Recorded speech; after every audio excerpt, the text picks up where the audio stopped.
Now, if you look at a commodity, it can be replicated. If you look at an idea that you have, others might have the same idea. But if you talk about the fact that there is no alternative available to something which is emotional, I think that will sustain over a period of time. So just looking at a very important perspective here is that building a product or building a unique product might not be the only solution. We are looking at creating an imagery and a persona of the brand that we're talking about in such a manner that it creates that lasting effect which no one else is able to match. One of the very important thing I saw recently, and this is a very live scenario. We were seeing few students who were talking about an idea of theirs, and there were some multiple and very brilliant ideas in that room when we were evaluating those ideas.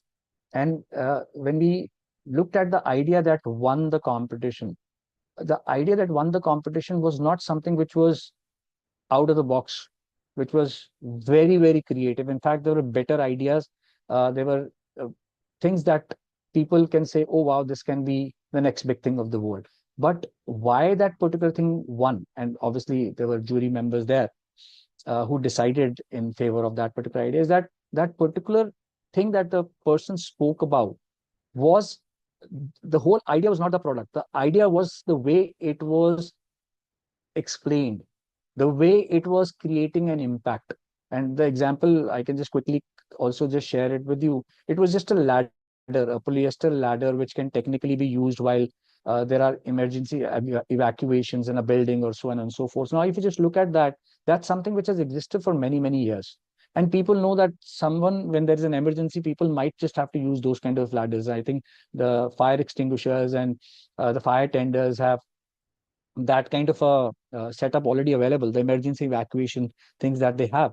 But the way it was connected, the kind of storytelling that happened alongside that particular product was very, very interesting. And that is what I thought should be the case, because people will be able to have a better and a profound impact with such kind of stories and with such kind of creativity. So innovation, not in the product, but innovation in terms of how it was presented, how it was made to be understood to the people who were the stakeholders. So just taking it forward to the next one. Now, this is a very interesting thing that you also would appreciate and might have seen the scenarios early. Is that not everyone is supposed to get that kind of a support from the system? I have an idea. That does not mean that I need to go to a VC. I have a I have a idea that I think can be the potentially a big idea. So I should immediately approach a VC? Should I go to an angel investor? What should I do? Should it be a crowdfunding approach? Now the idea here is what I'm trying to talk about and reflect upon this particular thing is that we, just because we are uh, getting something, which we are looking at something as something encouraging in the times to come, does not mean that we are going to go to a person and get the funding for that situation straight away. It's about the fact that we need to get the alignment of how and what kind of things are we looking at for the stakeholders to invest in that in the business that we are looking at. Now, funding is also about alignment. It's just not about making sure that one thing, that means there is one size fits all. I go to a venture capitalist, give me the fund, and else if it doesn't give me the fund, I have nothing else to look at. Now, this is where the students, this is where the young and budding entrepreneurs need to understand that their their their overall the idea, the potency of the idea is not to be gauged by the fact as to what kind of investments that they get. The idea also is very, very important where exactly they reach out for that kind of a support when they are in that stage of business. So an early startup might not be required to have a venture capitalist to invest in that kind of a business. Now, that is very, very important. And that is where we also need to have the students and the stakeholders sensitized that, you know, it's not about fancy words. It's not about the Shark Tank all the time. It's not about the fancy equity that has to be invested in the business. It is also about the fact that you should know where and when we should technically where to approach and when to approach is very, very important in the kind of raising the early businesses or the stage of businesses that you're opportunity is at that point in time. Okay. So just talking about the next one, and this is also equally in addition to what I have also mentioned in the earlier few slides, that what is going to happen is that uh, yeah, I'm just gonna look at s-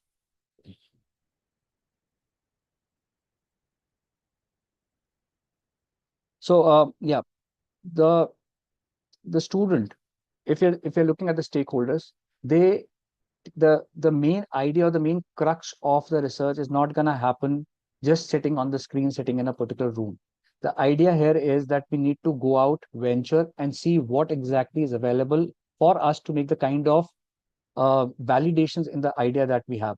Now, this is a very interesting thing that you can see in the slide, which talks about Googling is not about market validation. Now, if you just look at that, it is technically summing up the whole idea. uh, People talk about the fact that whatever they see, whatever they approach on the internet today is what the whole world is all about. The fact of the matter is, it is not the case. Now, very important is how the feet on street kind of a situation will make the things very, very, uh, I would say, profound and very, very impactful for the audience and the stakeholders. Now, in this particular case, it's about not just the reports that we create in the rooms, but it is about how much we see on what is happening on the ground level. Because the reality is sometimes just a very stark contrast of what we see in the rooms. Probably we all agree the academic books also we talk about that were written long time back and were also valid in that perspective because we didn't have too many resources available. It was valid then, but maybe today when the things have changed, the practicalities of the work, the practicalities at the ground level have changed. Maybe the same book of the same author of the same kind of stature of that kind of a professor or writer may not hold true because the things on the ground level may not be the way it was described in the book. So just talking about that very small understanding is to make sure that we reach out to the prospective customers. We do that kind of a viability test of the kind of products or the services that we're wanting to launch in the market. And then a very important part, we should make sure that we encourage all of our students with is to have that kind of an understanding of how they observe the people, the potential stakeholders, the potential customers. How do they are, or how are they able to address the kind of pain points that they have is what is very, very important. That kind of an encouragement to this audience would be very, very important. I'll just probably share a quick thing that we also did in one of the sessions at the university. We were talking about the market validation of how a particular idea can work or not. So what we asked them to do was not to talk about a project that they could have done back home and then bring it and show it to us. So what we did was when they came to the classrooms, we asked them, we gave them the the product it was technically a prop, and we had few pens, ball pens that we gave to them as the props, the property, and we asked them that why don't you sell that to the potential customer?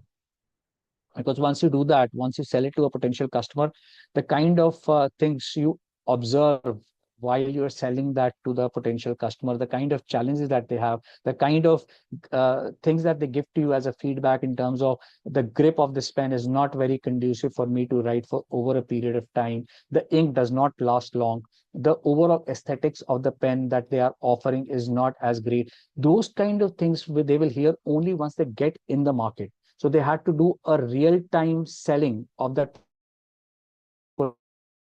particular mobile phone, or sorry, of that particular pen as a property across the campus, and then bring back to us the kind of things that they faced during that particular session. So that was, as I said, the feet on the street and the validation, which worked absolutely fine for these kind of audience, and also, um, probing the kind of intelligence landscape that is required for a product to be successful. If you just look at this, this probably something which should be an easier one to explain in terms of how this particular thing is working out these days. The tools. the tools that we have, I think we all need to understand that these tools are there to facilitate a kind of a work that we are already doing. When they are technically compromising our intelligence, then it's where it becomes very difficult.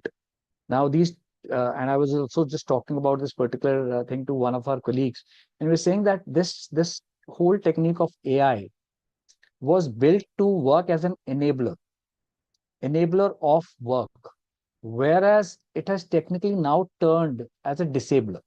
It is actually disabling the basic intelligence that is required to work upon a particular thing. Using of Perplexity, using of Chat GPT, using of any AI tool is not bad at all. I'm not saying that, by the way.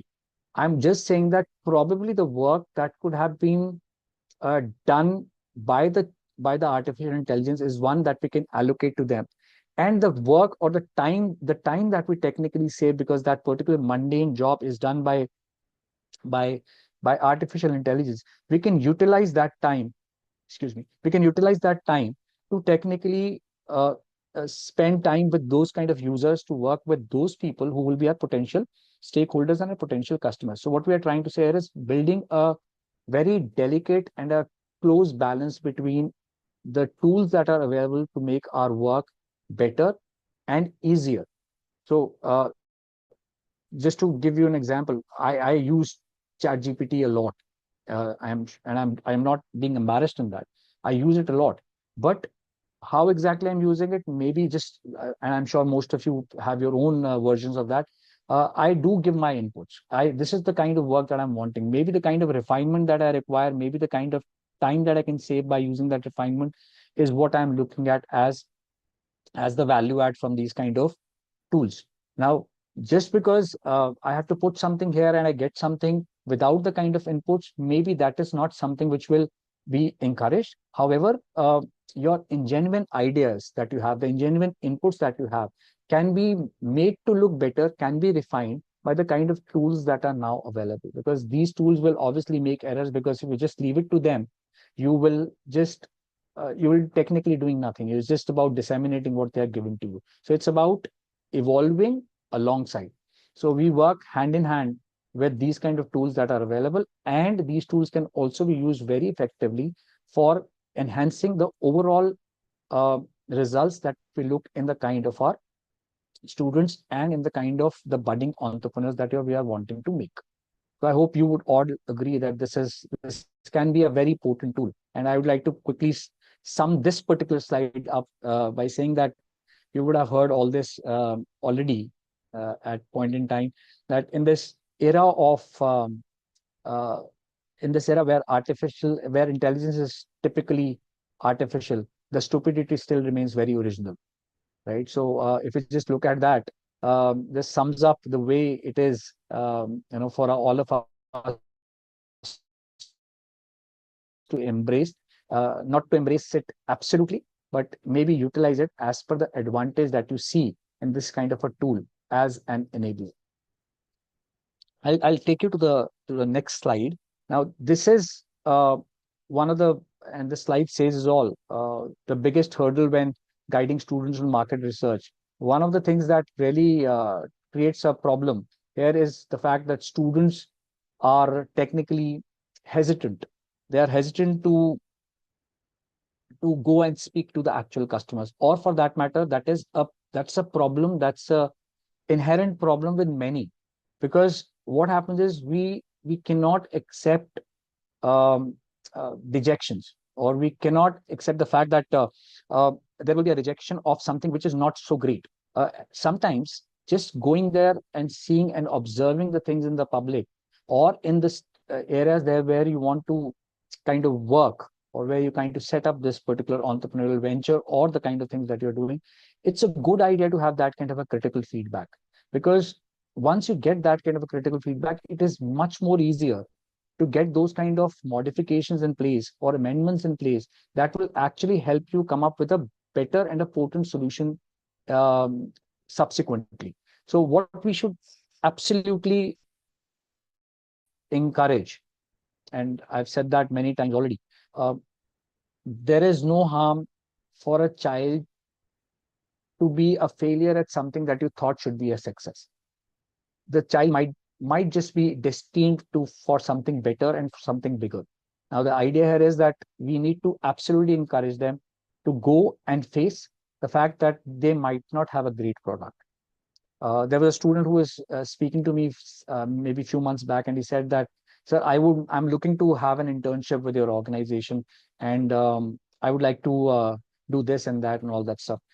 He was, I think, in the second month of the semester that had already begun. So I told him then, I said, while I'll be very happy to help you with the kind of internship that you're looking at, but do you ask yourself a very simple question: Are you really prepared for that kind of an internship? When you're already studying, from 9 to 6 in the evening, do you think that you have got that time and energy to do something other than that? Besides the fact that you're doing something which is very critical at this point, which is about building the foundation for the things that you might just do a little later. So I'm talking about an entrepreneur student. So I said, the ecosystem that you are a part of, where you are interacting with so many students, so many peers of the similar types who are actually trying to build businesses, I think you already are in a very good ecosystem, because you are talking about ideas, you are deliberating about ideas, you are validating ideas with many. There are those mechanisms that are there in place, that things are working out, things are not working out. So why would you like to do an internship right now? Maybe just do it later. I think the student may have been a little dejected to begin with, but he understood that. And the fact that he told me later that, "Sir, you gave me a very good advice to actually focus and concentrate on something which is the need of the hour at this point in time." So just drawing that analogy and trying to connect that with all of you, is that we should allow the students, we should allow them to speak and kind of prosper, where they talk about the things without any dejections, without any fear of dejection, because that is going to help them build something better over a period of time. Rome was not built in a day. I think we've all heard this. So it will take some time. Things will take their time, and things will not happen overnight. So it's a process, it's a gradual process, and that should be absolutely encouraged, to make sure that the students reach the level that they're wanting to reach at over a period of time. I'm going to take you to the next one. This particular, if you just look at this, uh, the the the whole dynamics of the slide maybe is from the laboratory to the market. Now, if you just look at that, the simple example is that the interjection or the overlap of the product's uh, idea, the way it can be scaled or built, and the kind of regulatory support that we have for a particular idea or a product or a service that you're looking to have.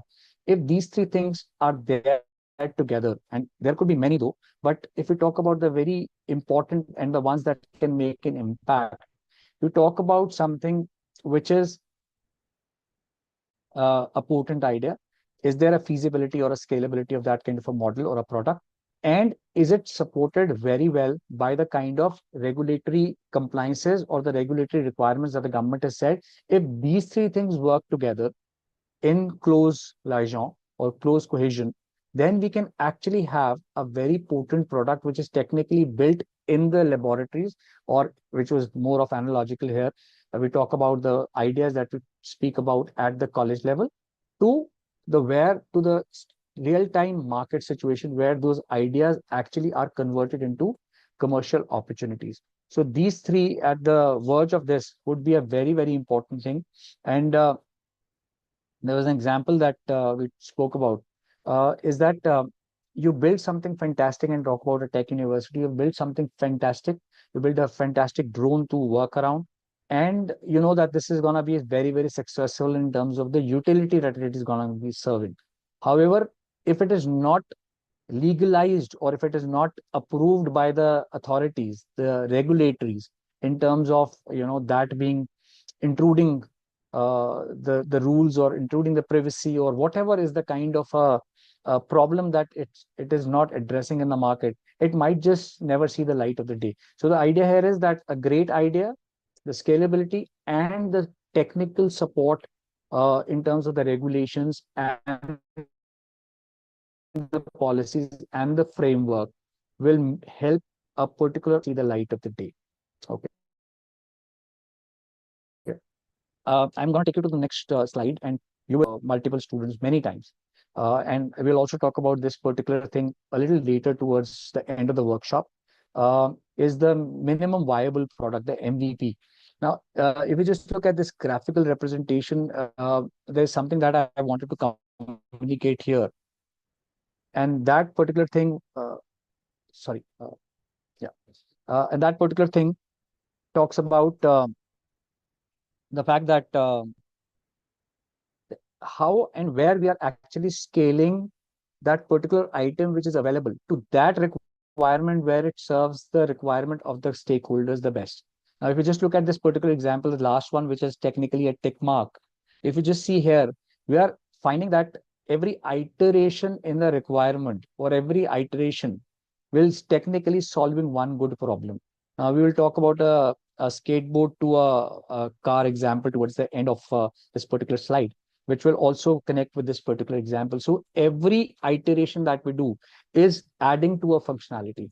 That is what we're saying. And that is what we're trying to do, because making a kind of a drastic change to a setup might not just help. Whereas an iteration every time, which is adding to functionality, is making every preceding product also of that use, but technically every new product that we are making with that kind of an iteration is giving you a better functionality. Just look at a GSM phone to begin with. All those people would have seen the initial phones of Nokia or Siemens that were introduced in the market. They were like those satellite receivers that we talk about. They were satellite receivers, very heavy phones. But today you talk about the phones which are so, they're thin. The kind of system that is incorporated into a phone is beautiful. And the kind of functionalities that the phone has now, I say sometimes to people I speak with, that technically a phone is no more a phone. If you just look at that, the kind of functionalities it is now serving, it is serving more than what it was ever made for. I thought the best part was the phone was there to make or receive a call, but we do everything else now on this particular instrument that is in our hands than just making a phone call or just receiving a phone call. It's a television in your hand. It's a potent tool in your hand. It's a fantastic camera. It's a beautiful watch. It works with all the applications. You talk about it's technically your wallet in your hand. You can make the payments. You can do every damn thing. It's like the shopping or the magic wand in your hand, which you just wave here and there, and you can get the kind of results that you're wanting to have. So the idea here is that we should technically ensure that every iteration that we do is serving some kind of a functionality better than what the preceding one was not able to help or build around. This one would be an interesting one for all of us. And if I just look at this particular thing, we are talking about the technological or technology readiness levels, TRL and deep tech. To be very honest, this was something that came to me.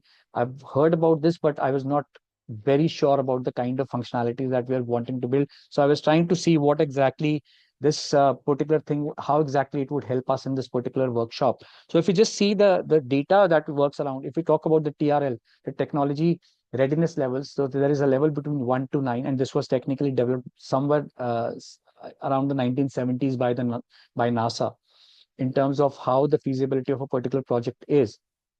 So we just say the data says that most of the projects will fall or will fail around TRL 3.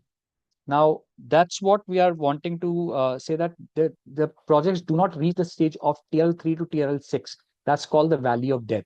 Between 3 to 6, if they can actually scale between or work around the 3 to 6 levels of the readiness levels, the product is very much on track to make sure that it is one of the best products reaching up to the level of TRL 9.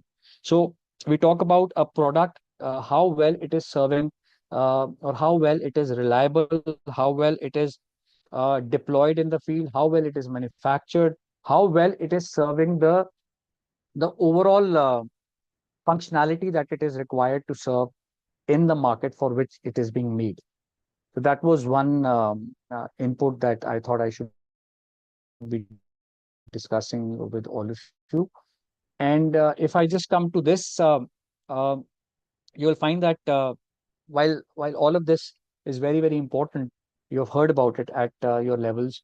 The whole idea of putting this on a particular slide or wanting to bring it to your attention is the fact that we are wanting to make sure that our rights, our intellectual property, our regulatory approvals are all in place to ensure that what we have created happens to be our own. And I want to give a very simple example. I wrote one poetry book some time back, and I just thought, okay, it's gonna run fine. But then it struck me later, that technically it's again something which is a literary work, uh, and don't think that of course I don't want to be feeling embarrassed about it, but it was just an afterthought that might as well have it copyrighted, and therefore the copyright procedure for that particular thing, which is currently on, and I think you should be getting the ROC in few days from now on. But the idea here is that your idea, the one that is technically your property, should be definitely or should remain yours. And the idea is that you should make all the efforts to ensure that it is technically covered through patents, through copyrights, through approvals, through making sure that everything which is required for that particular idea, that proprietary stuff that you have, is technically all well in control, because we know how the work is. We have the kind of digital plagiarism. We have other things that are very much existing in the system. So this is one thing that is of equal importance. While we talk about ideas, while we talk about innovation, it is equally important to talk about saving those ideas from those the kind of vultures that we talk about, the kind of things that can actually happen to your product. So maybe that was just one idea that came to our mind, that it's my property, it should be safe. And whatever, howsoever big, howsoever small it is, but it's my technical idea, and it should be therefore remain mine for the time it is supposed to be. Excuse me. Now, I think we are coming towards the end of the presentation and the end of this particular session. If we just look at that, this is something which we are talking about. What I spoke already a couple of times in this particular workshop, in this session, is the pre-feasibility assessment, the fail-fast philosophy that we're talking about. If we can let the idea be validated in such a manner that it does not go further if it does not hold promise. I know it might be deterring for a lot of people. People think that, oh, my idea was rejected at a very early stage, but it is still better, because as mentors, as academicians, as senior members, our responsibility is to ensure that the ideas that are not gonna be uh, or it will not be as feasible in terms of addressing the market needs, with all our good wisdom and judgment that we have about a particular project, a particular idea, we might as well make sure that if it is not good enough, it is rejected at that stage. And I would like to use this very strong word also here. Uh, we don't have to host a friendly failure. Just because a student of my class has brought that idea to me, and that student has been performing very well, has been very dear to me in terms of the overall performance that the student has given, the overall respect that the student gives to you. Just because that idea has been brought by the student does not mean that I will encourage that student in such a manner, even if that idea does not hold promise. Because if we don't do that, I think, as I just said a short while back, we are hosting a friendly failure. And that is not what we are supposed to do, as in the roles that have been allocated to us as a faculty, as mentors, as entrepreneurs, as people who are wanting to make this ecosystem better. So I think we just need to make sure that we are very discreet with our decision making. And while I say this with a lot of responsibility, that uh, we are ultimately humans. We can also make mistakes. But the idea here is that when you are making a judgment or making a decision about a particular idea, about a particular decision, about a particular uh, thought that can be translated into an idea or opportunity, we should ensure that we give it all due thoughts, we give it all weightage in terms of the tenability of that idea going forward.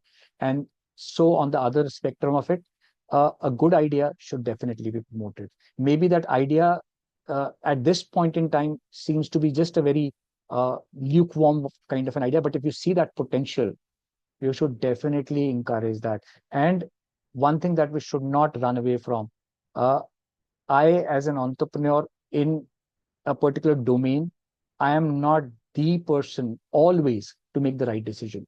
So there is no harm in taking advice. There is no harm in taking suggestions, and there is no harm or no embarrassment in the fact that you can tell the student that, okay, this particular idea, I'm not the best person to judge that, but maybe I'll try to put you to someone who can help you better. And that is by no stretch of imagination is an embarrassment. It's an absolute good work that we are all trying to do by making sure that the child is connected to the right set of people who can then take the idea to the next level. And uh, I will just quickly take you to the last few things of the workshop. Uh, what we can talk about when we go back to the classrooms, we can talk about the SNAP rule as in a quick filter. If you want the presentation, I'll send that to you. Make sure that we are utilizing the AI tools that are there to make our job better. And the understanding of that skateboard to car mentality, wherein technically we're talking about not just having an over, or exaggerated view of what the MVP should be. We should be talking about very progressive small iterations that can make an impact every time that new iteration is technically being done. And uh, one last advice, maybe, or I can't advise you, but I can only request at this point in time. And I'm sure you're already doing it in your in the classrooms and in the places where you are making the impact for the entrepreneurs. Is ultimately a student is not supposed to know everything, and so are we. We have also learned and evolved over a period of time. If I just have to compare myself with the kind of students whom I see today, you'll find that I can say that without any problem that I was not half as good as these students are in today's time. So if they're looking at something to be built over a period of time, they need to be encouraged. They need to be definitely encouraged to think differently than what others are just thinking about. And I would just like to quickly end on this note that there was a student who came yesterday, in fact, yeah, yesterday evening when we had a chat with that student. And the student told me, sir, I am in a kind of a dilemma. He's just completed his MBA second year, and he's technically gonna be looking for placements and all that stuff. So he was just telling me, sir, I am in a dilemma that most of my colleagues have got placed, and I have not got placed. So I said, what is the dilemma all about? He says that the dilemma is that I have already set a business which is around 10 months old. I'm from one order which I had to almost 100 orders every day that I am taking care of today. But the kind of money, the kind of revenue that I've done is only 4 lakhs per annum, or technically hitting around 4 lakhs per annum. And the profitability is around 30,000 per month on an average, if I just look at that. So, sir, I am in a dilemma because I have to get married. My fiance is also getting placed at a very good place. I don't know what to do. Should I take a job? Because I don't know this will be sustainable, this will be long term. What should I do? So I think I had a very clear understanding of that. I said, how many of your colleagues have actually thought about building something that you have built right now in the last 10 months? From a business, from a family background where there's no business interest, you have created that business, you have created that setup which works, and you will be doing favors to your generations next, by sowing a seed which will bear fruits of success later. So don't leave it now. You have got a fantastic idea, and the kind of execution that you've already done, just remember or remind yourself that from zero you started, to one order, to two orders, and now you are at 100 orders, and now you're looking at automation of those orders so that you can then get into more strategic role where you can actually scale the business from those 100 orders per day to maybe 300 to maybe 400 to maybe 500. And it is just a matter of time that the same students that you're talking about who have got placed at a particular good amount of packages, you might just be recruiting few of them in your team, in your business, as your strategic advisors, as other people who can actually help you with your business. So don't leave that. Stick with your business, have faith in you, and things will wonderfully fall in place.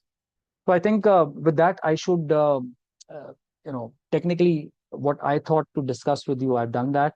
If there's anything that you would like to share your views on and your inputs, I'll be very happy to discuss that. Thank you. Excuse me, sir. Yes, ma'am. Sir, I could not very well understand the skateboard to car example because there were three Mhm. crosses and only one correct Yeah, yeah. approach. Okay. So, So I mean, somebody can move in that manner also in the there is above edges. absolutely, absolutely. I think if we just have to reiterate the kind of an example that I was talking about, the idea was that we are working on very small iterations functionally which gets better. So if you just, I was giving that example of the mobile phone as well, from a mobile phone instrument which was very heavy and which was technically very difficult to carry, alongside. You can't just put that in a pocket. If you just put it in a bag, it becomes like, it was as heavy like a brick, right? And from that situation to a situation we have technically moved to a phone, a technically same instrument is now such a beautiful piece of equipment in your hands, which is not only serving a better and a bigger purpose, but it is now something that you can't move without. From a situation where which we were technically avoiding to a situation which is where it has become absolutely indispensable. Now, if we just look at that kind of example, I'm not saying that the other ones were wrong, but the idea was to move in a direction where the iterations make the previous functionality look a little mediocre, while it is still not redundant, or while it is still not out of place, but it is technically the progressive iterations are making the things better.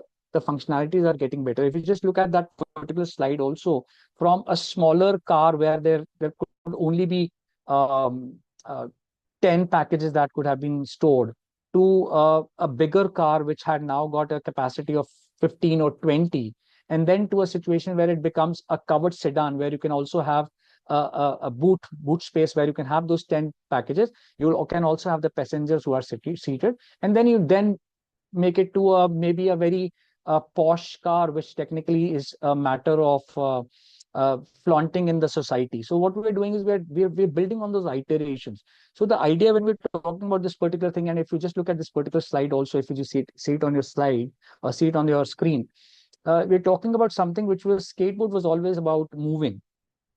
From there, we use the same concept of wheels to building something which was a bicycle, which was technically having more balance.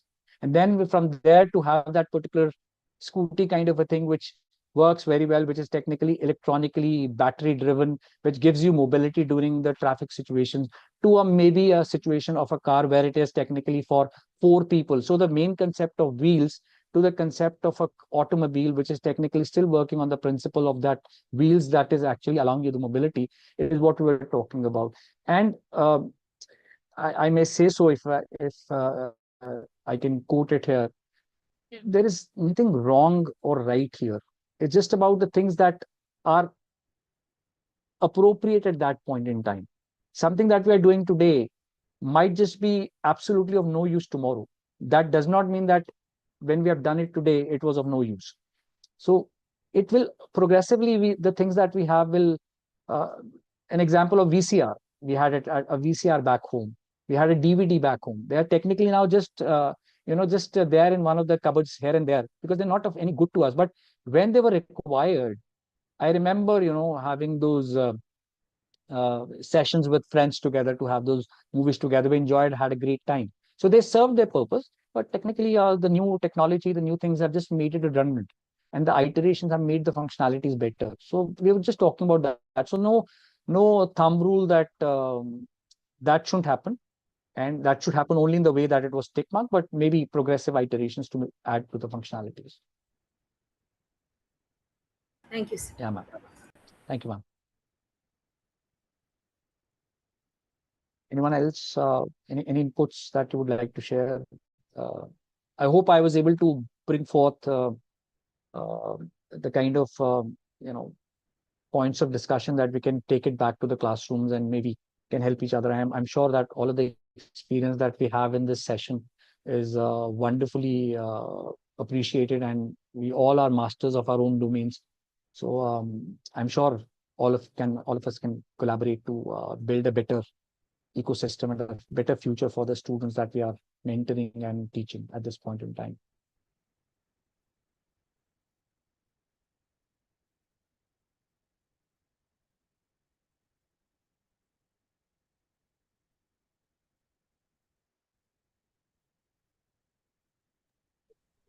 Any question? Any questions at this point? Any discussion areas? All good. Sometimes, just on a very lighter note, no questions is a to have no questions and no clarifications is not a very good scenario. Sometimes it seems as if we were technically absolutely off board, where we were not able to connect, or it could be a sign that we were able to connect so well that there are technically no questions. So I assume that that was the latter. But if that's not the case, I'll be very happy to address any queries or collaborate on any inputs that you have that we can work towards. So Sir, we'll be very happy. hello, sir. Yes, ma'am. Sir, Yes, ma'am.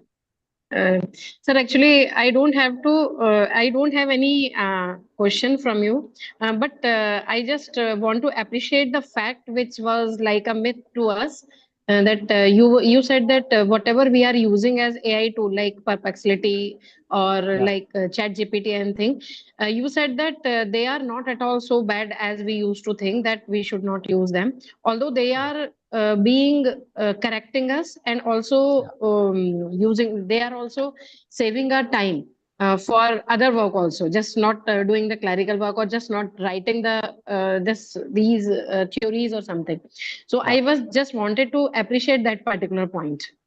Thank you very much, Thank you, ma'am. sir. In fact, I built my resume all over the last couple of days. I hadn't updated because technically, as an entrepreneur, I was not supposed to be hunting for jobs. But I thought, let me just at least upgrade my resume, my profile. Sometimes I have to send it and share it with many universities. So I was just working on that. I took absolute help from the artificial intelligence tools that are available. In terms of putting in my inputs, iterating it again. It took me almost 2 days to build a 5-page resume, to build a 5-page profile. And the idea is, what is the harm in that? The idea is that when there are so many things available, why not use it? But the ultimate fact is that you already have something that you want to build upon. So that makes the things a little easier. If I just would have probably given a prompt, make a resume for me. I am a person with 20 years of experience, 25 years experience. I've taught in university. It would have given me some random stuff. I'm not saying it was bad either, but the fact of the matter is that you already have so much to put in as inputs that can technically refine it.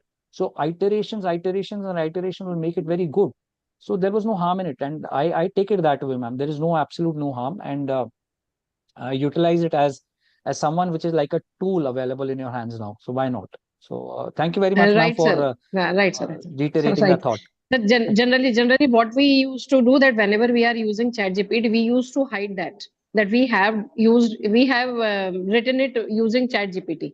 But from now onwards, we would be sharing that, we would be proudly saying that we have taken Yeah, help of ChatGPT, not only from ChatGPT, but from, we have taken help, we have corrected it. absolutely.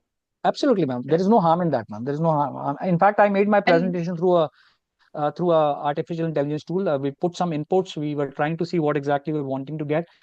We made that through a thing, because why would I be spending time making a PPT altogether when there is a tool available? So why not work on the things that can actually be incorporated in this particular session, where we can talk about our experiences, where we can talk about the things that can make this presentation more profound. So there was a tool available. We utilized that tool. So there's nothing to hide in that, and there's nothing to be embarrassed about. Why should we be embarrassed about it? We're yeah, utilizing it, very, and very true, sir. Yeah, so that is the whole idea, ma'am. And sir, good morning. Yes, ma'am. Sir, thank you for the wonderful session, sir. I Thank you, ma'am. just want to put a query here. Being a teacher, we are working as a profession, and of course we need more time, so we are using all these AI stuffs. But when it comes to student point of view, we always restrict them to not to use these kind of AIs, and ask them to do it by themselves, and think about it, use textbooks. These are the things that we always make them to think about it. So it is, as a teacher, I always have this dilemma. Once this AI comes into the real life, every day we are into AI and all those stuffs, we get small helps from AIs, and while Yeah. teaching we do restrict students, and we want them to give the full attention during our class hours. So how do we balance these kind of stuffs, sir? Yeah, ma'am. Very valid point, ma'am. In fact, as I can at least talk about myself, ma'am. Um, I have not restricted the use of the artificial intelligence tools for the students. Very honestly speaking, ma'am. The idea here is that the whole idea of this particular thing, we know that this they will be using it. Now, Mm, what we are trying to say here is that if we actually have already, when we have already spoken to the student, when we have already made this point clear to the student that we know that you'll be utilizing these tools. So the idea mm. here is that what exactly are you evaluating them on? So the kind Oh, of ingenuine things that you are evaluating. So I am not wanting to give them a project which says mm, that please go and work on a particular thing, and then they bring a particular input, taken from that particular chat GPT, and they bring it and give it to me. The mm, idea here was, we say that okay, in a classroom session we are talking about what do you feel about a particular situation, and then once you have spoken about a particular situation, once you have spoken about a particular idea, once you have resonated with the kind of connect or kind of inputs that they have in a particular classroom session, that thing later can be documented better through the kind of tools that are available for the purpose of academic mm. records. Ye- We, at least I don't ask them to just do a project by just give them or allocating them a homework. We Okay. talk, we are our discussions or our sessions are based absolutely on discussions where we talk. In fact, using of PPT technically in a session is, Mm, I am not using PPTs also. So once we have a particular thing, I give them the framework that this is what we are wanting to discuss, and I try to handhold them to a point where they can actually think from that particular perspective, while not discouraging them from having their own perspectives on that particular topic. And for the sake of records, later, if they're wanting to utilize that in the utilizing the chat GPT or any other artificial intelligence tool, that can be documented. I also do one more thing, which I'm sure you would have heard of. I promote a lot of those handwritten assignments that happen in a classroom situation. So what I do is I ask them to do what is their thought process on a particular situation. So there, at that point in time, we are not using any mobiles, we are not using any chat GPT, we are using nothing. So whatever is their ingenuine thought about a particular topic that we're discussing, they jot it down. Once they've done that, then I ask them to get it validated through the artificial intelligence. Do you think it makes sense now?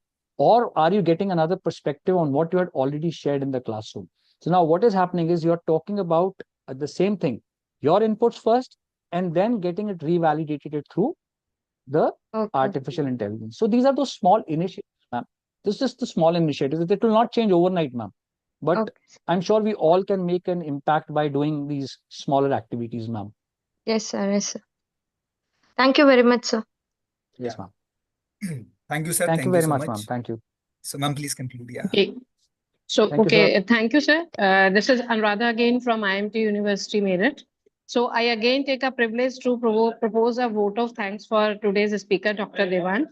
So, who has spoken, who has started his presentation from project compilation to opportunities, and he ended it with the total guidelines for how to conceptualize and how to use the tool, how to use the tools to justifically propose your projects and ideas into the real reality. So thank you so much, sir, for your insightful session. I hope that many of us will be utilizing whatever are your ideas. And thank you. Thank you so much, sir. Thank you, Devan sir. Thank you, sir. Thank you. Thank you very much, ma'am. Thank you very much, ma'am. Thank you. Thank you. Thank you, sir. Thank you very Now, much, sir. since the session is this, we have to start the next session of this day two Yes, ma'am. session. Please. So, Dr. VK, I would like to request Dr. VK Arora for sharing his views on Industry 4.0 interventions in the startup ecosystem and emerging technologies. Dr. Arora, please.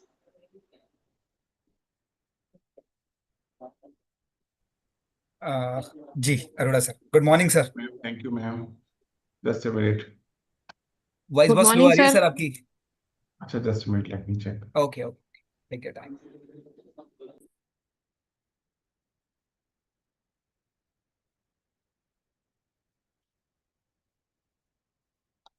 So why is it slow?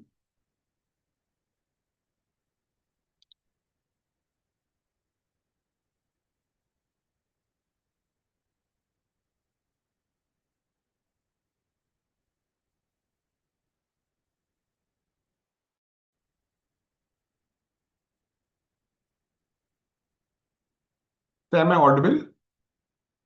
Yes, sir. Loud and clear. Okay, okay. Yes, sir. Thank you, sir. Thank you. So yesterday I have conducted one session. So do you have any doubt or any queries pertaining to my session or pertaining to anything in all the sessions which we have attended till date? Anyone having any questions on innovation or the startup ecosystem which we have covered yesterday? So really, I joined 10-15 minutes prior to my session. I was hearing to Dr. Nitin Diwan, a wonderful session you had, and he talked about, artificial intelligence tools. So that is also one part of Industry 4.0. I keep it apart from Industry 4.0 because this is a regular, revolution which had to come. So number of other parts are also there on the basis of technology, which we will try to integrate with AI. So the session today we will be talking about the intervention in the startup ecosystem and emerging technologies as far as Industry 4.0 is concerned. So if you remember yesterday we talked about the industrial revolution which started in the year 1700, that is 18th century, and till the year we are into the industrial revolution 4.0, and which all the technologies are available in Industry 4.0, that is very well and we all know about it. So some of these technologies we also talked yesterday. But what I said that AI always I keep that it is the umbrella, as an umbrella it is working for all the technologies which are in the era of Industry 4.0. So initially we started from internet first, and then after today's time we talk about the AI first. So there is a little difference and everything we will try to understand in this particular session. Uh, But before I start with, I am just telling you that my all these slides are made on PowerPoint. I have not yet started using AI tools. So it is because of the thing that what is there in my mind and I want to communicate with my audience. So it never comes in the similar way whenever and whatever AI tools I use. So that is why I don't use. Means if I want to create this kind of slide, I will never get it from AI tools. So this is how I feel that it should be, explained to my audience. So everybody is talking about the Viksit Bharat. So we got independence in the year 1947. We all know it from the British Raj. And then after in the year 2021, our Honorable Prime Minister announced that now onward we will be starting about the Amrit Kal, and this is the era of Alexa, that is Amrit Kal. And then means we are having 25 years more to go.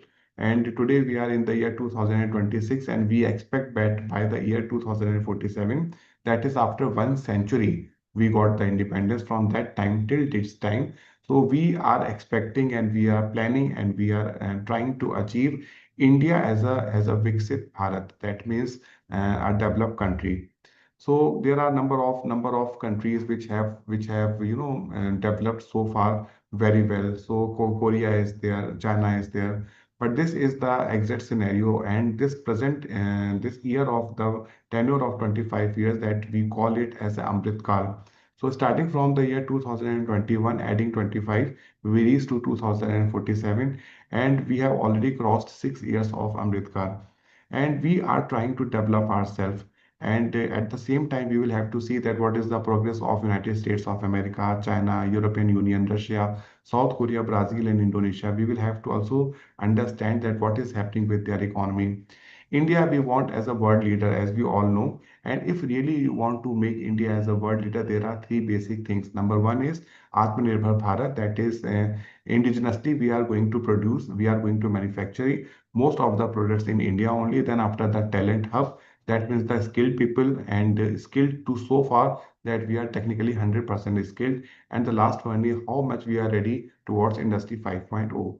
So these are the basic keys in my understanding, in my views, that which can make India as a developed country, developed India. So I hope that you all understand about the Atmanirbhar Bharat. Atmanirbhar Bharat means we have to go for everything where we are dependent upon ourselves only. So when we talk about the Atmanirbhar, that is, we are dependent upon ourselves only. So we all know about the balance of trade and balance of payment. So balance of trade, when we talk about the merchandise goods, so we import, means India imports something and at the same time India also exports something.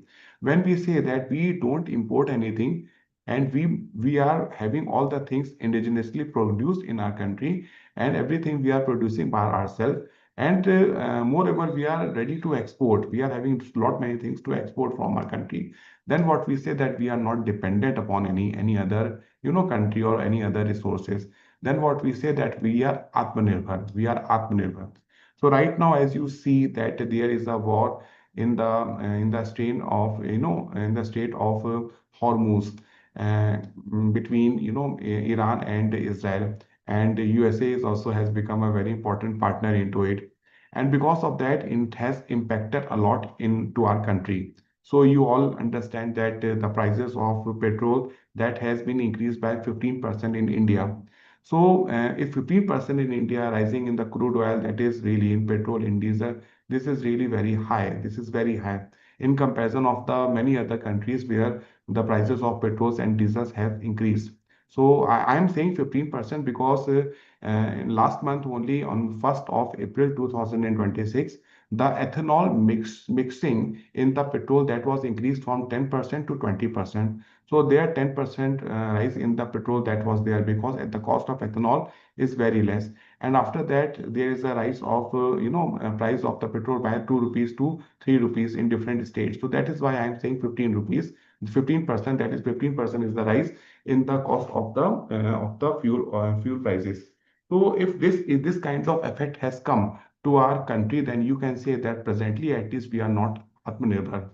All the technologies we are importing from different developed countries. So I hope that you all must be knowing about it. Whenever you talk about the technologies, you understand the depth of the technology. We are dependent upon so many technologies. We are dependent upon different countries, especially in the defense, especially in space technology. In many other places, we are dependent upon the technologies which we import from other countries, and this is known as technology transfer. And we pay for it. We pay for it. Sometimes we get technology, sometimes we only get the product. If we only get the product, we go for the re-engineering, and then after we try to create or we try to evolve some kind of technologies in our country only. So this is the exact scenario. Then the second part is about the industry 5.0. I will not say that we are 100% prepared for industry 5.0, but rather I should say that we are not being prepared even for industry 4.0. I am not saying that India is not doing very well. Definitely India is doing very well. I am Indian, I love my country, but when you compare it with other countries, when you compare it in the innovation, technological innovation, which is happening in India with other countries, or if you go abroad, you go 5, 6 countries and you just see that what kind of things, what kind of practices are happening over there, how much research and development involvement is there as far as startup ecosystem is concerned.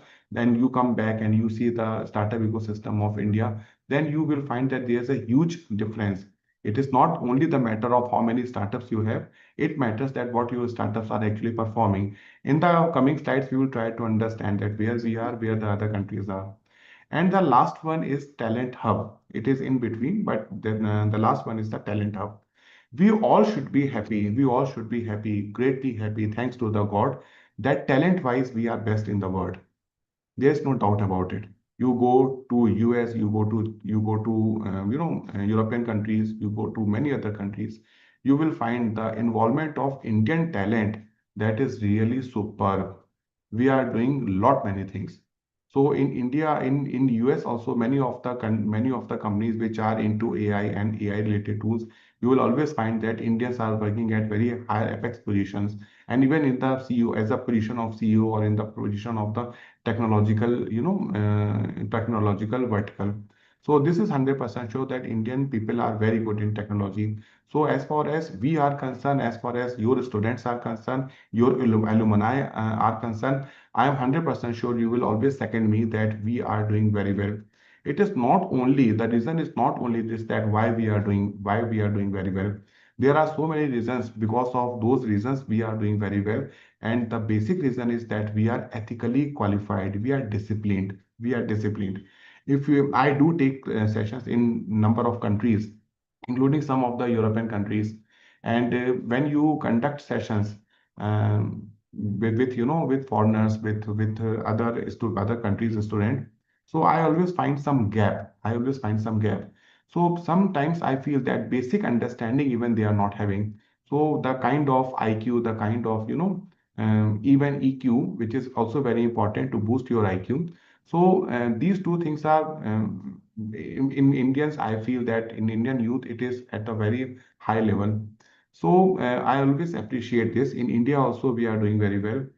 There is a problem of brain drain. We all know about it, but in the coming time, I am not sure that how many Indians will be going to the other countries, because the rules of visa that has been tightened from last many of the months. So I'm not sure about it, but I can assure you that talent-wise we are doing very well. This is a good sign that we can expect that India can become a Viksit Bharat, a developed country in the coming years. Now coming to the next slide. Next slide. Today, you all understand that 2026, in the 2026, what is the world economy? I hope you understand about the world economy. For India, what we say that India is the sixth largest economy in the world. I am saying sixth.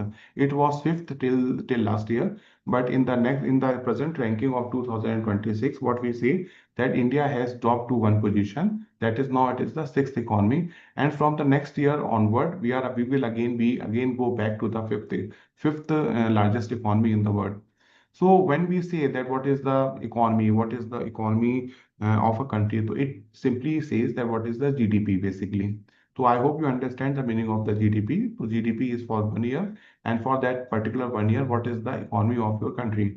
So the economy of our country, India, is in USD, it is measured, and it is 4.2 trillion USD. I hope you understand trillion. 1 trillion is equal to 1000 billion, and 1 billion is equal to 1000 million, and 1 million is equal to 1000 thousands, right?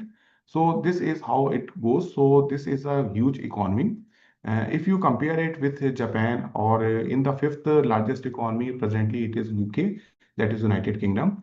So in the fourth economy, it is Japan, that is 4.3. Germany, it is 5. So we all are nearby.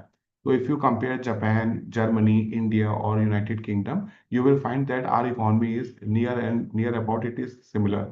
So it is no matter, but we are expecting that very soon we will become the third largest economy. Because of the reason that we are progressive, and we are on the right path. We are having good population of youth, population of youngsters, that is always giving benefits to the India, because the Indian population is very intelligent. And yesterday also we covered that we are expecting a lot many things. I told you that with age, creativity and innovation that decreases. But what I feel that very soon we will be the third largest economy in the world. But when you compare it with US, or when we compare it with China, you will find that we are not even 25% of them. And when we say that after Amrit Kal, after 25 years, we will have an economy of 30 trillion USD, then where will these countries go? These countries will not sit idle. US will move ahead because they are also growing their economy. China is also growing their economy. So these all are exactly the fact. But now when you talk about the world economy means the economy of the complete world, Earth. On Earth, how many countries are there? Approximately 200 countries are there.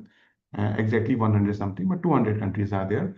But when you have a summation of all those countries' economy, presently in the year 2026, that economy is 114 trillion USD. I hope it is clear to you, 114 trillion USD. And it is growing every year by the pace of 3.2%. By the pace of 3.2%. If you add 3.2% every year if you add, so by the year 2036, the world economy will be 160 to 180, somewhere in between trillion. And by the year 2047, the world economy will be in between 250 to 280 trillion USD. These are the facts.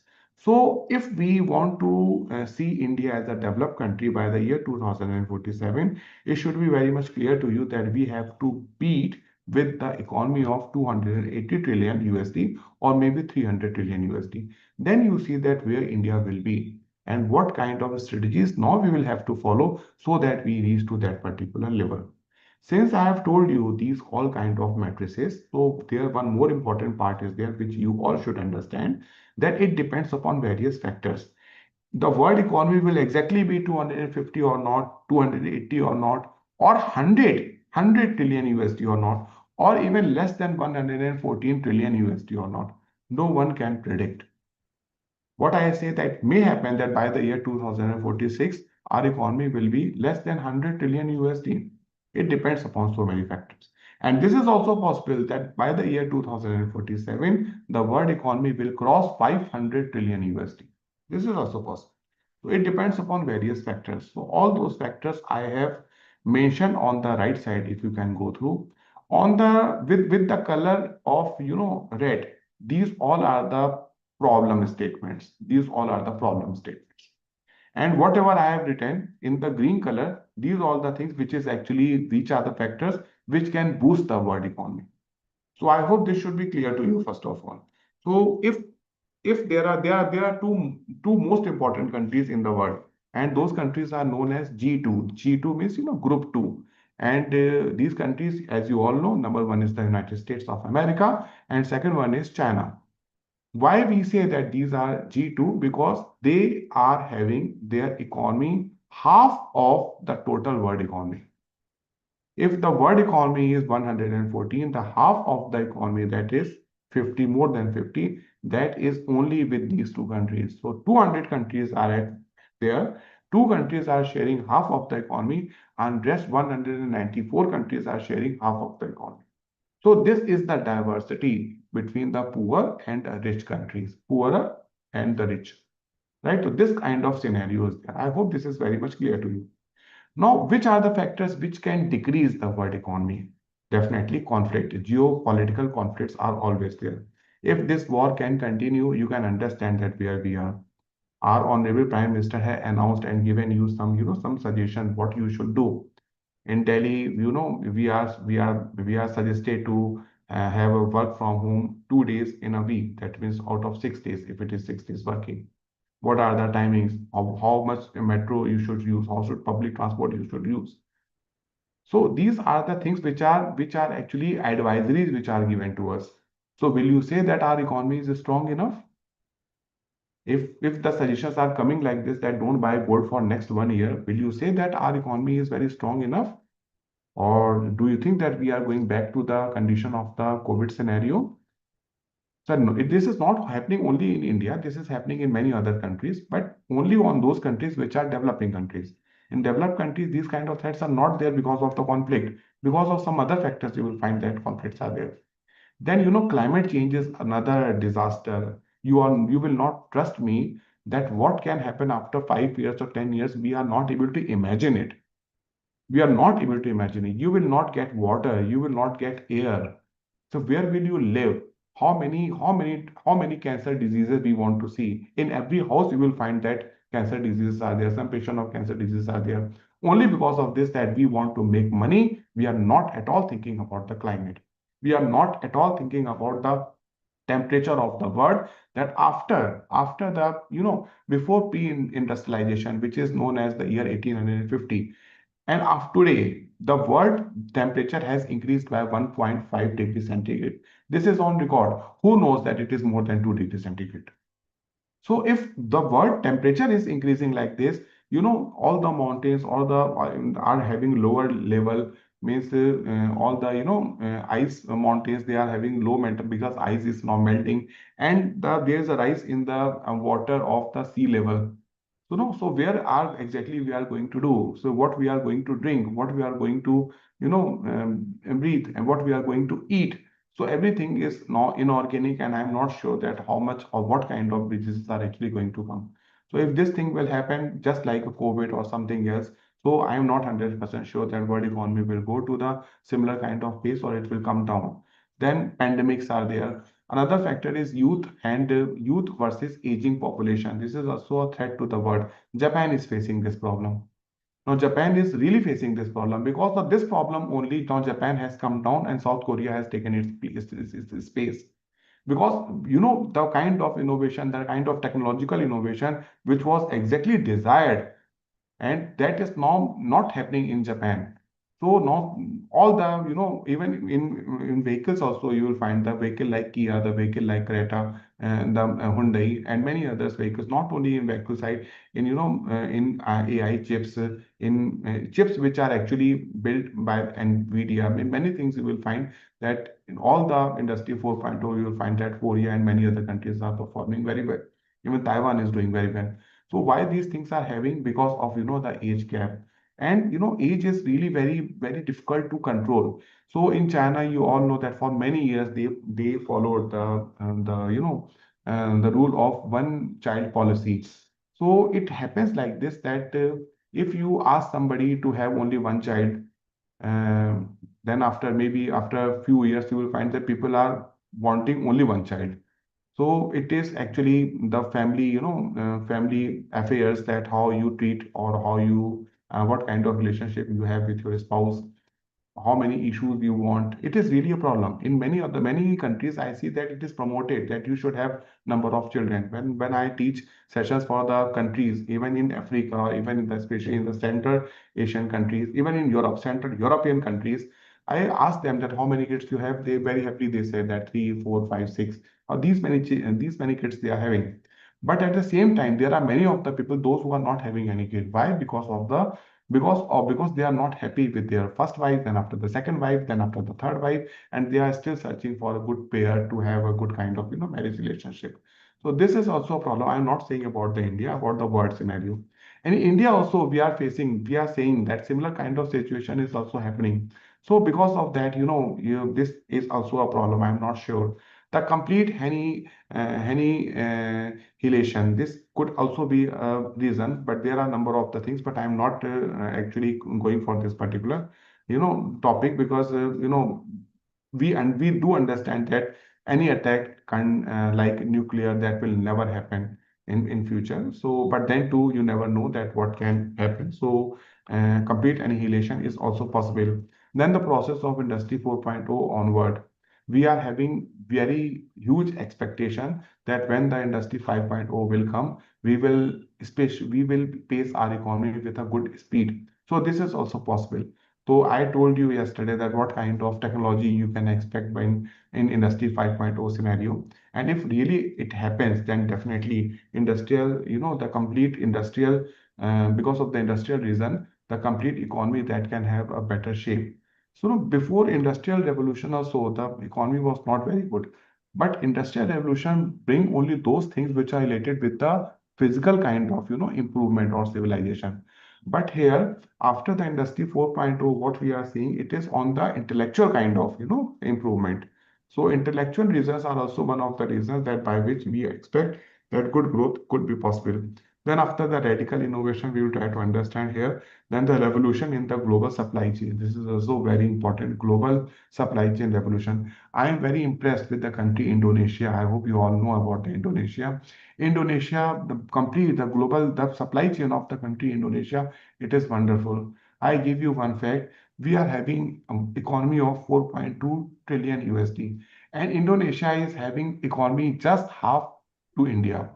India is 4.2. Indonesia's economy is 2.1 trillion USD. Their economy is just half if you compare with India. But their population is 1/5 than India. Population wise, they are 20%, and growth wise, they are 50%. Now, I hope with this example, you can understand that how Indonesia is performing. We don't take the cases of the Indonesia, but Indonesia is having maximum number of MSMEs, and they all are performing very good. So we can learn at least that what is happening in nearby countries. So if you understand, if you agree with these factors,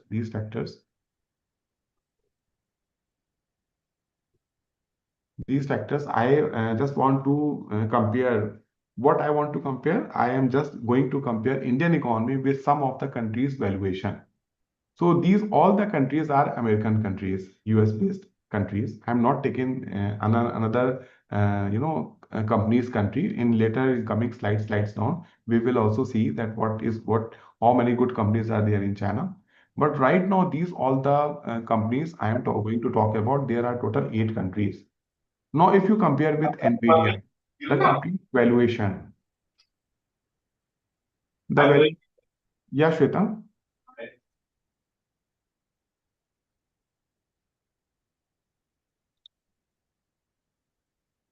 Yeah, the complete valuation of NVIDIA, it has gone to 5 trillion USD, but now it is 4.5. It has come down after some, news on AI chips, but it is 4.5 trillion USD.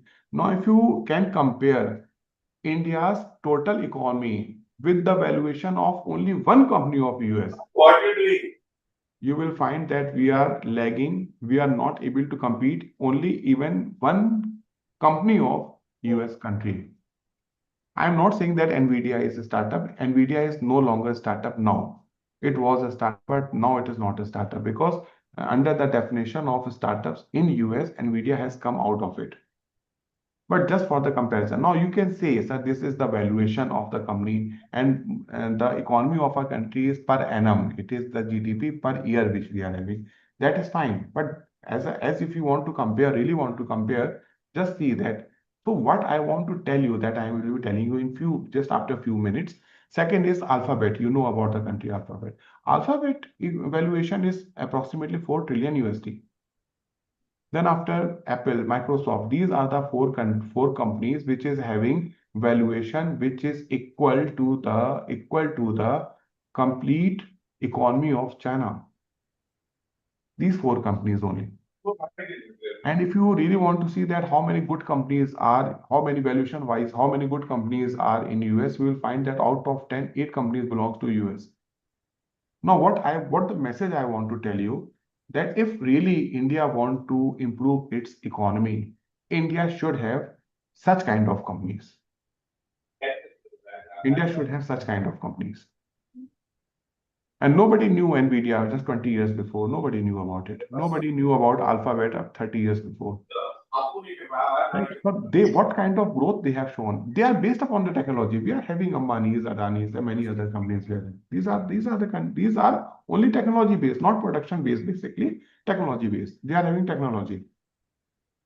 So you know about the NVIDIA. NVIDIA is making AI chips, physical AI. They are into physical AI. They are making GPUs, and they are also making some software which are related with that GPUs. How you are going to operate those GPUs, and what the GPUs are that you understand. Right, they support to encoders, decoders, and the transformers. Transformers means I'm talking about the transformers which you use in software in the software part of these AI tools. So this is what the message I want to give you, that we need such kind of technological based companies if really we want to make, and that is why Industry 4.0 that is having a very important role. Now, there are two things which you all should understand, that I am 100% sure you all must be knowing about it. One is known as the incremental innovation. Second one is known as radical innovation. Incremental innovation is this, that I am a person, my name is VK Arora. I put very good specs into it. Now, these specs are the feature which are added into me, and by virtue of which I improve myself. So such kind of innovations are known as incremental. Plus one. Something is already existing, you made plus 1, plus 2, plus 5, and such kind of innovations are known as incremental innovation. Now, what is the radical innovation? You replace complete VK Arora and you make it some other person whose name is DK Arora, who is much better than VK Arora. Now, VK Arora is not required. So this kind of innovation is known as radical innovation. I give you one example. Previous speaker was also giving you similar kind of example. You all know about the mobile phones, the growth story of mobile phones. So there was one time that Java and the advanced Java, they were developed, and the phone technology was based upon the advanced Java. And Nokia was leading in phone manufacturing. You all know about the Nokia, company Nokia. And the latest phone they introduced, that was the series of E71 and E72. And both the phones were based upon advanced Java, advanced Java, and they announced that these are now having the best technology they are having. Technology-wise, it was the best one. So from the beginning, from the 2G to whatever G it was, what kind of technology, what kind of features you were adding, everything was pertaining to the incremental innovation. Nobody knew that another technology is going to come, which will be known as Android. And Android will take in such a way, and it will integrate all those benefits and features in such a way that advanced Java-based phones will be useless. Only advanced-based Java phone will be useless. So new technology will come. So if Android is coming, then such kind of technology is known as what? Radical innovation. Radical innovation, the complete base, the complete change. You know about the additive and subtractive technology. Additive means 3D printing, and subtractive means CNC kind of machine where you cut some parts. So when 3D printing came, actually, it was a radical innovation. Nobody thought that we will add point by point, and then after we will be making some structure. And all kind of structure we will have starting from plastic to metals, because we are having 4 broad kind of 3D printers. You all know about it. I hope that you all know about the 4 broad kind of 3D printers. SDM is there, then SLA is there, SLS is there, and then after the metal based. And then after you are having integration of more than 2, more than 3, kind of metals or solutions or axes, and you are making new kind of product. So you can manufacture anything through 3D printer. If you are having a special berth space, you can manufacture anything. You make your bicycle, you add some tires, and then you start moving with that bicycle. You make some car, you make rockets, small rockets you work in the space technology. This is happening in India also. This is happening. A small satellite you are making through 3D printer only, right? And means you can understand that what kind of temperature bearing power is there, or whatever the pressure, or whatever the other ambience it can have, or it can sustain, and that kind of 3D printed means material you are making it. We talked about the virtual reality, we talked about the augmented reality, then after mixed reality came, and now we can see that what kind of changes we can see. So such kind of things are known as what the radical innovation. So what I want to say, all the companies are there because of the radical innovation. That is the complete landscape change, paradigm change, right? So these are the 2 things. Now this radical kind of innovation, that is known as what? Disruption. Disruption in the technology. Disruption has 2 meaning, but here what I mean to say, that is the second one. A radical change to an existing industry due to the technological innovation. This is known as what? Disruption, as far as startups are concerned. Who is actually developing technology? Who is bringing technology? Startups. Startups are having this role. Started from the Silicon Valley. They are having the complete, structure, complete help, complete ecosystem developed. They are based upon technology. We are having different kind of mindset in India. The basic phenomenon why startups were developed, if you want to share with me, in India, why startups culture was developed, it is different than other countries phenomenon. In US, startup culture was developed to bring new technology, new base technology, radical innovation. In China, they said that we will bring all the technologies, whatever happening world, please, but at the cheap cost. In UK, they said that we will work on the catapult kind of structure where industry will tell academia and academia will work with the industry to bring new. In Korea, they said that we are only into the manufacturing, we will work in manufacturing, and this kind of startups we require. In Singapore, they said that only data analytics. We'll talk about the AI and data analytics. At every place, you will find that a startup is having a basic phenomenon. I'm not saying all those phenomena are not there. Basic phenomenon. In India, the basic phenomenon, why do we develop a startup is this, that we are afraid of getting jobs for our youngsters. We want them to get a job for themselves and also employ some other people. Don't think about job seeker. Don't become job seeker. Become job creator. So this is the basic theory. On this theory, we started working on a startup. That is why we don't consider that whether the startup is having a technology or it is non-technological based startup. They register a company with due diligence, small due diligence. We call them as a startup. And that is why we are having the third largest numbers of startups worldwide. So this kind of startups we are having. So when we talk about the disruptive technology, then what we have to see that how many technologies we are bringing over here. In the previous time, but when automobile came, when electricity, all kind of electricity or electricity related equipments, all technology came at that time also that was a radical innovation. I remember the day when, first time I saw TV, television, and first time I saw the color TV, Western color TV. We purchased it long back. We were having Yagi Uda antenna. You all must be knowing about the Yagi Uda. Some of the faculty members are from electronics. It is having 3 parts of antenna. Yagi Uda. So how you have to rotate it to see good picture or to capture good voice in your television. That was also a radical innovation, but at that time, not in today's time. So this kind of technology we have seen. The first time when OTT came, it was a revolution because we were not prepared about this, that we will not be requiring anything through internet only. We will be using our television. I'm not sure that whether you agree with me or not, but it was a revolution. Then, ride sharing application in which India has done very well. Ola is there, then Uber is there. Uber is not, but Ola is at least Indian company. In many other countries, you will find, in all the countries, you will find that they all are having their own ride sharing application. And in some of the countries, it is not only the ride sharing, it is having the bigger platform. Any kind of thing you want to order, give order, and it will be available to your hotel or to your restaurant or to your home or to your, or to your offices. So then at the present time, we talk about the blockchain. We talk about the decentralized finance. Blockchain is very important. In any of the things where you see that you want to limit yourself, you want to have an edge computing, you want to limit yourself that these are the players and we want to play among themselves only, among ourselves only. Blockchain is important. It gives you a clarity that what has to be done. I hope you understand about the blockchain, the sequence kind of, memory,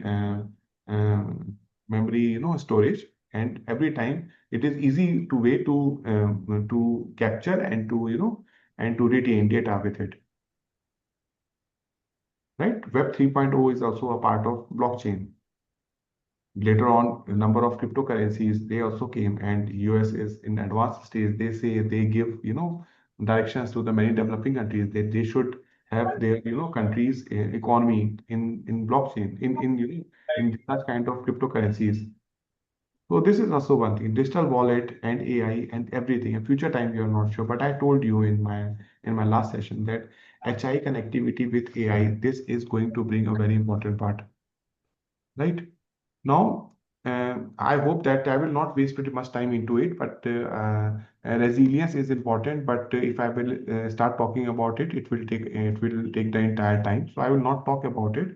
Technological resilience is also very important when you actually want to work in the technological platform with your startup.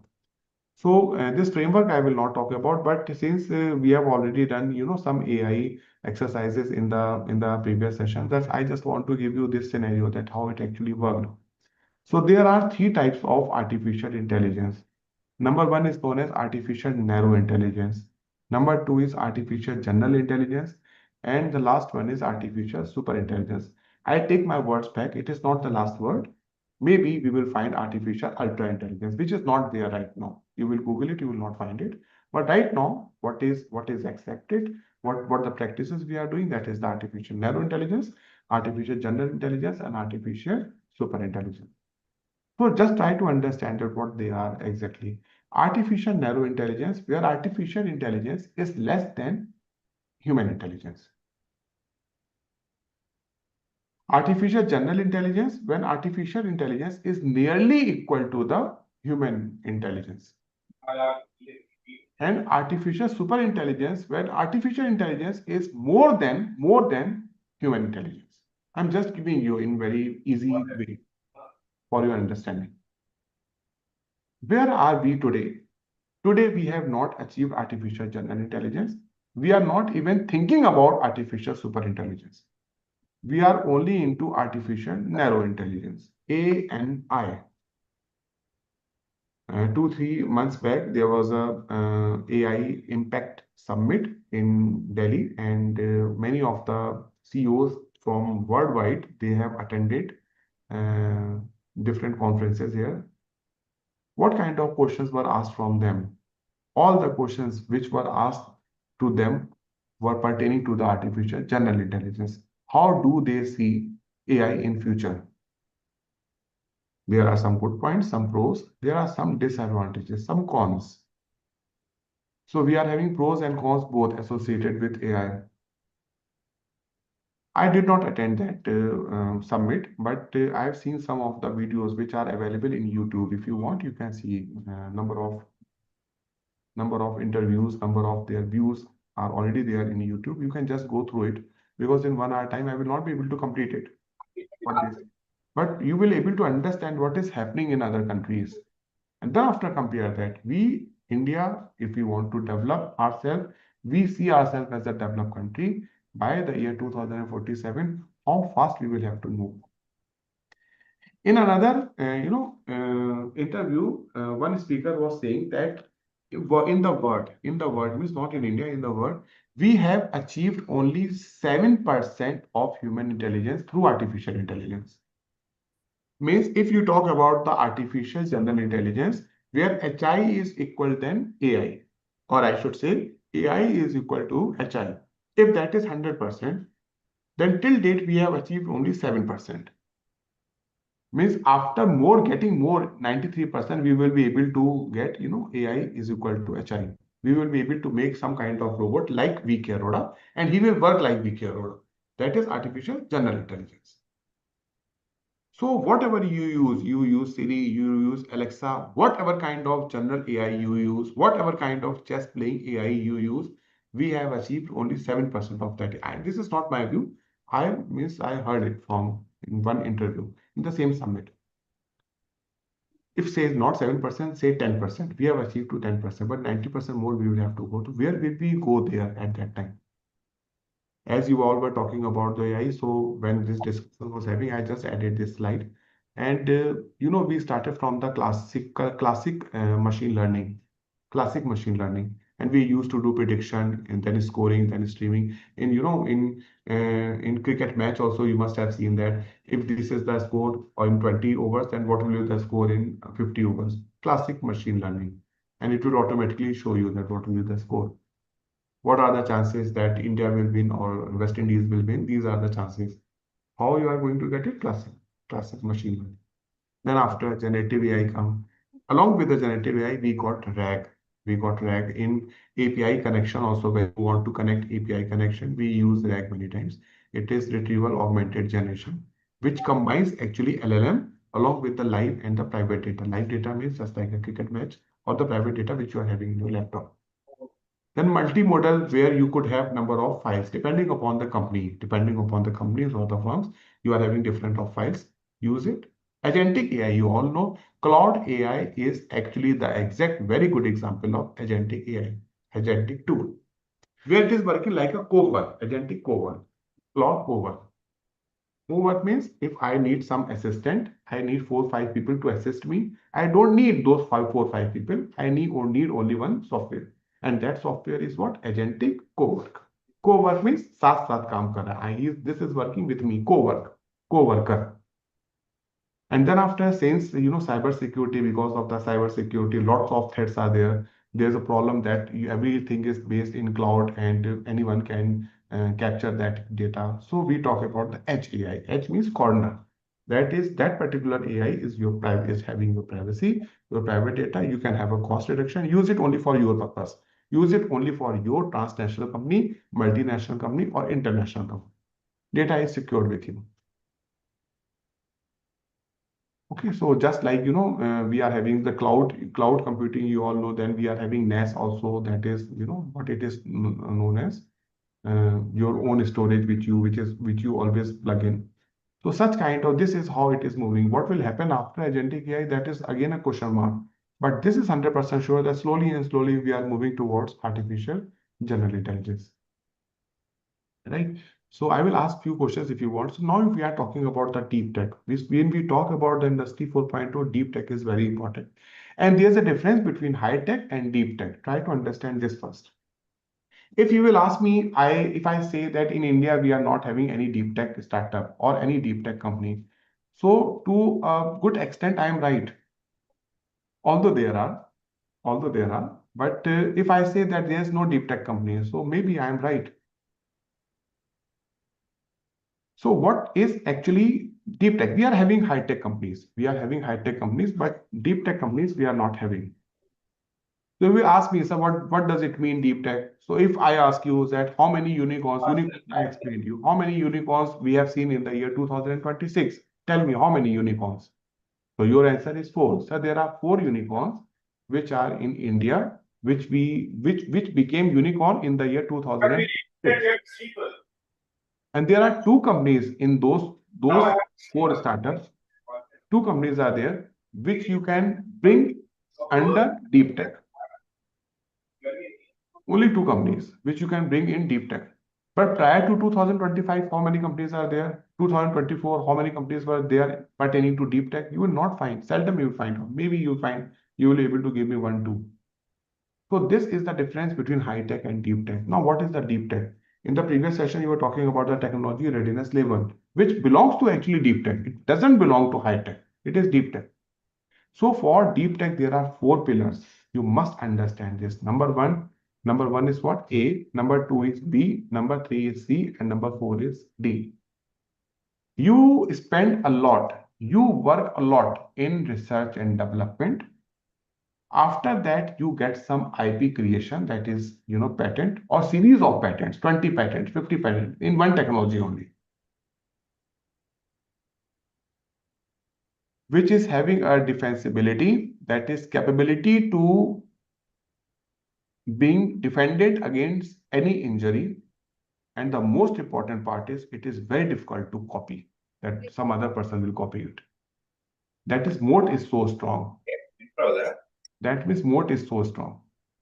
So when you talk about the deep tech is basically science, that is the theory, plus engineering, that is the practical, and which is having an impact on real world.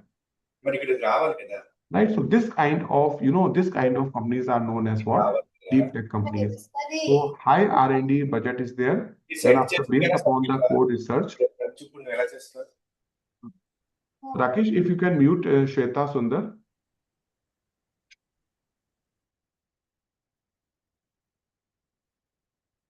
Yeah. So when you talk about this, so that is why, these 5 points are very important. When we say that high entry barriers are there, why high entry barriers are there? Because moat is so strong. It is very difficult to copy. No one can copy it. If you want to copy, try it. China is doing it. What China say that, okay, you are having NVIDIA, we are having similar kind of physical AI companies, not equal to NVIDIA, but we are equivalent to NVIDIA. But whatever we will produce, it will cost you half what NVIDIA is charging. If NVIDIA is charging 2 crore rupees for one GPU set, then we will be charging only 1 crore of Indian rupees for our similar kind of GPU. Right? So this is what we are having number of patents. Patents is not only in one country, in global. We are having number of patents. What kind of research and development costed you? So a huge amount. It needs, expenditure. And then after, there's no guarantee that you will get a success or not. Yesterday, I told you about the open innovation and closed innovation, if you remember. So why I said that in India, we promote only closed innovation? Why I said? I said because we are having limited budget, we are having limited energy, we are having limited time. We cannot say like this, whatever new thing will come, we will adapt it, we will work on it. We cannot say because we are having limited budget. What kind of budget we are having? 10 lakh rupees, 20 lakh rupees, maximum 50 lakh rupees. But when you talk about the deep tech, there is no exact budget that what the budget is there, and will be able to tell you that this is the budget. And Government of India is understanding it. That is why in the year 2026, some changes have already been done in the startup policy. Or rather, I should say that they are having a different startup policy for deep tech startups. You go and search the Indian startup policy for deep tech. You will find it. Although it first draft came in the year 2023, but it was not implemented at that time. But now they are talking. That is why a semiconductor mission 2.0 we are talking about. Why? India has understood now that if you really want to move ahead, you will have to talk about the semiconductors. And when you talk about the semiconductors, all kind of semiconductors, including AI chips, including manufacturing of GPUs, because this is the base of any kind of, not only generative AI, any kind of AI. That is the base. You should have a hardware also. Without having hardware, you cannot talk only about software and kind of. We are having Shravan, you must have understand Shravan AI we are having in India. When you compare with China, they are having 1,500 such kind of LLMs which are working on different languages. So what is the difference? What if we want to have such kind of companies in India, we will have to think from that particular point of view. Right, we need at least 2-3 companies, and all the companies has to come in this. Reliance have got pressure from the Government of India also. They are also coming. They are talking about the 5G. When everybody was talking about the 4G kind of communication, Reliance was talking about 5G. Mukesh Ambani was talking about the 5G because there was a pact between these two brothers, Anil Ambani and Mukesh Ambani, that Anil Ambani was already into telecom. So there was a pact that for 10 years at least, Mukesh Ambani will not come in telecom. After 10 years, he came into telecom. He came with 5G, and he was the leader in 5G telecommunication. You all must be knowing about it. Now he's talking about the 6G. So such kind of companies, they should come. Their contribution should not only come from the government. It has to come from the corporate world also. And corporate is also doing it. It's not like this that corporate is not doing it. They want to see the change, so they are doing it. No, I hope that has already been done, the TRL part in the previous session. TRL, the technology readiness table, it started from US defense and US, space program. They started working on TRL. It starts from TRL 0 in many countries, but generally TRL 1 to TRL 9. So it is having total 10 level. TRL 0 says that nothing is there. You are just going to talk about the ideation. These are the, level of TRL 1 to TRL 9. So there is early stage, then after you are having middle stage, this is having the advanced stage. And why I'm actually trying to complete it, I have forget to add few slides here, because in research and development, your research and development expenditure, maybe it is coming from the Government of India or any state government, or maybe it is coming from any corporate house, maybe it is coming from any international organization. It totally depends upon the product, that at what level your product is. For the first TRL1, TRL2, TRL3, there is very less funding, or there are no fundings. But as soon you move TRL4 onward, government understands that you need funding. You show us that we have crossed TRL5, we will fund you this much. You show us, and it should be validated by us, by some agency which has been nominated by us. Us means government. TRL, you have crossed TRL6, so we are ready to give you another funding, another tranche of funding. TRL7, another tranche of funding. Total funding, how much required? 200 crore? Okay. 500 crore? Okay. 100 crore? Okay. And it should go to the TRL9 stage. So funding is there. And if the funding is there, then risk is also there. Russia is, USSR is, I should say USSR was the country. They spent a lot in their research and development till the year 1990. And many of the ideas they failed. But it doesn't mean that they have not invested into it. Even till the year 2000, Russia has invested a lot of money in developing such kind of technology, because Russia is having brain, Indians are having brain, China is having brain, Israel, Jews are having brain, Iranians are having brain, Turkish are having brain. So these are having brain. Not all the countries people are, you will say, find that where the exactly the innovation or this kind of technological innovations are happening. Right? So you show us and we are going to give you the funding. So that is why in deep tech startups, Industry 4.0, funding is very important. I always emphasize on this particular part that budget and funding should be very clear. And that is why in this time, government is making a lot of help. But this is a small site that technology can only or can always push to the market. But market should be able to pull it at what kind of technology is coming into the market. Android came, technology pushed, market captured it. So technology should be like this, that it is ready for commercialization. If you remember that what I mentioned yesterday, commercialization. How will you segregate your creativity with innovation? The segregation fact is this: I should have some utility to your customers, to your future customers. And how will you ensure it? Whether the market is actually pulling it or not. There is one concept which is known as product market fit. How much product is fit with the market, or how much market is actually able to place the product into the market. So this is known as a product market fit.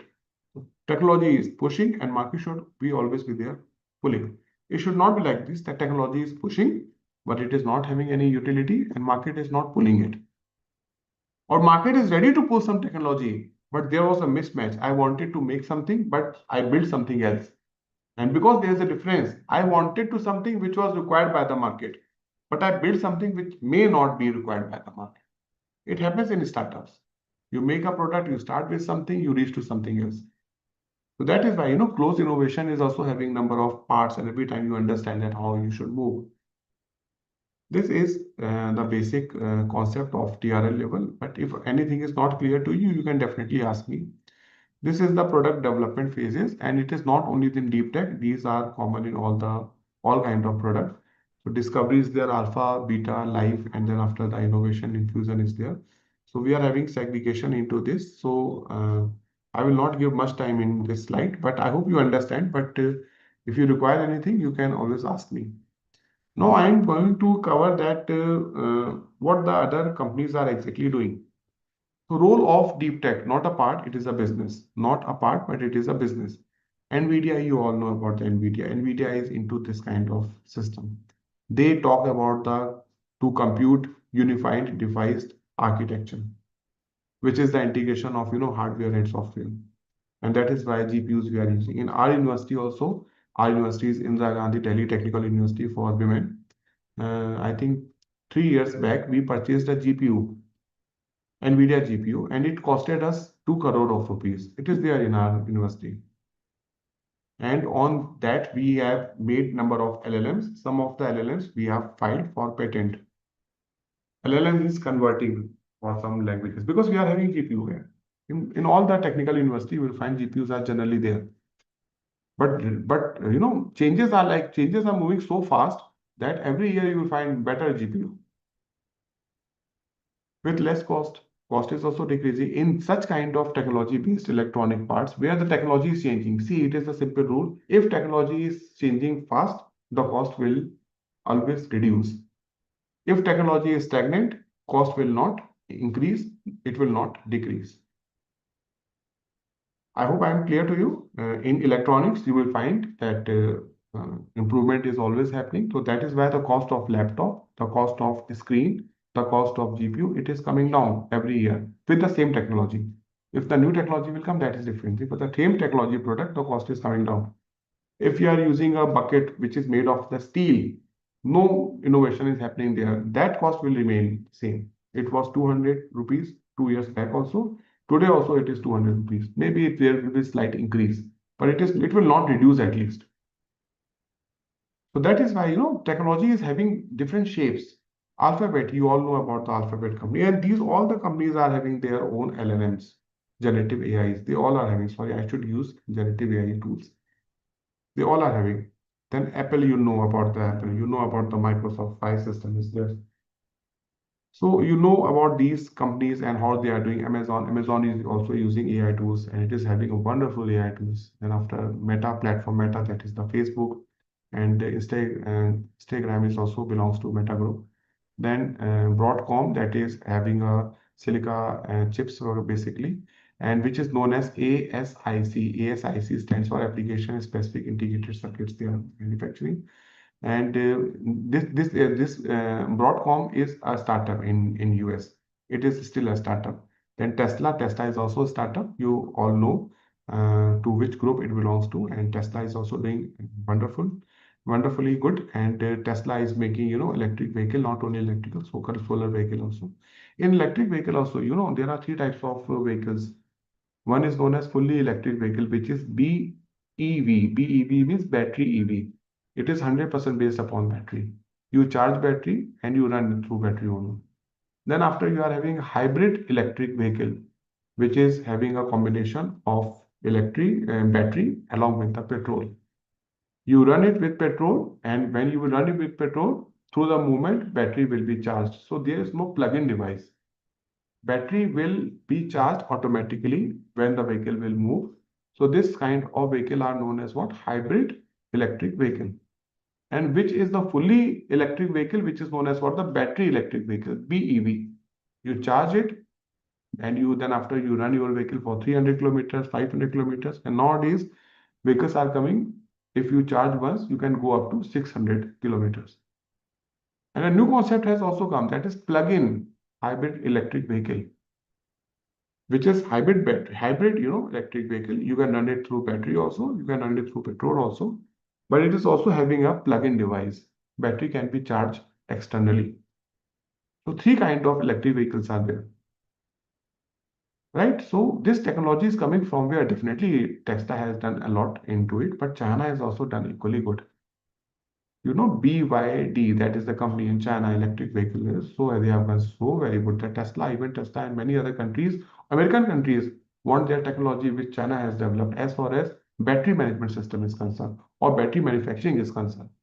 Now batteries are going to come like this, that you charge your battery once and the car will move for 1000 kilometers. 1000 kilometer a car will move. Now you can see that what kind of change you are going to see in future. Petrol will not be required. Diesel will not be required for vehicle. Definitely petrol will be required. China is 80% electric based. China is 80% electric based. But then too, in electric based also, then too, they require petrol because of some other fuel requirement they are having it. They want it.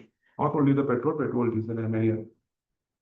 So, such kind of companies also we are looking for in India. Just want to compare in these three countries, G2, what we say that US, then after we are having, then after we are having India.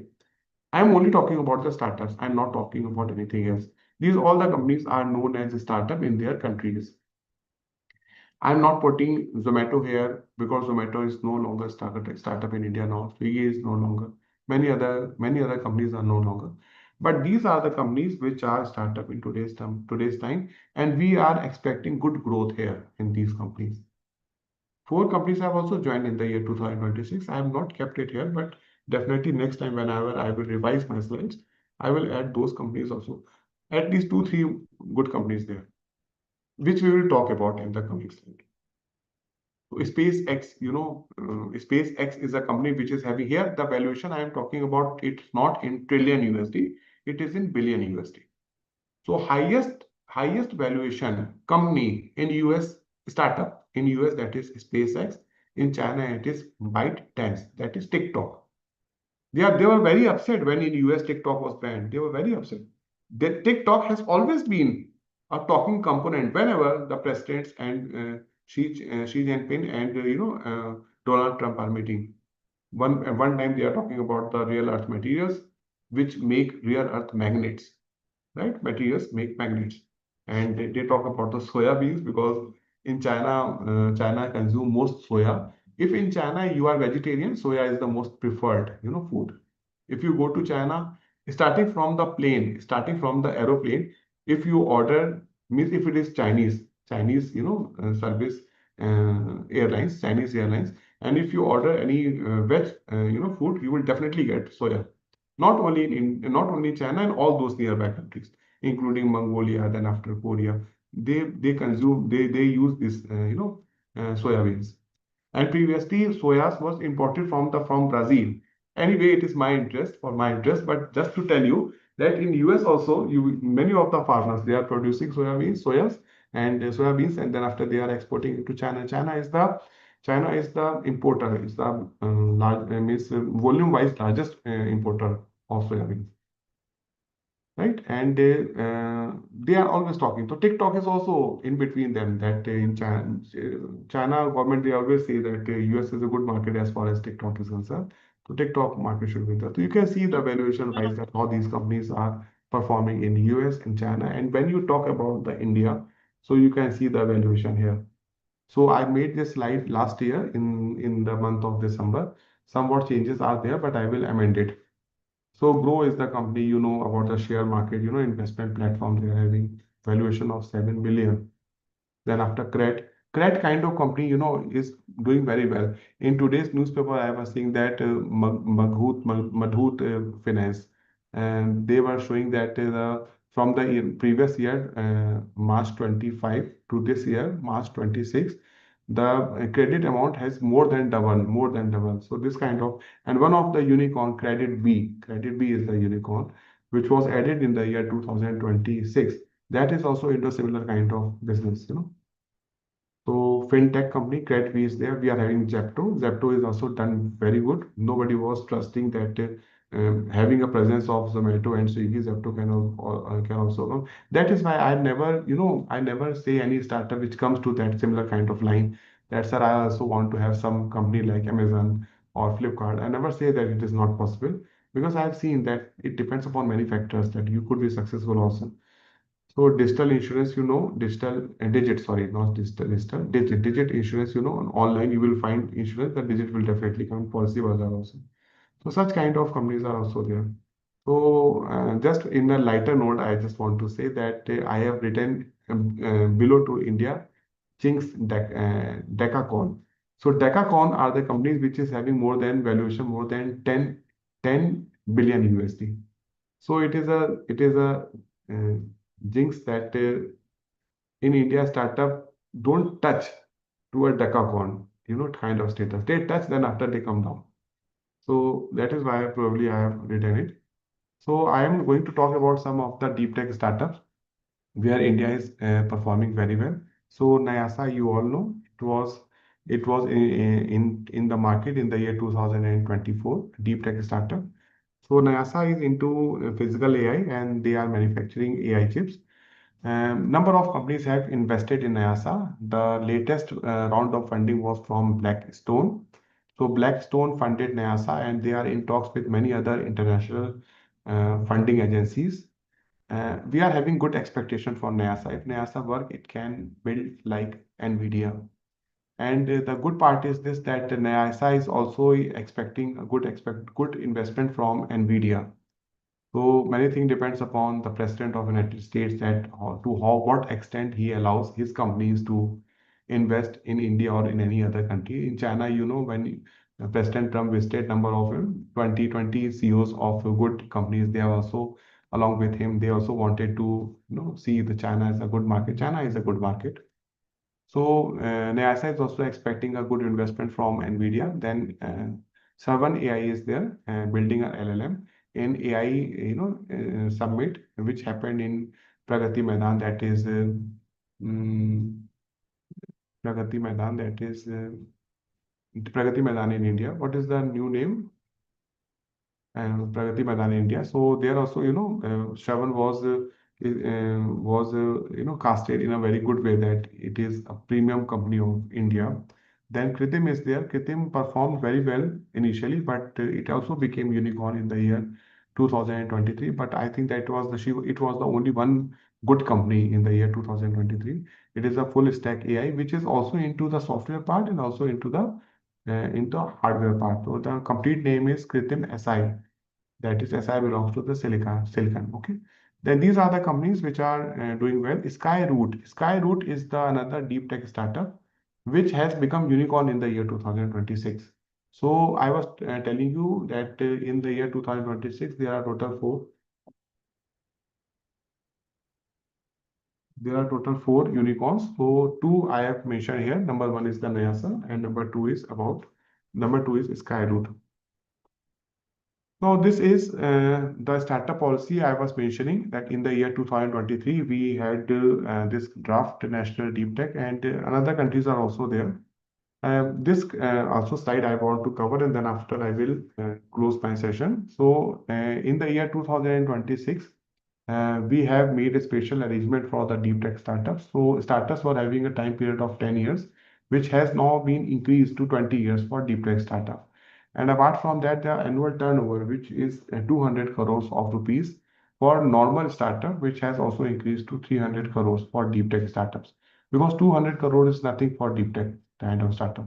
The only thing is just that there should not be any undue advantages, because companies, they take advantage of a startup, because you all must be knowing that for 3 consecutive years they can be excluded from the income tax provision of income tax. So that benefit also many companies take, and that is why they split the turnover of companies and they make new startups. So that should not be there. And in China, if you compare India with the China, you will find that there it is not like this in China.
Hello.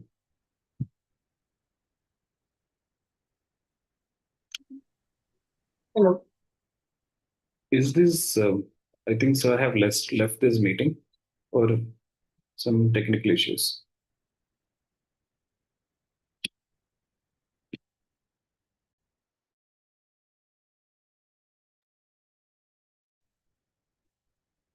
I think meeting has some problem.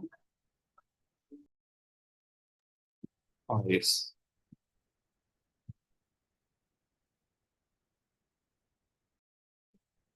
Meeting is over?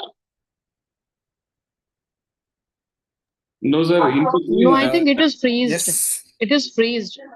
yeah, in between. Good afternoon, everyone. Yeah. So, electricity issue is at Sir's end. So, I think he has completed the session. He just called me. Anuradha, ma'am, are you there? Okay. Yes, sir. Yes, sir. I'm here. Yeah, ma'am. You can just conclude the session. So, okay. Thank you, sir. VK Arora sir is present or not? He has left session. Sir is left because of electricity issue. So you can just Okay. Okay. give thanks to our participant. Yeah. Okay. No issue, sir. Thank you, sir. Please convey our thank you to VK Arora, sir, who has given us insight about the various startups and what are the various schemes and whatever we can do for starting the startups and for the ecosystem. So thank you, VK Arora, sir, and thank you the organizers of this STC. And thank you so much. Yeah, thank you, ma'am. Thank you so much. Simple, please 2 minute के लिए रुकेंगे.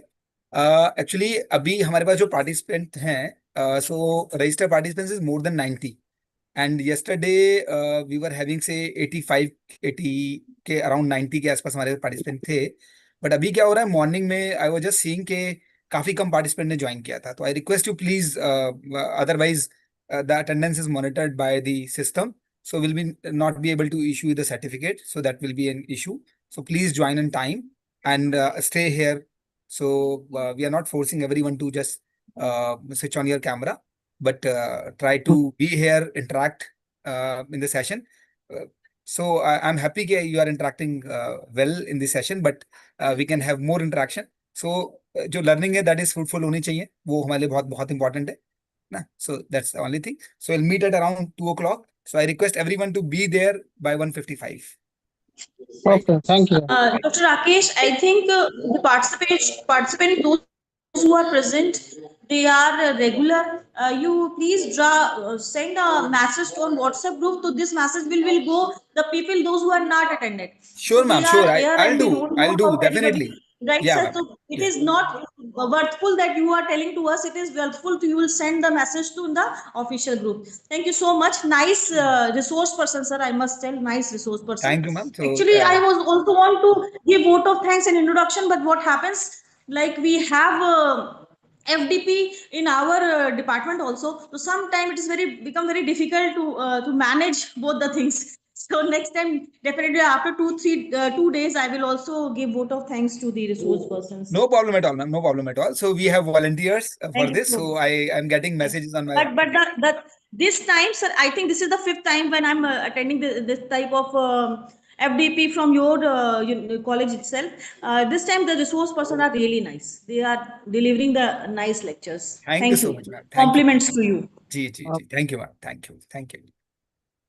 So we'll meet at 2 o'clock sharp. Okay, sir. Okay, sir. Okay. Yes, sir.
Good afternoon, everyone.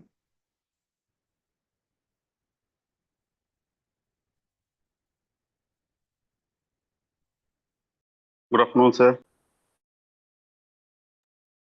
Sir, when will be the speaker be coming? We have to start at 2. We have to wait for how many minutes? Just wait for 2 more minutes. So let the other participant join. So we'll be No starting. issues, sir. No Yeah. issues.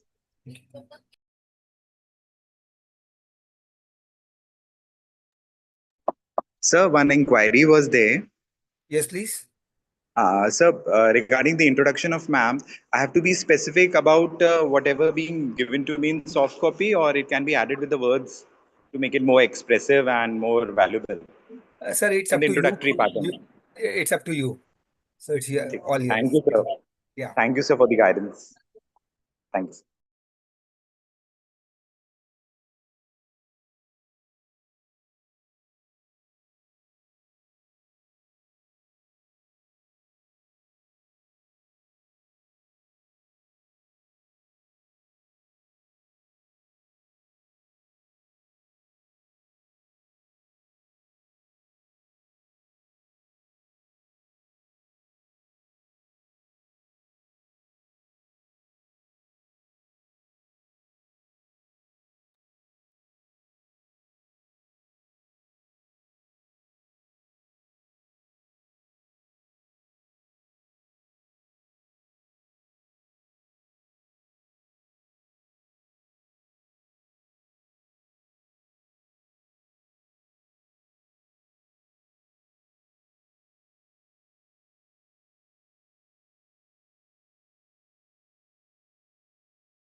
Sir,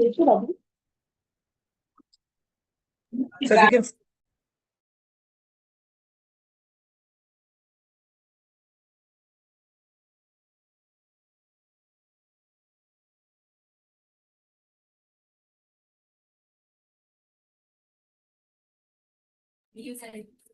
hello sir, आप start कर सकते हैं. Thank you, sir. Ji ji. Thank you.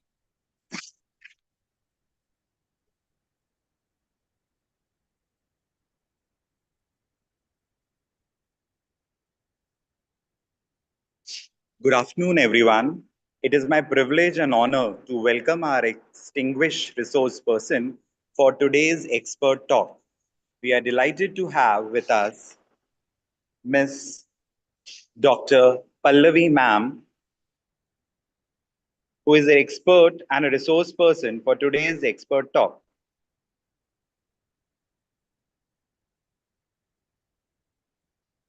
She is a highly accomplished professional and an inspiring personality in the field of management and other domains of management, and an inspiring personality. She has rich experience and expertise in marketing management, consumer behavior, brand management, e-commerce, digital marketing, business research methods, and their interest areas are influencer marketing, AI and marketing, consumer investment behavior, advertisement, and digital marketing. Her journey reflects dedication, knowledge, and continuous learning. Through her work, she has inspired many students and professionals and has made valuable contribution in the areas of management. Today, we are fortunate to have this opportunity to learn from her insights, experience, and expertise. I'm confident that her thoughts and guidance will provide us with valuable knowledge and motivation. On behalf of MMTTC DAVV Indore, we are privileged to welcome you, ma'am, and thank you, ma'am, for taking out your valuable time to be with us for today's session. Ladies and gentlemen, and all the organizers and all the participants, please welcome with me in giving a warm and a round of applause to welcome Professor Pallavi, ma'am. Thank you so much, Abhijit Sahu, sir. So it was a nice introduction. And so you spoke so many lines about me. So thank you for this kind words. So today I'm going to discuss the topic. So let me share the screen with you. Before I start, I just want to know the research areas of all the participants so that the conversation will go in that manner. So can you tell me what are your areas or your subjects or your research areas, research interest, anything, so that we'll discuss the session according to that. Okay. So Gayatri ma'am has written education. What about others? What domains or research areas you basically people are working? Ma'am, my research area is management specific to HR and organization behavior. Okay. Consumer behavior marketing. Okay. Some more replies I want. Economics, computer applications, management and marketing. Great. Marketing. Great. So there are many people from marketing management, right? Mathematics. Okay. Pharmacy, HR. Great. Entrepreneurship. Okay. Marathi. Very good. Languages we are also having. Great. Okay. Electronics and telecommunication. Okay. So let me share the screen with you and I'll let you know that what we basically today we are discussing about. Just a moment.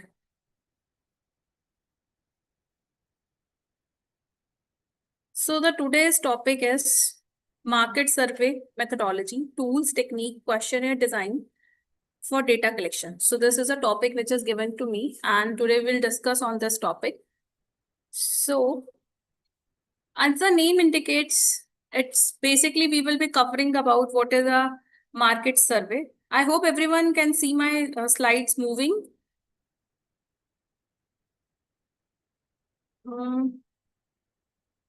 Is the slide is moving? Can you see that? Yes, yes. Okay, thank you for confirmation. Yes, ma'am. Okay, so today we will firstly cover about what is a market survey methodology, what is survey, and then types of interviews, questionnaire, its function, element types, then what are the basic issues that as we all researchers are basically facing while designing a questionnaire and collecting the data. So today we'll talk a lot about the details of this, the basics. I hope everyone knows, but we will covering some basic and then we will start discussing my problems which I am facing while doing the research and collecting the data and when I am asking the people to fill the questionnaire and what are the hurdles I generally face. And in the last, we will discuss about what is a panel survey and telephone survey. So all this will come under our broad area. Okay, so can you see a picture and can you let me know that what you can see in this picture? What comes in your mind when you see this picture? What this picture speaks about? What is this? Can anyone let me know what you can see? Marketplace during Corona time. Okay. Crowded Marketplace. market. Okay. Okay. The people who are from Delhi, can you identify this type of market where this is? Sell market. Khan market. Sell market. Sarojini Nagar market. Open. Okay. Crowd. You can see the crowd. Okay. So this is one type of market. Any more guesses for which kind of market this is? This picture take from internet and this is a very popular market in Delhi. So this picture represents the Chandni Chowk. So, but yes, it's very unorganized and unidentified, and you can see a lot of crowd. You can see a lot of banners. Now you can see a one picture of where it is written branded kurta, sale ₹100, right? Yes, Gayatri ma'am has rightly mentioned sale. You can see the sale that is written. You can see the people wearing the mask. So these are the different perspective which you are looking out, right? Now, what is a market survey then? So if I wish to collect the data from this crowded place, it is possible. Can you tell me, is it possible to collect that survey using the data, using the survey method, using the from this type of market? Is it possible? Can we collect it? Okay, no. Okay, some other people, no. So we can't collect the data using the survey method. Okay, any other method we can use to collect the data from this type of market? Yes, it is very difficult. Observation. Observation, very good. Yes, so this is the right method. So we can observe them, right? We can prepare a checklist, we can prepare our major points, and then we start observing that what, and also you can ask the people about their experiences also, right? For example, you can get a very short interviews, not exactly the interview, just an interaction. You just go to the people and ask that how, okay, how's your experience? These type of things you will do. But what we do in this survey technique, so market survey involves the systematic design, collection and analysis of data to understand the consumer needs and market dynamics. So here I have highlighted two things. Random method also used?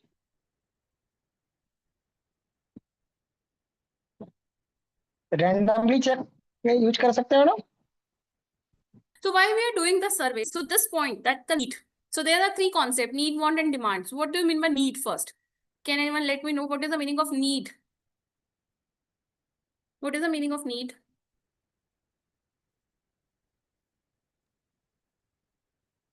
According to objective. Things required to sustain a life. Requirements. Okay, what kind of requirements of a customer basically? So basically there are the three terminologies: need, want, and demand. So marketing basically start from the needs, wants, and demand. So can anyone let me know what is the differentiation between need, want, and demand? Need means it is essential. Want, it can be, we can replace that, or we can wait for it. Demand is when we have the want as well as the ability to pay. Okay, okay. Okay, let me clarify this. What is the meaning of need, want, and demand? Need means the basic things which we require. For example, I'm feeling very hungry, right? So I need a food.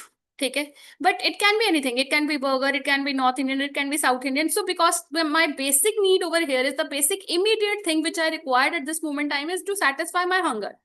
So this is a need, and we generally say roti, kapda, and makan. Take food, shelter, and clothing. These are the basic needs. But now the basic needs of the people have also been increased. We require internet, we require privacy, we require our safety. So that would also come nowadays because we are now moving fast.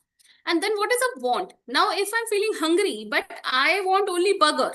So that is want, because my requirement is directed towards one product. That is my want. कि खाना है तो burger ही खाना है. That is my want. And when it become a demand, अब burger तो खाना है, but खाना McDonald's का ही है, because I have the capacity to pay. So when it is a need become, a want become demand when you have the capacity to pay. अगर मेरे को भूख लगी है, ठीक है, तो मेरे पास पैसे ही नहीं है, तो वो मेरी नीड बन के रह जाती है कि मेरे को कुछ भी दे दो खाने के लिए. बट वांट बनती है जब मैं ये डिमांड करती हूँ, जब मैं ये आस्क करती हूँ कि नहीं यही प्रोडक्ट चाहिए मुझे, डिस्पाइट ऑफ एनी ब्रांड. अभी तक ब्रांड नहीं आया, बट जब आपके पेट में पैसे भी हैं, आपको भूख भी लगी है, आपके दिमाग में भी क्लियर है कि आपको क्या खाना है, then it become the want, demand. So this, I hope it is clear. And market dynamics. What is a dynamic? Dynamic means that is keep on changing. तो यहाँ पे लोगों की जरूरतें भी बदल रही है. As I rightly mentioned that need is रोटी कपड़ा मकान, ये पहले थी. अब क्या है, प्रिवेसी भी चाहिए, डेटा भी चाहिए, सिक्योरिटी भी चाहिए, सेफ्टी भी चाहिए, ठीक है, हमें एक फ्रेश एयर भी चाहिए. तो बेसिक चीजें हमारी काफी सारी आ गई है. पहले लोगों को हवा, पानी, ये सारी चीजों की रिक्वायरमेंट थी, बट वो ऑब्वियसली कि बहुत साफ है, बट अभी ऐसा नहीं है. So things keep on changing. So that's why we conduct a market survey to understand that direct insights from the customer कि उनको चाहिए क्या. Discover what the customer preferences. अभी जैसे एक और एग्जांपल डिस्कस करते हैं इसमें. For example, अभी आपने देखा होगा, as I believe all the people, majority participant must be teaching or doing research. तो you just observe your society. तो color preferences जो हैं वो लोगों की बदलती जा रही हैं. एक टाइम था जब नियॉन कलर काफी हिट में थे. If you people can recall that, neon was a very fashionable colours. ठीक है, अभी पेस्टल कलर्स काफी हाई हैं. ठीक है, अभी समर चल रहे हैं तो people prefer wear pastel colours. Color preferences also change with the passage of this weather, and also where you are belonging. Like in North Indian, people prefer light colors, very soothing colors in specifically in the summers. So what is the customer preference? उनके preferences ऐसे क्यों हैं? For example, festival आएगा तो हमारे बिल्कुल preferences, food, clothing, even lot of materialistic purchases got changed. So we have to understand कि लोगों की preferences ऐसी क्यों बन रही है. Then also, then what we do, we refine and improve our offering. We try to improve कि हम कहाँ पे चीजें improve कर सकते हैं. And then based upon this, we take a solid decisions. आजकल marketing में एक term चलती है which is called as a data driven marketing. So basically marketing is now more and more based on the data. Data क्या बोल रहा है? Data कहाँ से आ रहा है? लोगों से. लोगों से हम कैसे भरवा रहे हैं? सर्वे से, या ऑब्जर्वेशन से, या इंटरव्यू से, या फिर क्वालिटेटिव और quantitative data. We put it into the broad buckets of quantitative and qualitative data. So people, they are giving us the data in the form of the qualitative or quantitative. So that is basically driving their preferences. That is telling us that what basically people want. तो ये सर्वे क्यों करवा रहे हैं? In order to improve our products, in order to improve our offering, in order to give more variety, in order to understand the trends. अभी जैसे I was teaching my students in the class, तो I observed कि आजकल जो trend चल रहा है, that is towards more inclined towards K culture, that is Korean culture. Have you people observed that कि लोगों की preferences, food, music taste, and even in the fashion industry, this Korean culture played a very important role. Have you observed that? If you have kids at your home, that might you have seen that they are now becoming fan of Blackpink or these type of Korean things. Have you witnessed the same? So here you will understand that why these things are coming up and how the people, their preferences are changing, and how as a marketer, as a company people, we also need to change it. So that's why we do the market research, market survey. Okay, let's move ahead. So survey is defined as a technique whereby the researcher studies the whole population with respect to certain sociological and psychological variables. तो सर्वे के सच में हम assume ये करते हैं कि हम सारी population को study करेंगे, but actually this is not possible because we cannot do a research on whole population. So what we do, we just identify certain sociological and psychological variables. Sociological, you can say about as a culture, subculture. You can talk about the religious as a sociological variable. You can talk about your surroundings, the society where you belong, where you are residing, urban society, and the cities, metro and non-metro cities, all will come under the sociological factors. Psychological variable, your attitude, intention, and desires will come under your psychological, etc. variables. So we try to understand their opinions, the attitude, and social facts. अगर लोगों की ऐसी opinion बन रही है तो क्यों बन रही है? अगर उनके एटीट्यूड फेवरेबल है या नॉन फेवरेबल है, why, what are the factors behind it, and what are the social facts where the society is playing a dominant role into this, why the society is driving them. I gave one project to my students to visit some places in Delhi to understand that how this Korean culture is impacting them. So you will be surprised to know there are the certain places in Delhi where they visited and they told me even in the malls there is a certain products which the people they are buying it. That was more inclined towards the Korean culture. So this is, you can see now when the people they are looking at each other, they will understand that what is the society is demanding. For example, Blackpink concerts, these type of concert when they are coming up, they are influencing the other people. तो वहीं से उनके attitude और opinions बनने शुरू हो जाते हैं. So this technique will help us to understand कि characteristics क्या है ऐसे लोगों के, कौन से लोग हैं वो. For example, मेरे को सर्वे करना to understand the people preferences towards the Korean cuisines, for example. तो अब मैं ये देखूंगी कि मेरे को कौन से लोग लेने हैं. मेरे को अगर जेंजीज लेने हैं तो कौन से हैं वो जेंजीज? वो स्कूल जा रहे हैं, कॉलेज जा रहे हैं, वो क्या कर रहे हैं, वो जॉब कर रहे हैं. What is the specific age group and then I will take as some random sample, which I believe कि ये बाकी सारी population के साथ align करते हैं. So this survey method is a technique where you will be understanding your population, which is a randomized group, which is a representation of your population, and try to understand the other people behavior कि बाकी लोग भी ऐसा करेंगे. So these are the four categories of survey. First one is personal interview, questionnaire and survey, telephone and panel. So firstly, we'll discuss about the personal interview. In nowadays research, I would say that many people, now they are shifted toward the mixed method. I believe many people who are working in the management field, they must be knowing what is mixed method. They're using the quali and quanti. So I read one paper, I have published 2-3 papers specifically on this mixed method, and also I read one paper. उसमें उस बंदे ने क्या किया, उसने पहले क्वांटी लगाया, क्वांटी लगा के डेटा कलेक्ट करवा के लोगों से, then he validated those findings with the help of qualitative. So that is also one of the technique, but generally what we do, we try to understand or identify some factors with the help of this interviews that is a qualitative in nature, and then try to identify those variables and test it on a larger population, which is called as a mixed method. So we keep on discussing these things in between. Okay, so as very normal meaning of interview is an interaction between two people, where one person is called as an interviewer who asks the questions, and the person who responds or gives the answer is called as an interview. So there it is a one-to-one interaction, take it, in as a personal level, people they are discussing. But how this interview is very successful? Have any one of you applied this interview method technique in your research ever? Have you applied that? Then I'll let you know that what are the problems when happens when you follow this technique. Has anyone taken interviews?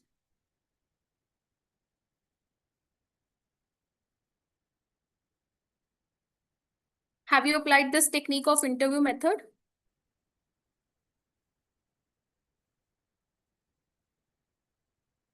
Okay, I believe no one. Right. Okay. Okay, I'll let you know that what are the problems happens when you take an interview. First one is accessibility in the term of the information required from the respondent. He, she must be able to convey. What is the basic problem happens in the interview when you are planning it? People, they are not comfortable. People, they don't want to share. अगर आप उनसे ये बोलते हो ना कि मैं एक रिसर्च कर रही हूँ और मुझे आपकी इंफॉर्मेशन चाहिए, because what is mandated by the all these publishers that you must have some valid proof, like recordings, like pictures. So you must be having some valid proof that you have conducted the interview. So people, they are very much shy, they are very much uncomfortable while sharing this type of information. तो वो देना ही नहीं चाहते हैं आपको इस तरह की information. So this is accessibility is a problem. The information which you want to extract from the person is not easily available. You can't take the information so quickly. Second one is cognition. What is the cognition now? The respondent can understand what is required of him. अब उसको understanding भी वैसी आनी चाहिए कि आप उससे पूछ क्या रहे हो. So basically, sometimes people fail to understand that firstly, they want an answer why you need the information. Then they again want कि आप उससे information किस तरह की information चाहते हो. Sometimes people ask it कि आप पूछना क्या चाहते हैं. उसके बाद another very important factor, why the person will share it. What is the motivation behind it? आप तो अपना research के लिए कर रहे हो, but what is the motivation behind it? Why the person should give an interview? So in order to tackle these type of problems, in India we are still having the lack of funds, but there are certain researchers where they are getting some funds, for example ICSR projects and everything. So once you have funded projects, तो आपको ये वाली problem नहीं आती है, because then you give people certain benefits. For example, in foreign में जब भी interviews methods होते हैं, so how the companies they are doing it, for example Coca-Cola, they want to conduct a survey, so they will publish in the newspaper ki we are going to conduct an interview, or we just want a panel, we just want your opinions, so we invite you to participate in the interview. जैसे एक proper invitation होता है with all this details, like what is the venue, what is the timing, everything is written in detail.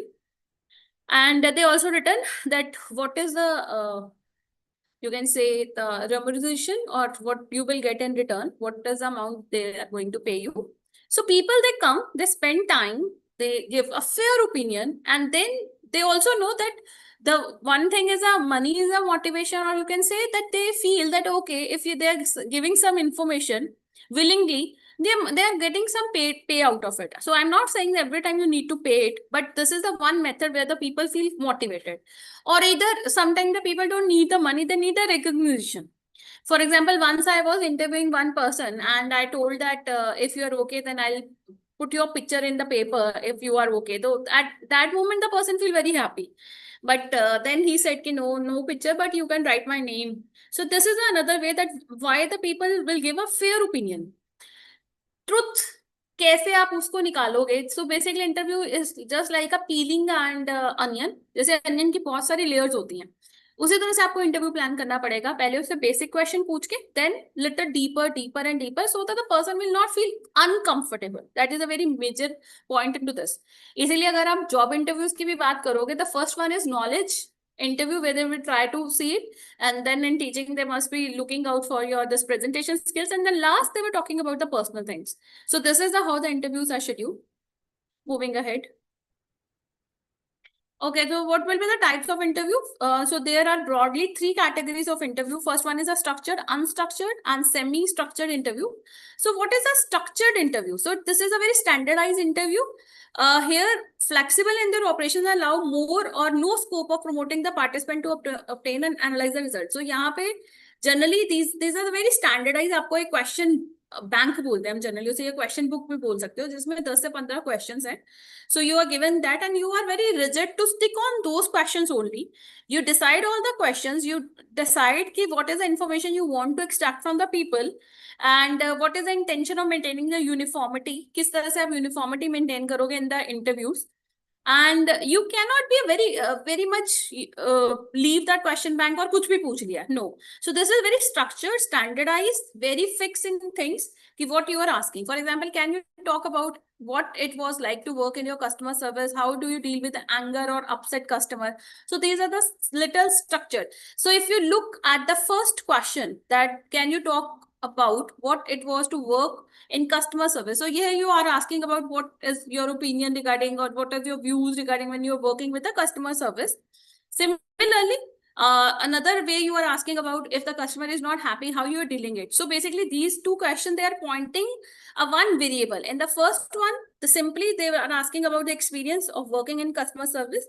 Second one, the dealing with an angry or upset customer.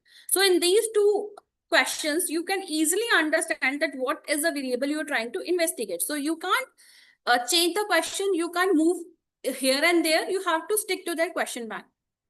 Whereas in the semi-structured interviews, you can say that you can deeply probe the respondents along maintaining the basic interview schedule. Now, what is happening into this?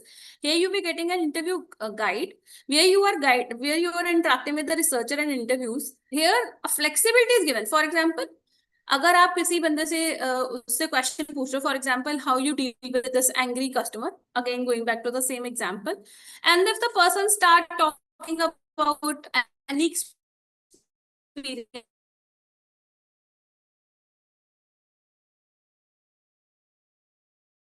that okay में, and then they are also telling you certain parameters कि नहीं उसके वो customer इसलिए related था क्योंकि उसकी पहले की जो experience था वो अच्छा नहीं था. So you understand one variable, that is the past experiences is not good. Then the person is also telling you that okay, the customer is frustrated because he has waited. So you can say the lost patient. तो इस तरह से कुछ सब variables भी आपके साथ निकलते रहेंगे. So here you will try to understand okay कि क्या इसके अलावा भी कुछ और रीजंस थे, क्या हम एक कॉर्नर से दूसरे कॉर्नर में मूव कर रहे हैं.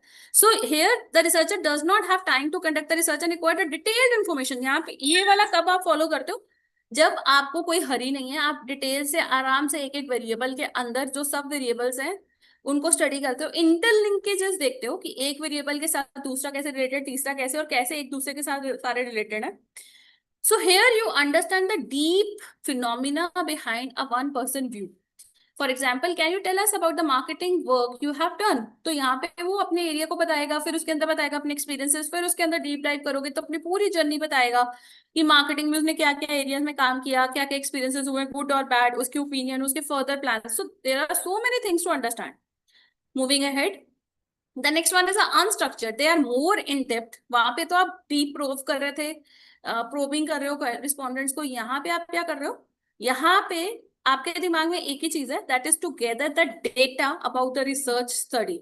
You want to collect a lot of data, a number of question you are asking about, but also you are sticking to the अपने दिमाग में जो भी आपके वो क्वेश्चन बुकलेट है वो तो रहेगी, but here you are also asking about the n number of the questions.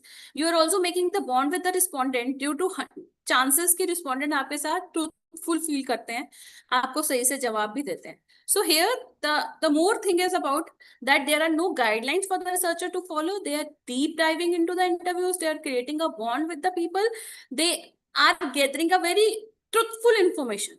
So they can approach the participant ethically to gain as much information as possible about the research topic. For example, can you tell me about when you had to deal with something hard and how you did it? Now see, now you're asking about the some things which does not make a person comfortable. For example, you are asking about कि आपके साथ कुछ वैसा पूरा हुआ है और आपने कैसे डील किया. तो maybe the person get emotional in so many times. So you also have to cover up and come again and support the person and giving a lot of motivation to him how to deal with it. ठीक है. So unstructured interview, if you ask about structure से आपने क्या था, fix question schedule बनाया, उसी को follow किया. सेमी में आपने उसको भी फॉलो किया, पर डीप टाइप में किया. यहाँ पे तो आपने बिल्कुल ही एक दिमाग में है कि अच्छा मेरा टॉपिक ये है, but now you are gathering a lot of data from the people. In-depth interviews you are taking about. Okay, so moving ahead, next one is a type of the another interviews. So there are these type of interview. That was a behavioral, panel, group, case, technical. We cover one by one. So what is a behavioral? Behavioral interview is that when someone did in the past can be sign of how they act in the future. And by this interview, the company can also understand the interview behavior through the body language. Now here, this type of interview can say, I'll give in one example. So generally the brand do this type of research. What they do, they generally observe the people. Jesse, for example, if you're shopping in pantaloons, right? So they generally have your all the details, and the moment they enter the phone number, it come into their screen that what you have purchased, when you have purchased. So they understood कि okay, अगर इसने बहुत सारे पास अपने जो shopping products हैं, जो apparels हैं, वो बार-बार return किए हैं, तो it means this person is not trustable. This customer is not like he's a customer who can switch anytime. He's looking for more off. Even अगर आप sale पे ही shopping कर रहे हैं, जब भी sale लगती है पैंटालून में, आप तभी shopping कर रहे हैं. At that moment also the company get an hint कि ये जो बंदा है, this customer basically want to shop when there is an off. So here that you can understand a lot many things when you are interviewing the person. उसकी body language कैसी है, वो किस तरह से answers दे रहा है, उसके साथ past में क्या हुआ था, future उसका कैसा है, वो present में किस तरह से behave कर रहा है. So based upon this behavioral interview, you can understand how this customer is going to behave. Next one is a panel interview. Now in this, 3 or more interviews usually ask the questions and evaluate the candidate answers as a group. This is a good vector to get a full picture of the candidate's skills and suitability for the job. Panel interview generally हम लोग जो करते हैं वो job में करते हैं. So everyone knows about it, where every 3 or 4 people, a panel of 3 to max 5 people will be there, and they will be asking the question in order to understand the full candidate skills and suitability for the job, whether the person is suitable for the job or not. The next one is a group type of interview. So multiple people are interviewed at the same time in a group interview. This form of interview often focus group that are utilized on every entry or employment in the customer service to examine how well candidates get along with others and function as a team. So what is a group type of interviews? यहाँ पे लोग क्या करते हैं? So यहाँ पे group interviews में people are interviewed at the same time in a group. So generally we call this as a focus group interviews. यहाँ पे you collect the people of 8 to 10 and then you understand कि लोग किस तरह से जवाब दे रहे हैं, how they are behaving in a group, how the focus group answers are moving in a group, whether the people they are agreeing to each other points or whether they disagree, what is the function of them, how they are managing it. So in this type of we call this a focused group research in generally in research. Then is the case interview. What is the case interview now? Here, as you just ask the question from the person whom you are writing a case study.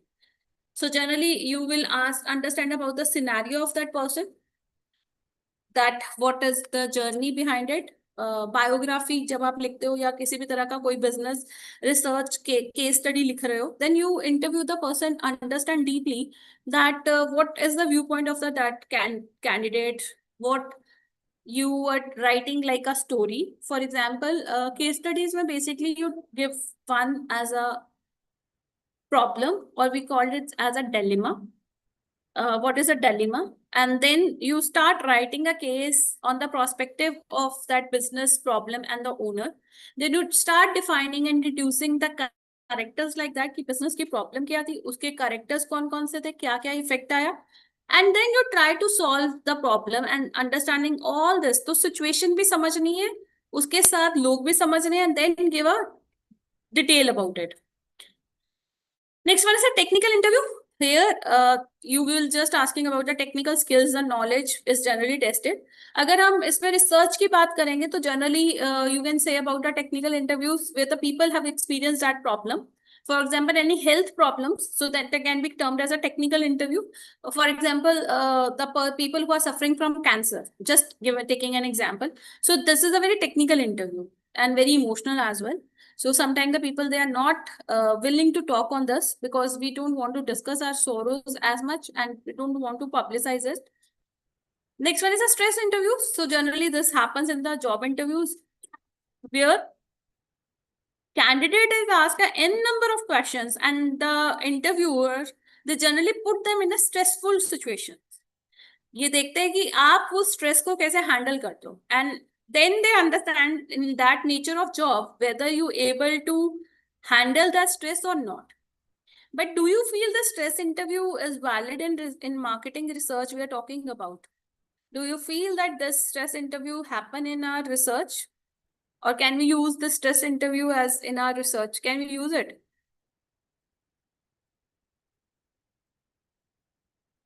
What happen if we use a stress interview in our research? Can we use it? Yes or no? Only I just want this answer.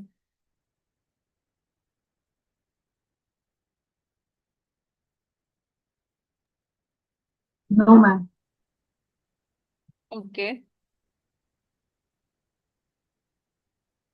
We dilute the data, ma'am. We not give the exact information that we are seeking. Yes. If we use the stress interview, the people will not give you any of the information. They will not give you. They just want to leave the room, and they will not give you the right and the correct information. So right. But these are the certain type of interview that you also being known through. So next one is a type of interviews we generally use in research. That is the email interviews, web interviews, personal and telephonic. So personal interview, as we have discussed, personally you are meeting the respondent, asking the questions. One-to-one conversations are there, or even it can be a focus group. So generally interviews is a lunch interview wherein frequently better suited for a casual inquiries and discussion. How you identify the research problems? For if you are moving in some places, like observation can be one, you're reading the newspaper can be one, and also when you're listening that people discussion. For example, I'm a very I travel a lot. अब तो traveling में लोग बातें नहीं करते हैं, but when they are traveling and they are talking, if you listen their views and you understand a very root cause problems, what kind of problem the people still are facing, और वो आपको तभी पता चलेंगी when you are traveling, when you are moving in those people, when you are observing, when you are also you are living in those situations, then you understand, okay, what is the problem in that. While sitting in a comfort zone, we will never understand that what are the problems still the people they are facing and where is the gap. Policy implementation and the policy success, where there is a gap, implementation gap kahan reh gaya, so then you able to understand, and here this research gap comes. So then when you start identifying this, if you talk about the COVID era, so I was writing one paper where I talk about the domestic violence. Basically, I was working on this mental unrest of the females specifically. Then I come to know, okay, this domestic violence is not in India. If you go to global standards, the pictures are horrible. If you just go by this global data, you just scroll and Google it, you can see that across the globe, the domestic violence is like anything. Chicken in that COVID era, right? Particularly now the things are changing. But then you able to understand, okay, these are the problems which still exist in the society. So here the rules come of this personal interview. Here you can understand the people when people are talking, for example, lunch break, you're moving out, you are roaming here and there. Then you can understand, okay, so these are the some of the issues which we need to understand from a very grassroots root level. The next one is a telephonic interview. So generally, people are more comfortable in telephone conversations as compared to personal one-to-one conversations. So in one of my paper, I generally took the telephone interviews and properly. But there is a one point which I want to give you.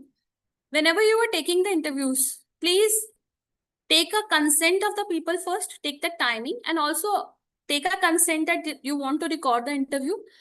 You want to record the minutes. You are, even if you're taking the face-to-face interviews or personal interviews, it is better to get a written consent signed by the person, because when you are sending the manuscripts to the publisher, they ask all these type of things. So this is very much required, that you must be having all the complete details. In the telephonic interviews, it is advisable to record the interviews and save it, because this retraction is very common these days, and these are the very big problems which as researcher we are going to face it. So I came to know that they will not retract very recent paper. They go back and see that, okay, what is the researcher profile, and when they are publishing, and then any moment of time they ask you, okay, give us the data sheet, give us this interview recording. So it is good enough to keep all the fair data. Remain ethical is a very good thing. So my advice is to always keep all the records in a very safe place. Okay, next one is a web page, email or web page. Here you just try to understand internet access is very large. You just try to, for example, LinkedIn is a very good option where you can get the contacts and then you convert the people. Okay, so now moving ahead. After this interviews, now we will move towards a questionnaire. So what is the questionnaire now? So questionnaire is a document which contains a set of questions where we need to ask a lot of information from a specific demographic people to accomplish the research objective. See, in the first line, there are so many things are written. Firstly, questionnaire itself means question details. So it's a document where you will get a lot of questions. वो question आपको किससे पूछने हैं? From a specific demographic category of a people, right? किस लिए पूछने हैं? Because we are having a certain objective in our mind. We want to fulfill that objective. So a questionnaire tool consisting of series of questions and other prompts. It can be facts asked from the individual to obtain statistically useful information about a given topic. The questionnaire is invented by Sir Francis Galton.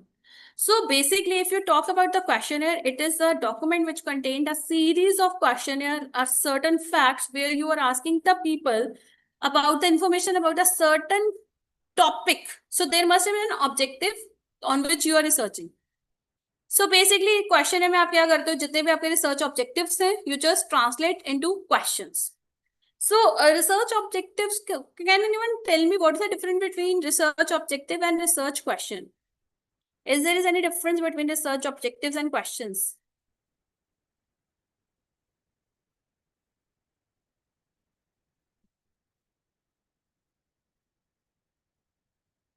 कोई फर्क है research objective और research questions में? कुछ difference है? Yes, ma'am. Research questions are the basic inquiry thoughts we have, and from that, to fulfill that, to get the answer, we have to form the research objectives. Okay. Anyone else?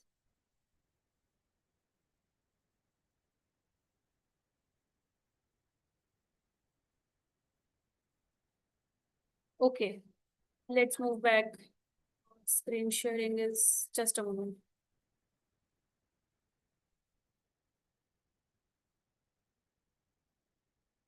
Just a moment.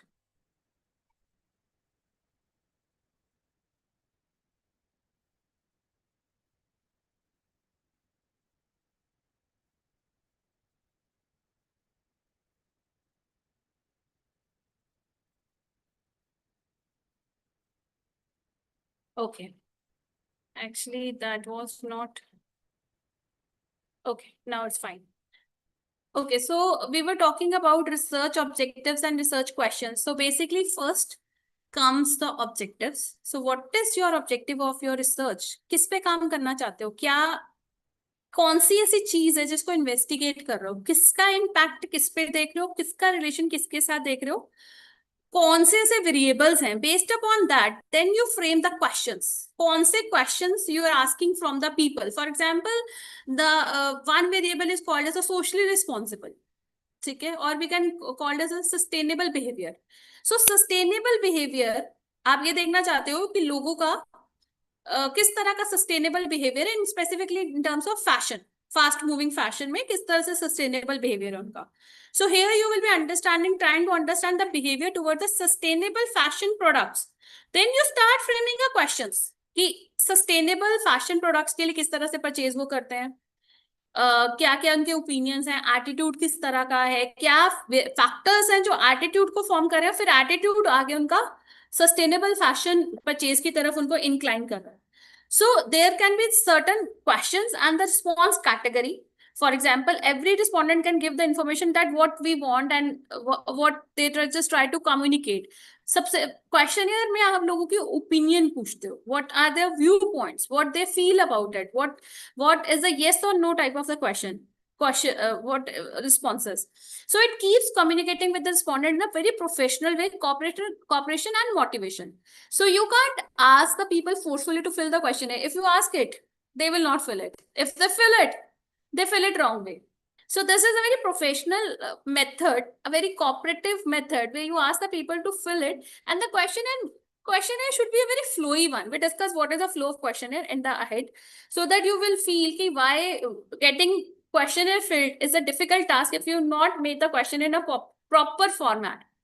Okay, so it is a one way where you can keep the question as a permanent record of your survey, helpful for data collection.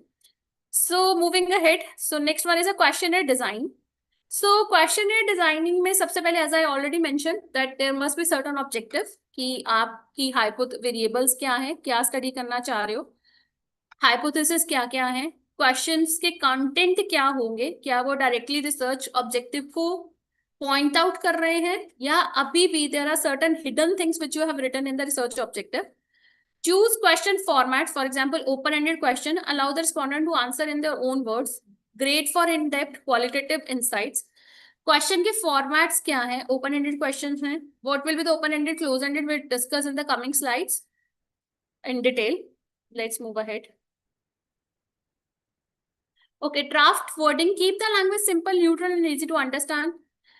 कभी भी ना double barrelled question नहीं पूछने. What is a double barrelled? एक ही line में दो चीजें पूछ ली आपने, वो the person will not able to understand क्या करना चाह रहे हो, वो फिर गलत कुछ भी रिस्पॉन्सेस फिल कर देते हैं. जो उसका नेगेटिव इंक्लिनेशन था वो पॉजिटिव कर देंगे, पॉजिटिव का नेगेटिव कर देंगे. लीडिंग क्वेश्चंस नहीं पूछने जिसमें कुछ स्पेसिफिकली व्यू पॉइंट्स हो जो बहुत ही कॉन्ट्रोवर्शियल है. Please don't ask it. You have to see what is the wording. Keep it very simple, neutral, easy to understand.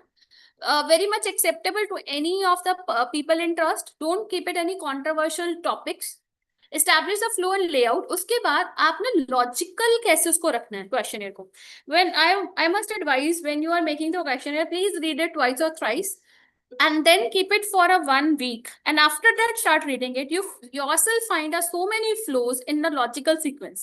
तो आपको लगेगा अच्छा ये क्वेश्चन तो पहले भी भरा था, फिर से क्यों पूछा है, या ये तो अभी नहीं पूछना चाहिए था, ये तो पहले वाले के साथ रिलेटेड था. So the flow of the question should be very much natural, कि कौन से के बाद क्या आएगा, किसमें आप फैक्ट पूछ रहे हो, किसमें कुछ सेंसिटिव इन्फॉर्मेशन में पूछ ले, किसमें डेमोग्राफिक क्वेश्चंस पूछ रहे हो, कौन से ऐसे क्वेश्चन है जिसमें रिस्पोंडेंट बड़े कंफर्टेबली उसको फिल कर सकते हैं. कहाँ पे आके एक पॉइंट ऐसा भी आता है क्वेश्चन का, when the people they just try to avoid it, उसको बंद कर देना चाहते हैं. आप खुद भी अगर भरते होंगे क्वेश्चन तो यू ऑल्सो फील ओहो इसने तो बहुत सारा लंबा बना रखा है, ये तो बहुत ही बेकार है, तो मैं क्यों सारा भरूं. तो that moment you just want to switch down, switch it off, you just want to close it. तो मैंने जब काफी बार सर्वेस भी करे हैं तो आई फील कि लोग क्या करते हैं, उसको आधा छोड़ देते हैं, because they got bored, they don't feel it relevant, they feel repetitive, they feel very lengthy.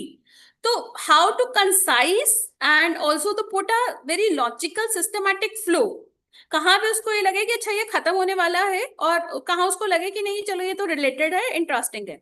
So you have to be do so many permutations and combinations and then to make a questionnaire very much easy and easy to understand. Then is a pre-test of the survey.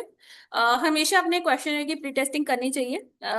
In also in the publications as well, they specifically ask you what is the result of pre-testing or pilot testing. So once I submitted one manuscript and I didn't mention about this pre-testing, तो reviewer का पहला comment ये था कि आपने लिखा कि आपने दो वेरिएबल, मतलब दो वेरिएबल्स की दो दो आइटम डिलीट करी, तो आप ये बताइए कि आपने आइटम्स कैसे डिलीट करी. First he asked this question and the second question was आपने प्री टेस्टिंग नहीं करी. So at that moment, I realized कि okay, the pre-testing was done, and based upon the suggestions given by the pre-testing or what we understand after pre-testing, that we have to remove that items from the questionnaire, from that variable, or these are the, we have to change certain language. So then we understand, okay, and seriously trust me, pre-testing help you a lot in order to you get an opinion. Ambiguous words तो नहीं, कोई typing error तो नहीं हो गया, कोई spelling mistakes तो नहीं है. आप उन लोगों से पूछ भी सकते हैं, जैसे what we generally do in the research scholars or our PhD students, we just circulate that question and then we ask them कि what is your viewpoint, do you feel there's a very lengthy one or it's a very short one, do you feel it's bored at certain moment of time, or whatever your value suggestion. Certain words, sometimes the people circle those words and they simply say I don't understand it. So avoid if you're using some technical terms, please make a note of it in the questionnaire. So this term means this. Do not use short forms. लोगों को नहीं पता है short forms, और Gen Zs के साथ तो बहुत ही ट्रबल है कि they used many of the short forms. ठीक है, even this texting culture has changed a certain words of ours.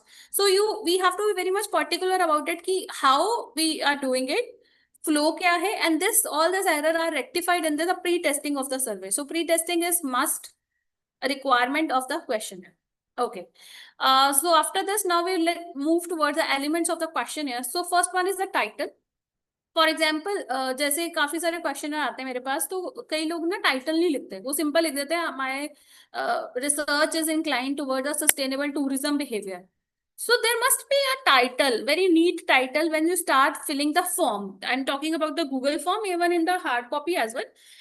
Clearly wrote the topic or the title, ठीक है, ताकि लोगों को समझ में आए कि अच्छा ये क्वेश्चन है कौन सी इन्वेस्टिगेशन कर रहा है, किस डोमेन का है, क्या पूछना चाह रहे हो. And also the people will start making the mind as well कि okay they are talking about sustainable fashion, okay I am knowing about it, they must decide. And also this is a very good method to attract the reader attention and enthusiasm. मैंने अभी बोला कि उसको एक तो attraction रहना चाहिए. जैसे बोलते हैं ना मूवी देख रहे हैं तो इंटरवल, आप देखो इंटरवल वो कितना स्ट्रैटेजिकली प्लान करते हैं. अगर इंटरवल में लोग उठ करके घर चले जाएं तो movie is a big failure. But people they go and they come after the interval and then they sit for another half time of the movie and then they see the movie. So the research is similar like this. So my guide used to say me कि this research is like you are जैसे जब आप movie देखते हो तो उसमें पहले introduction आता है ना, तो your introduction must be like that you are introducing all the variables very clearly. और आपको ना हल्का सा उसमें जैसे बोलते हैं ना, वो जैसे एक मूवी भी दिखाते हैं कि पहले ये हुआ फिर उसके बाद आज का दिन, तो आपको कुछ कुछ ऐसा भी दिखाना है कि पूरा भी नहीं दिखाना है बट कुछ एक अट्रैक्शन सी बांध के रखनी है कि बंदा सारा पेपर पढ़े. If you write everything in the introduction, people will not read your manuscript and your paper will not get attraction. इसी तरह से आपका क्वेश्चन है. अगर आपने उसको एक अच्छा सा टाइटल, क्लियर, प्रिसाइज, जो लोगों को इंटरेस्टिंग लगे, थोड़ा सा कैची लगे, तो लोग आपके क्वेश्चनर को खोलेंगे, भरेंगे. अगर आपने उसको खाली ऐसे लिख दिया my research is intended to investigate this and पूरी कहानी लिख दी है, please mind it, there are researches which are going on where they're understanding the people orientation towards short versus long Instagram reels. And also there is a research where the one researcher conducted research on Instagram reels जहाँ पे basically captions है and versus with music. So the results were very interesting that people when they're moving in a crowd, आपने भी देखा होगा, specifically segment of people, they are want that videos which having the captions and they don't want to listen the music.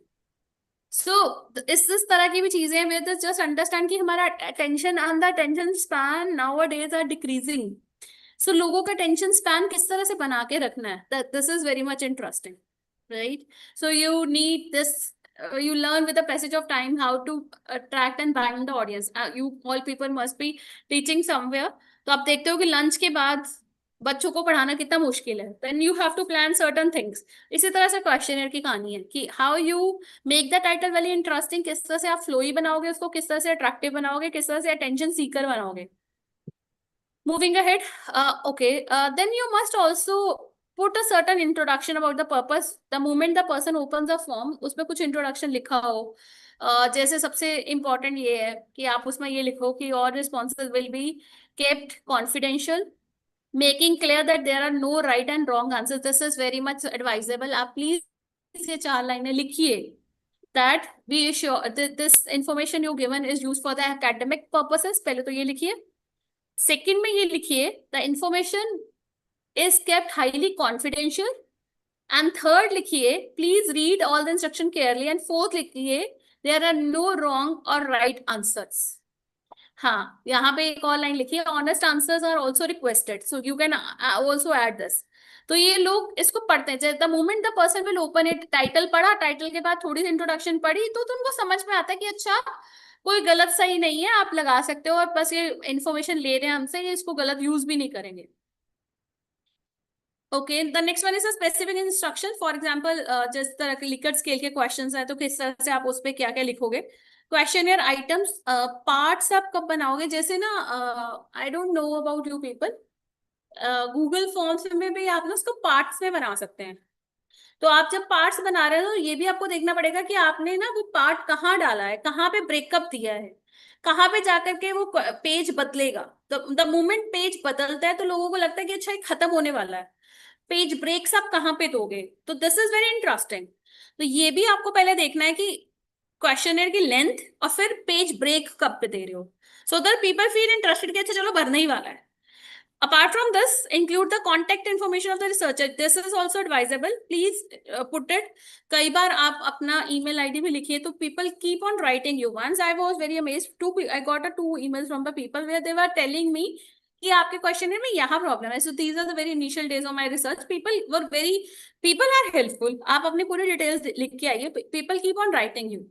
So here you can also add your contact information or the email ID, and very important, which we Indians generally lack, that is a thank you attitude. We don't say thank you much, but we have to do this. So last mein, whenever the thing is that thank you, you must be doing it. The feeling of gratitude. See, in HR, we always say is that people, they want appreciation. The employees want to listen non-monetary rewards. में सबसे पहली चीज आती है appreciation, recognition, gratitude. You must be using all these things. तभी वो बंदे को motivation आएगा. Because as I mentioned in the starting that we don't have much funds to give to the people. Else, in foreign, you can't ask anyone to fill the question. There must be a certain funding for that. I'll tell you one website. That website is called as a Prolific. If you have heard about it, Prolific. So Prolific पे आप उस पे register कर सकते हो and you can fill the surveys as well. So they are giving you certain money for that. Although the price is very less, like sometime $1 or 30.3 pounds in that terms. ठीक है, तो जितना भी उसने researcher ने fix किया है, तो you can see that amount still, right? Pounds, 2 pounds, 1 pound, इस तरह से जो भी आपका अमाउंट है तो आप उस पर Prolific पे अकाउंट बनाइए. Do you see the whenever you fill the questionnaire, right? एक तो आपके पास fair responses आते हैं और लोग भरते भी हैं. And I'll tell you, once I filled one question, I had an account on Prolific. So I keep on doing it to understand that, okay, what questionnaire, how people are changing it very finely, how the questionnaire, they are also changing with the passage of time. तो उसमें एक condition थी कि आप ये जो questionnaire है वो अपने phone से नहीं भरेंगे, आप अपने laptop से भरेंगे, right? But I thought चलो इनको क्या पता चल रहा है, right? तो let us fill it from my phone. Log out करवा दिया उसने मेरा. He just that system log out. I don't know how they detected it, what the things they have applied it. I still don't know, but log out. और the moment you open that prolific ना, वो आपको एक code देता है, वो code use करके ना आप एक क्वेश्चन एक ही बार भर सकते हो।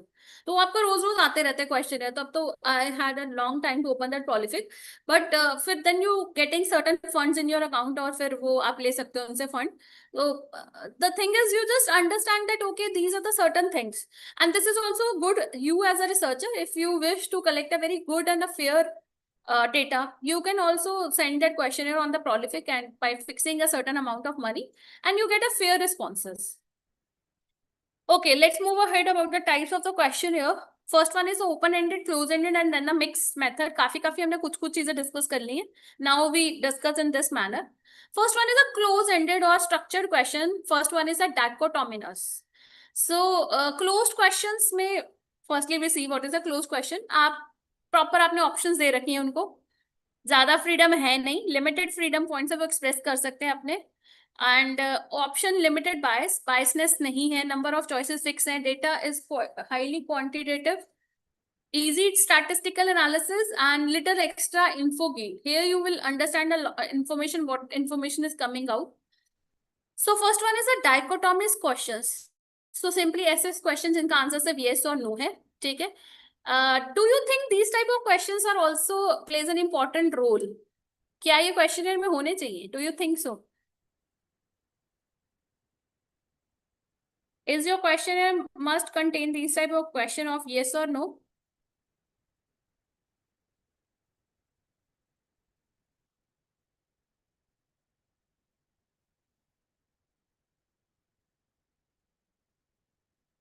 Yes, these must be there in your questionnaire. Why? इनसे क्या होता है कि लोगों को ये लगता है कि ओके ये तो बहुत आसान सा है, people feel motivated for them.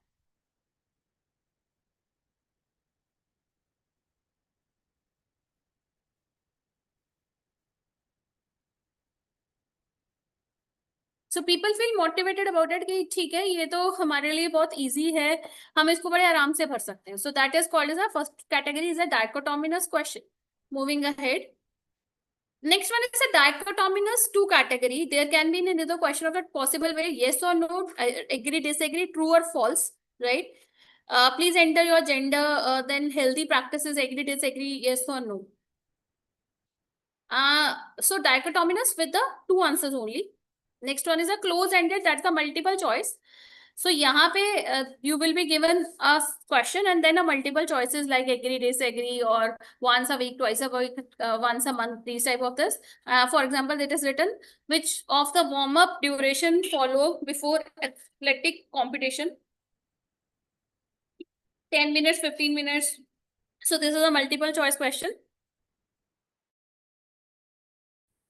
The next category is a close-ended Likert scale question. Now here you will given an options to the people to tick from agree to disagree on a particular topic. This help you to assess how your customer feel towards a. So here you understanding the people opinion about it. For example, ABC corporation product have to improve on quality. So here you are asking from the strongly agree to strongly disagree. So you are asking about the level of agreement or the level of disagreement. Okay, the next category of the questions is a bipolar. So what you are doing it, two extreme answers are written in the opposite direction. For example, efficient versus inefficient, fast versus slow, reliable versus unreliable. And then you are giving the spaces. For example, in the first one, the person is towards the level of neutral kind of a thing. Here he is moving towards the slow. Here he is more towards the reliable component. So here we will be understanding कि कौन से तरफ वो ज़्यादा opinion रखता है. For example, here you have given a scale. आप इसको इस तरह से भी रख सकते हो that give your opinion on the national insurance on the scale given below. तो यहाँ पे आपने लिखा interesting में very much है कि boring है. So in this manner also you can make your questionnaire. Okay, the next one is a matrix point of a questionnaire. यहाँ पे क्या है? Generally we use it for the Google Docs. We give select one variable, then make a list of items for it, and then ask the level of agreement or disagreement on the 5 or the 7 point Likert scale. So these are very rarely multiple choice question presenting on a grid and is one of the most popular question types in online and traditional method. So these are very easy for the respondent to read and also for the researcher to make it, and also easy for to interrupt it. Interpretation is very easy for these type of metrics type of questions. Okay, the next one is a contingency or the dependent question. The question that is answered only if the respondent gave a particular response to previous question. This avoid asking question to the people that do not apply to them. For example, do you smoke? If the person say yes, then you ask another question. So basically one question is dependent upon the another question, that okay, if you are agreeing to this question, only then the next question will appear. So यहाँ पे एक जो लोग होते हैं ना, जो बहुत इरिटेट हो जाते हैं कि ये क्वेश्चन हमसे क्यों पूछ रहे हैं, हम तो नहीं करते smoke. So in order to avoid the people who might feel offended, तो आप उस कैटेगरी में इस तरह के क्वेश्चन पूछते हो. फॉर एग्जाम्पल, इफ यस, अगर हाँ, if you smoke then how many times you smoke, then there must be written कि अच्छा इसका ये है. अगर नहीं है तो फिर you simply say no and you the second question will not ask, do you have a computer knowledge? If you say yes, then further asking the question. If you say no, then they will not ask another question. Okay, now we'll talk about what are the issues in designing the questionnaire. So first one is determine the parameter to be investigated. Parameters here means the items. Here the parameter means the variables. They're talking about कितने variables आप एक questionnaire में investigate करोगे. फिर उन variables के अंदर कितनी आइटम्स हैं जिनके बारे में आप बात करोगे. How long you will stretch them. So prepare the questions to be asked. First what you will be doing about, कौन कौन से क्वेश्चंस आपने लोगों से पूछने. पहले तो आप वेरिएबल्स डिसाइड करिए कि 3 वेरिएबल या 4 वेरिएबल्स है. उसके बाद कितने क्वेश्चंस पूछने हैं, what will be the type of question and what will be the wording of the question. Again, we have talked about the sequence a lot. That is a flow of the questionnaire. Sequencing कैसे रखेंगे, कौन सा पहले आएगा, कौन सा बाद में आएगा, layout कैसा रखेंगे. So you will be making all these things in detail, and there are certain issues. Let's talk about few more issues. Ask about what you need to know, content oriented or population oriented. Now here you will be asking about कि लोगों से आपने क्या पूछना है, content के बारे में या फिर आप पॉपुलेशन किस तरह की है, लोग किस तरह के, वो पूछोगे. Will the respondent will able to answer your question? So this is also very much required when you are making the questionnaire. It is highly advisable. Please read it again and again. Ask the opinion, do it pilot testing, and then try to understand whether your questions are not so complex. They must be very simple, general to specific ones, so that people will understand very clearly. It must be well known, the phenomena which you are investigating. They must be knowing it. For example, we talk about augmented reality and virtual reality. लोगों को पता ही नहीं है कि क्या है ये terminologies, or might they must be knowing it, but the clarity is missing. So they will not able to give you a fair responses कि आप क्या पूछ रहे हो. So people become very confused. So whatever phenomena you are asking about, make it very clear that they must be knowing about it. Will respondent want to answer the question? This is also very much clear that whether you are asking, you should not ask any silly question, any personal question, any private question, any controversial topics where the people they don't want to answer it. तो ये सारी चीजें आपको पहले दिमाग में रखनी कि what level of information you are basically are asking about. क्या उसका कोई authenticity है? Will the question should be asked from the people? पूछना भी चाहिए था कि नहीं पूछना चाहिए था. So these type of things. Key issues in choosing the sample. So respondent must fulfill. अब sampling कैसे करोगे? अभी हमने बात करी कि सर्वे में we assume that we are taking a investigating from the entire population, right? Population से तो आप कर रहे हो, सारा डेटा कलेक्ट कर रहे हो, but कितना? So first one is a respondent must represent the entire population. जो भी आपका investigation का topic है, सारे respondent उसको represent करते होने चाहिए. The group must be homogeneous, that is similar characteristics, accurate information, fulfill the purpose. So sampling is very much required कि किस तरह के लोगों से आप चीजें पूछ रहे हो, क्या वो आपस में homogeneous है.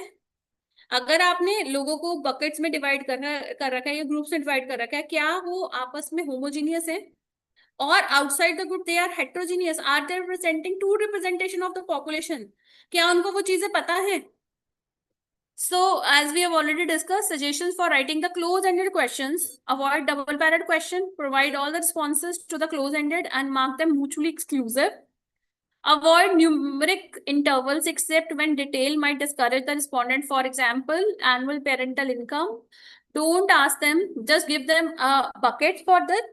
For example, number of beers you consumed on the last drinking occasion. If you say give a blank question, they will not answer. So better to give certain acceptable intervals for this. For example, less than 1, 1 to 2, 3 to 4, like this. Use specific time frame during this quarter. So avoid acronym, checkruns, slang, and technical language, as I already discussed about it. If you're using the acronym, if you are using the short form, you are using the certain slang, the people will not able to answer. They will not able to understand as well. So avoid these type of things and write it very clearly, that what you are trying to understand. Use complete sentences. For example, do not ask this question like what is your sex or what is your gender. It's better to ask gender, male, female, or do not want to respond, right? The third category, or you want to ask it, or you just make it very simple kind of a thing. Do not use incomplete things or double-barreled question or a very complex one. Okay, for example, now these are the certain examples which we will be discussing. Be specific, concise, and unambiguous. For example, have you been to auditorium recently? Instead, ask them, have you been auditorium in the last 2 weeks? अब यहाँ पे recently is a problem. क्या recently? उनको समझ ही नहीं आएगा कि recently का क्या पूछ रहे हैं. तो रिसेंटली मेरे लिए कल भी हो सकता है, रिसेंटली मेरे लिए परसों भी हो सकता है, पिछला हफ्ता भी हो सकता था, पिछला मंथ भी हो सकता था. तो इसीलिए you wrote it very clearly last 2 months, so that will give a clear picture. Okay, recently का मतलब है last 2 weeks. Avoid leading question. For example, do you agree that majority of people are leading to sedentary lifestyle? Yes or no? Avoiding double questions. Leading questions मत पूछिए, मैंने बोला political views या कुछ भी ऐसे sentimental question, do not ask it. Avoid a double question. Do you think ladies should eat less and exercise more? यहाँ पे कुछ भी हमें clear नहीं है कि आप yes लिखोगे तो क्या, no लिखोगे तो क्या. So what is the proper way? You make the two questions. Do you think ladies should eat less? Yes or no? Do you think the ladies should exercise more? So this type of double question should be avoided. Okay, the next one is a statistical consideration, the method of analysis. Before the questions are written, if the developer does not know precise how the responses will be analyzed, then the research will be in a great trouble. So you must be knowing before designing the questionnaire, while designing the questionnaire, कि आप इसका analysis कैसे करोगे, एक question का answer कैसे लिखोगे, result को किस तरह से summarize करोगे, analyze करोगे. Confidentiality and ethic. Promise confidentiality in using the data. The data should be highly confidential in all the aspects. You have to assure the people your data should not be used in any of the, it is highly private, personal, and highly confidential. Respect privacy of the respondent. Do not ask answers which you don't need. Use some encouraging word before asking such questions. So at the end, may I have some personal information so the responses so given far greatly understood in light of your background. So always give a very gratitude kind of a feeling. Give a respondent a feeling that you are, that he is a very precious one. His time, you respect his time, and you are keeping the data. You need that data, and you need it for the academic task only. So you have to give all these vibrations to the respondent while he is filling your data. The next one is a pre-tester questionnaire. Test the questionnaire with a small number of interviews before conducting your main interview. Survey on the same kind of the people you will include in the survey. So pre-test the questionnaire में आप क्या कर रहे हो? As we have already. कौन है?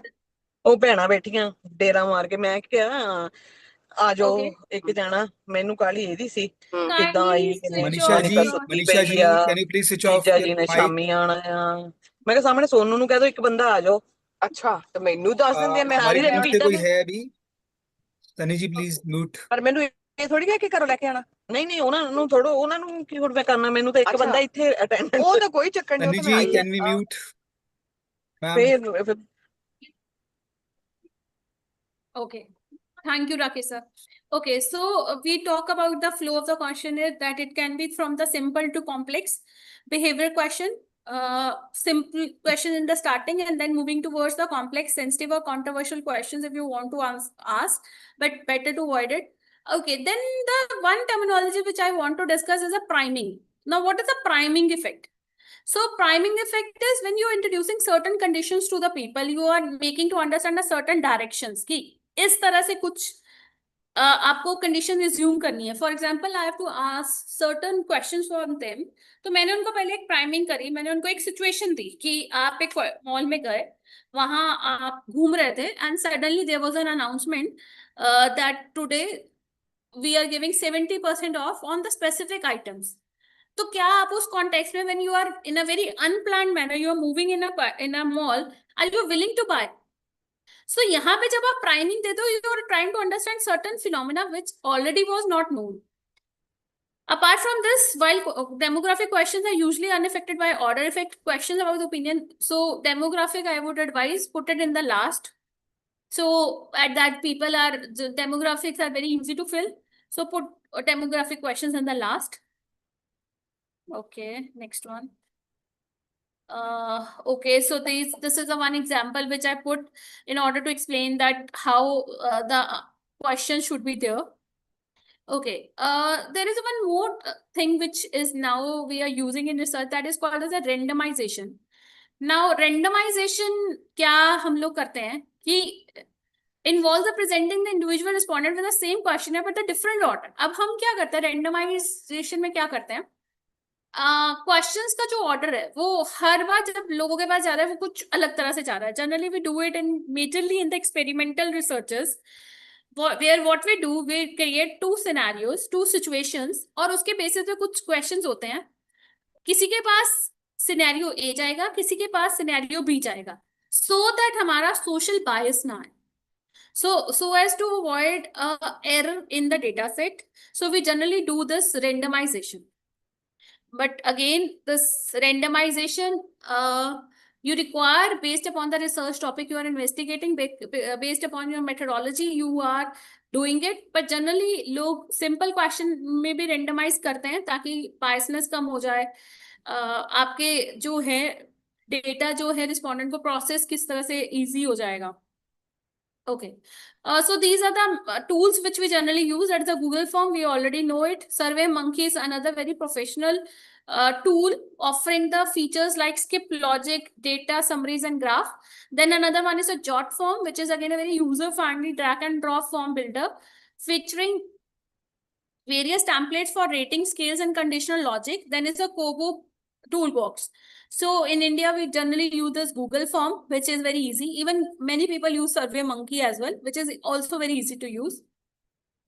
Okay, so this is a kind of assignment which I want to give you. So you can prepare it like 8 to 10 questions for whatever we have discussed. You can pick any of this topic and then you make this respondent profile in the one section.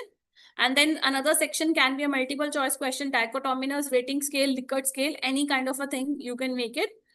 So this you can practice it. So this will cover all your topic that what we have discussed till now. Okay.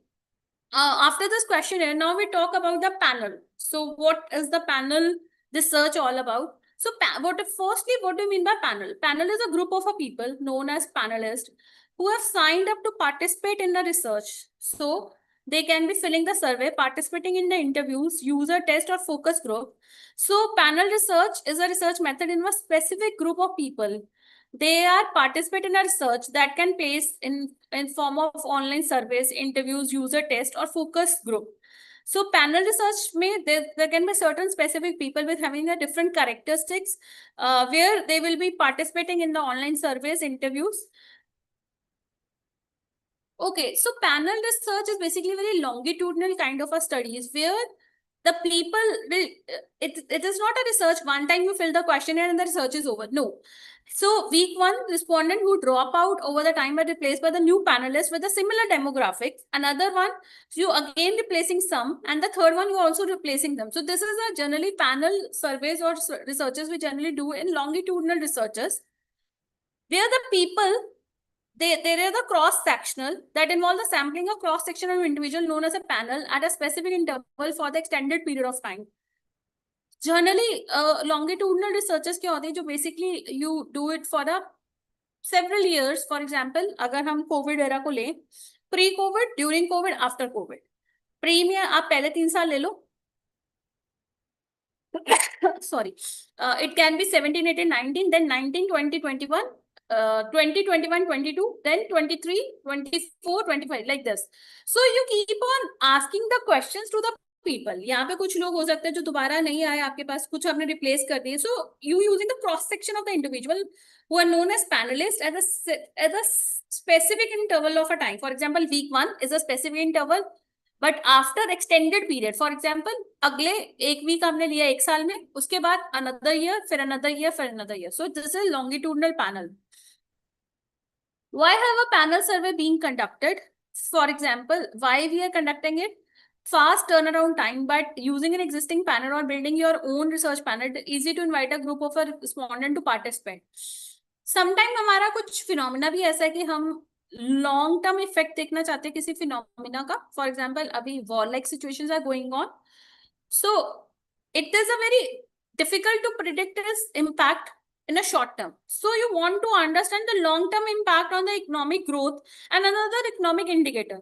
So you will invite a group of people and of the different backgrounds, but they must be affected or they must be knowing about the war and another economic terms. And then you will understand, okay, now the stay has been introduced or the ceasefire has been introduced. Okay, now the war is over. So afterward, they again come and then they again discuss. So you will have a panel of a people whom you keep on inviting and to understand the long-term effect of that phenomena which is happening. Ideal for long-term research, as I already mentioned, कि long-term changes क्या आएंगे, एक phenomena जो अभी हुआ है उसका long-term impact क्या आ रहा है. For example, COVID, long-term effect आया उसका. Similarly, this war-like situations which are happening, उसका क्या क्या impact आ रहा है, किस तरह से economic effect हो रही है, लोगों की life में क्या क्या effect आ रहा है, उनकी परचेजिंग बाइंग में कैसा इफेक्ट है, all this type of thing. Next one is the cost saving also. आपने एक बार पैनल बना लिया, ठीक है, उसमें कुछ लोग आप चेंज करते रहोगे, आपके पास बहुत बड़ा एक ग्रुप कोहोर्ट बन जाएगा जिसमें आपका टाइम भी बचता है, आपको हर बार उसे बनाना नहीं है. Okay, so what are the panels? Type of panel: longitudinal, extended period of time; cross-sectional, different individual at a different time. Each time data is collected, a new sample can be taken. Online panels, आप लोगों से sign up करवा लो और online आपने panels बनवा रखे हैं. Online cohort, interview, surveys, groups हैं where you can make a panel. Telephone panels where the people will be agreed that they will be participating in the research online. Next one is a consumer panels. Consumer panel focuses on the consumer and the experiences about the products. Generally ये brand forums भी आती हैं, ये brands के बहुत सारी communities भी आती हैं जहाँ पे they will be talking about the specific community. For example, iPhone और Apple community. So they will talk about Apple के कौन से नए products आए, उनकी क्या क्या opinion थी, so क्या क्या impact आ रहा है, आगे research कैसी होगी, all this type of. Then there is a political panels, as you can see on newspapers and news channels, that there are the political groups which are coming and they are telling the political views and behavior toward a specific people. Health group, health related people. For example, आप जितने भी अपने this laboratory test आप करवाते तो उनके पास अपना एक proper panel of people है which are suffering from diabetics or heart diseases, where they can easily collect the data and also they can market the data as well. कि अभी हमारी off चल रही है तो you can get yourself this test done at the concessional prices. Employee panel, so examine the employee experiences, the satisfaction feedback within an organization.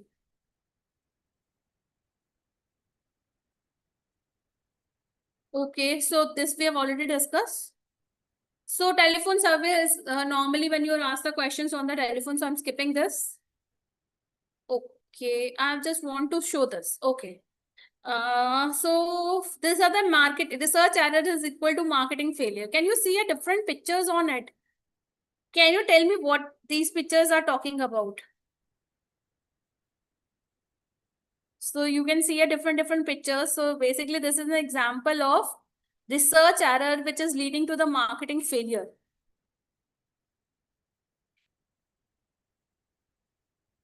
Okay, let's see this one by one, what this picture is talking about.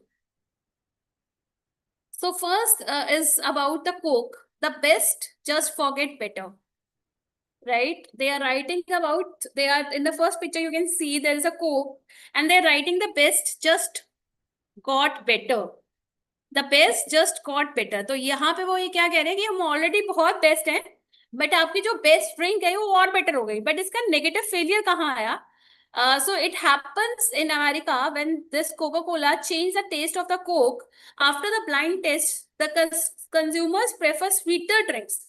तो हुआ क्या? It was a very interesting story. तो लोगों को Coca Cola ने अपना नया version introduce किया in America.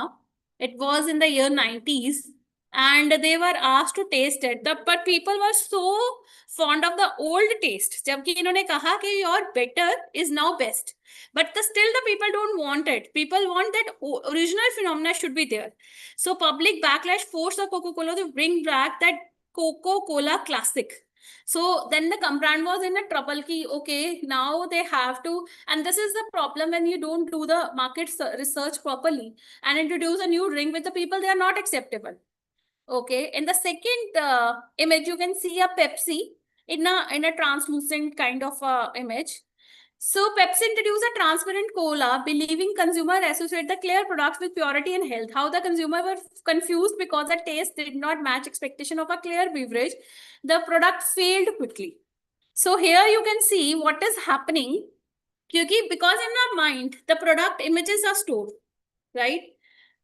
So we don't want to deviate from those images. We believe Coca-Cola and Pepsi, they are cola drinks, and cola is chocolatey kind of a color, brown color. We don't want it clear. और उनको ये लगा कि अच्छा हम clear अगर drink बना देंगे तो लोग जो हैं वो इसको पसंद करेंगे सोच के कि प्योर ड्रिंक है. बट लोगों के दिमाग में प्योर ड्रिंक में आता है पानी, तो पानी होता है फीका. So people did not understand it that what this kind of image is, and the product drastically failed. Okay, in the next one, which I might feel you will not able to understand. So what is this? This is a Colgate Palmolive. Colgate attempted to launch frozen meals under the toothpaste brand. Research failed to identify the strong negative brand association that consumers could not relate toothpaste with food products. So what is happening over here is that the Coca-Cola introduced the frozen meals under the same brand name, that is Colgate. Now people get confused और इसमें बोलते हैं brand, negative brand association. आप उस company के products नहीं लेना चाहते हो जिसकी आप टूथपेस्ट बाथरूम में यूज कर रहे हो. बिकॉज फॉर द टूथपेस्ट और the soaps you using in a bathroom and you can not use as product as a food product. Just imagine this. So this is again a failure. Okay. Good afternoon, ma'am. Can I share one more example? Yes, please go ahead. Yeah, good afternoon, ma'am. Same thing happened with the Nirma also. When they introduced their toothpaste, as well as the case with the LG also, Life Goods, as they are in the electronic industry, and they introduced their own bath soap. Yes. They entered in the FMCG, but that was a big failure for the LG company due to this brand positioning and these issues. Because before proper market survey, you are already a successful brand in a particular sector, but it is not the surety that you will get success in the next or in another sector also. True. That is true. So that's why from these examples or couple of examples, I just try to make you people understand that why this marketing research or market survey questioning methods, why they are very crucial for the companies to understand. Why at the practical level, for us as academicians, we are just writing it for the sake of our academic growth or our research interest. But for the brands, this is a proper requirement thing which they need it. This is a die or a do kind of a thing. If they don't do it properly, they fail. So these examples tell us that, okay, if you don't do this market research very seriously, then you will be a failure. So these were some of the examples which I thought to share with you. Okay, the last one is that how you can minimize error. A proper literature review is always recommended. Read paper published in good journals. Don't use this copied journal, a very low ranking journal. Try to read the paper from a good journals, which is talking a very one more thing is predatory journals are there. So don't use those journals. Use a proper journals. increase in the sample size, always take a larger sample size so that if the people don't respond or leave the unfilled question, you can respond to delete those responses at the later stage. Again, while discussing, we discuss about the pilot testing. So pilot testing is required in order to understand any mistakes which you had made in the starting. If you are moving with this interview method, you must train your interviewers and observers. Also put some of the observers as well who keep on observing the people. They're noting their reaction, they're noting their facial expression, etc.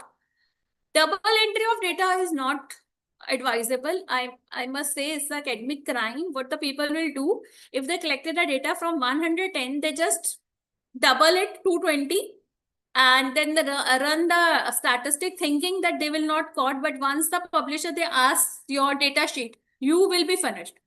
So it is better not to copy that, because in SPSS as well, there are the certain methods which will easily tell you that you have copied the data. So don't do that. Don't double entry the same data. Last one is the statistical tools for adjusting measurement errors. Also, if there are some errors you noted in the starting, please remove it until unless on a broader level it can't be rectified easily. So I think this is enough for the day. So we talked so many things about this market survey, the questionnaire, the types, and the certain errors which generally people make while collecting that data, and why this questionnaire method still very old but still emerging, and it will always remain the same, but we have to see that what mistakes we are making. So I think it's done for the day. Thank you, everyone. Thank you, ma'am, for your valuable guidance. Now the vote of thanks for the expert talk and resource person. It is my privilege to propose the vote of thanks on this occasion. On behalf of the MMTTC and DAVV Indore short-term course in Indian startup ecosystem innovation and venture creation from 18th May to 23rd May 2026,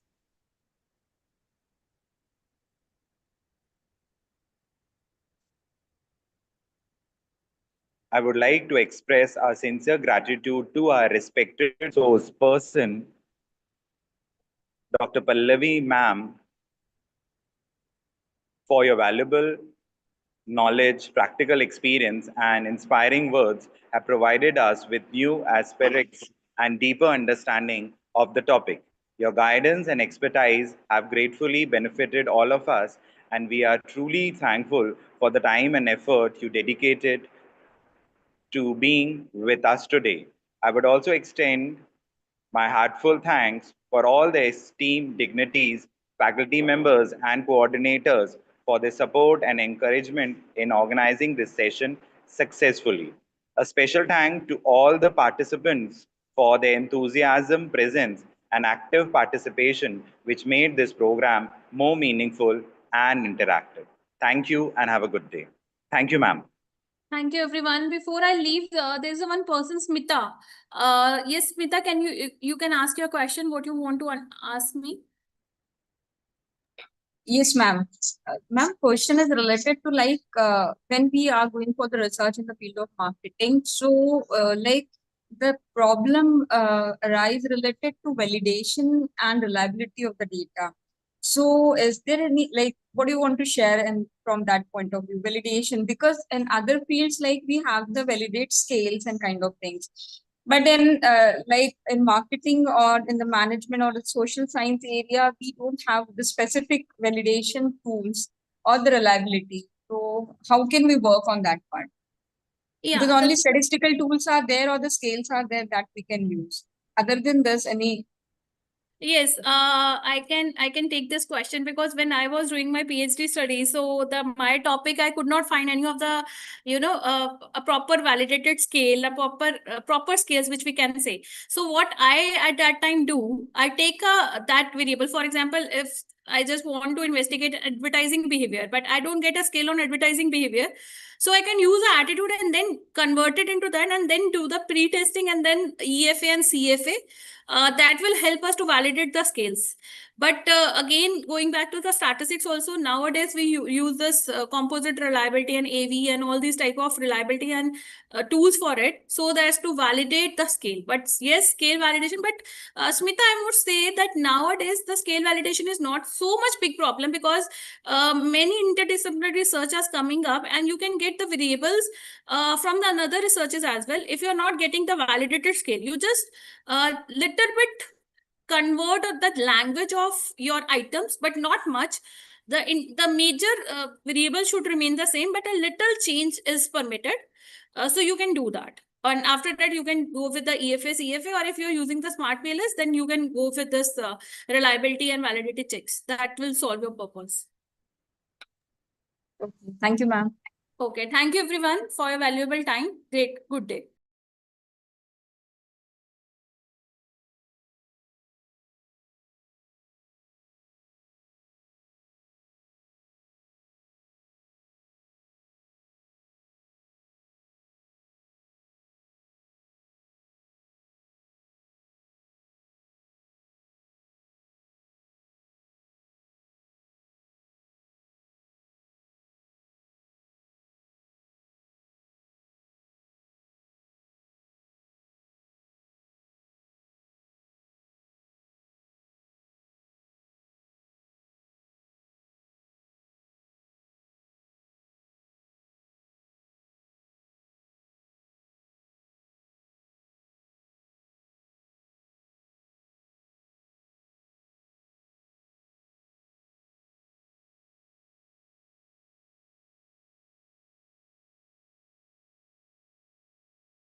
Sir, do we have to give the introduction to the next speaker?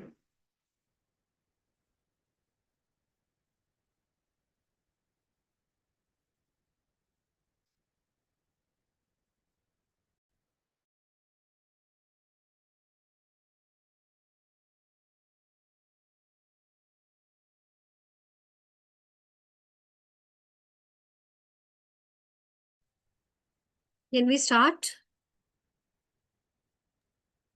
Good afternoon, ma'am. It is a privilege to have Dr. Sunita Badnavar, ma'am. She will be interacting on the direct guidelines for representing of DIC, DI, MSSME, and lead banks. Ma'am, it will be a privilege to express your ideas. We are here for you. Thank you, ma'am. Thank you so much. Good afternoon, everyone. I think everybody had a long day today. So, is there anyone who had gone through those portals or websites what we had discussed yesterday? Did you get some time to go through that? That's Yes, okay. ma'am. That's okay. Okay. So, was it helpful? Certainly, ma'am. Thank you. Thank you. So, welcome back, everyone, I would say. So, yesterday we covered the 4 major institutions, MSME. I'll just share my screen also.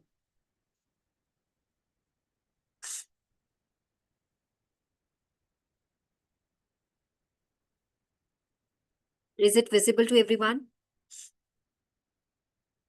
Yes, ma'am. Yeah. So, yesterday we covered the 4 major institutions, that is MSME, NSIC, SIDBI, and DIC, and did a live portal demo also. I have taken you through different websites. So today I'm going to take you much deeper on that part. So today we will be covering what will happen actually when a DIC offices. So we discussed about DIC offices are there. We can go reach out to them to seek help. But what exactly happens at the ground level and how state schemes work? How DC MSME operates, which is District Commissionerate of MSME. How technology centers and cluster development works on that. Exactly how lead banks and Mudra loans work in practice, And in the second half also, I will be taking and discussing about certain interpersonal skills and problem skills, because if anybody wanted to become an entrepreneur, all these skills are also very important. So this is what we are going to discuss today. DIC, we will deep dive into the state schemes, PM, EGP, ground reality, and different case studies. We'll be discussing about the DC MSME institutions. We will be discussing in details about technology centers, 40 clusters, and Z certifications. So, and also, apart from these schemes, whatever the schemes and institutions are there, we will also be discussing about certain life skills. Because whosoever wanted to become an entrepreneur, life skills are also very important. Interpersonal skills are also very important. So, communication, empathy, conflict resolution, so all these are important. So if you will see here, this slide looks so heavy. So I'll just start with some example here. So say, for example, Ramesh, who's a 24-year-old, is from a small town. He wanted to start some small business, say printing press. He wanted to start a printing press business. He has a rough idea, but does not have any money and no contact details. So he know, okay, he wanted to run a press.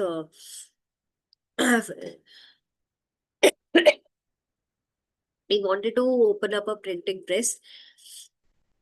So what should he do first? First thing is where he should be going seeking support. One, we discussed about the online portals, what was there.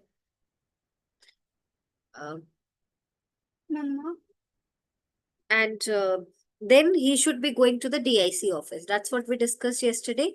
He should reach out to the DIC institution, we can also say this is the first institution for an entrepreneur who wanted to start their journey. These offices are physically present. So DIC offices are there. They will help you reach out to you. They will also help you in everything. So now what will happen at the DIC office? The DIC officer will sit with him for 30 to 45 minutes. He will ask about his idea, whatever the idea he has related to the printing press. He will also ask about his background and a category, whether he falls under SC, ST, women, or OBC, because there are special schemes for them as well. So based on this, the officer will tell him, you will qualify for the PMEGP. So all these, if you will see here, what DIC actually does for an entrepreneur. So this is listed here. Registration, they will help in the registration assistance. Helps with them with the registration, what we discussed yesterday. It's already there on the website, but still if anybody is facing any challenges, because they feel like, okay, they're not so tech savvy, they can reach out to this DIC office. So what he will get, the DIC office will help him. Again, financial scheme and processing. Say, he will say, okay, now you are entitled to get the PMEGP benefits out of it, and your subsidy will be around 25%. So basically, yesterday we discussed about it. We have seen on the websites also 25% to 35% central government gives. So for the urban areas, 25%, and for the rural area, because the Ramesh, what we discussed is from the rural background, urban area. So he will get a 25% of the subsidy. Say if he said it, okay, but his project cost for printing press with basic machinery would be around 8 lakhs. He did some homework and he said it, okay, 8 lakh rupees will be sufficient. So now what will happen is bank will give around 5.5 lakh loan to him. And for 40,000 rupees, some amount he has to arrange it at his own. Now, he will come back with the Udyam certification. He must have enrolled in that, a basic project report and 6 passport photographs. That's what he needed. So if you will see here on the right hand side also. So before reaching out to any of the DIC, first thing is whether you will fit into the profile or not. Likewise, I've just said it.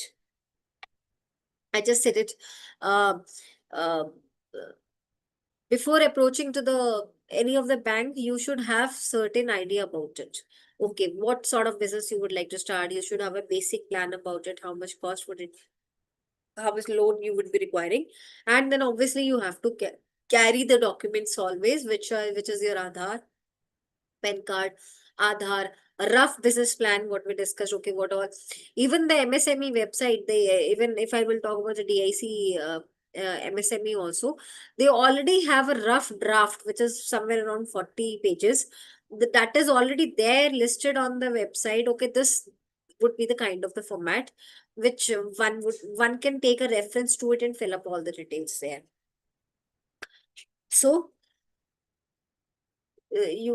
one should have all this. Ask specifically about state schemes. We discussed about it. See, MSME, maybe they have a central government schemes which is listed on their portal, but every state, they have the state schemes as well.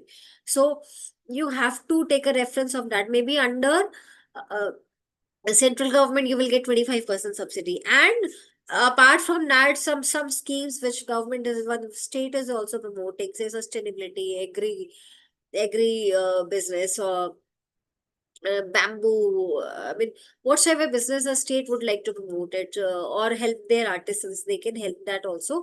So they'll have plus that subsidy also, says 10% of it. So overall net they will get 35% of the benefit out of it. So you just have to go through the state schemes as well, whatever it's there, and MSME portal as well. So ask for the EDP training schedule, which we discussed about it. Entrepreneurship development program is mandatory to attend that in order to be eligible for the PMEGP scheme. So if anybody is a first time entrepreneur, they have to look into the schedule, which is already listed there on the MSME portal also. But if you're reaching out to the DIC, you should be asking these questions to them. So one should have a fair, or maybe the DIC person will say, okay, the DIC officer will say, you have to attend one of the EDP, which can be online or offline, depending upon his or her area of business. So mention your category. Again, there are some subsidies which are available. So maybe here in, like, say, for example, we said it, okay, 40,000 you have to pay it at your own, because to some extent 5.5 lakh rupees of loan you will get it. 40,000 rupees you have to pay.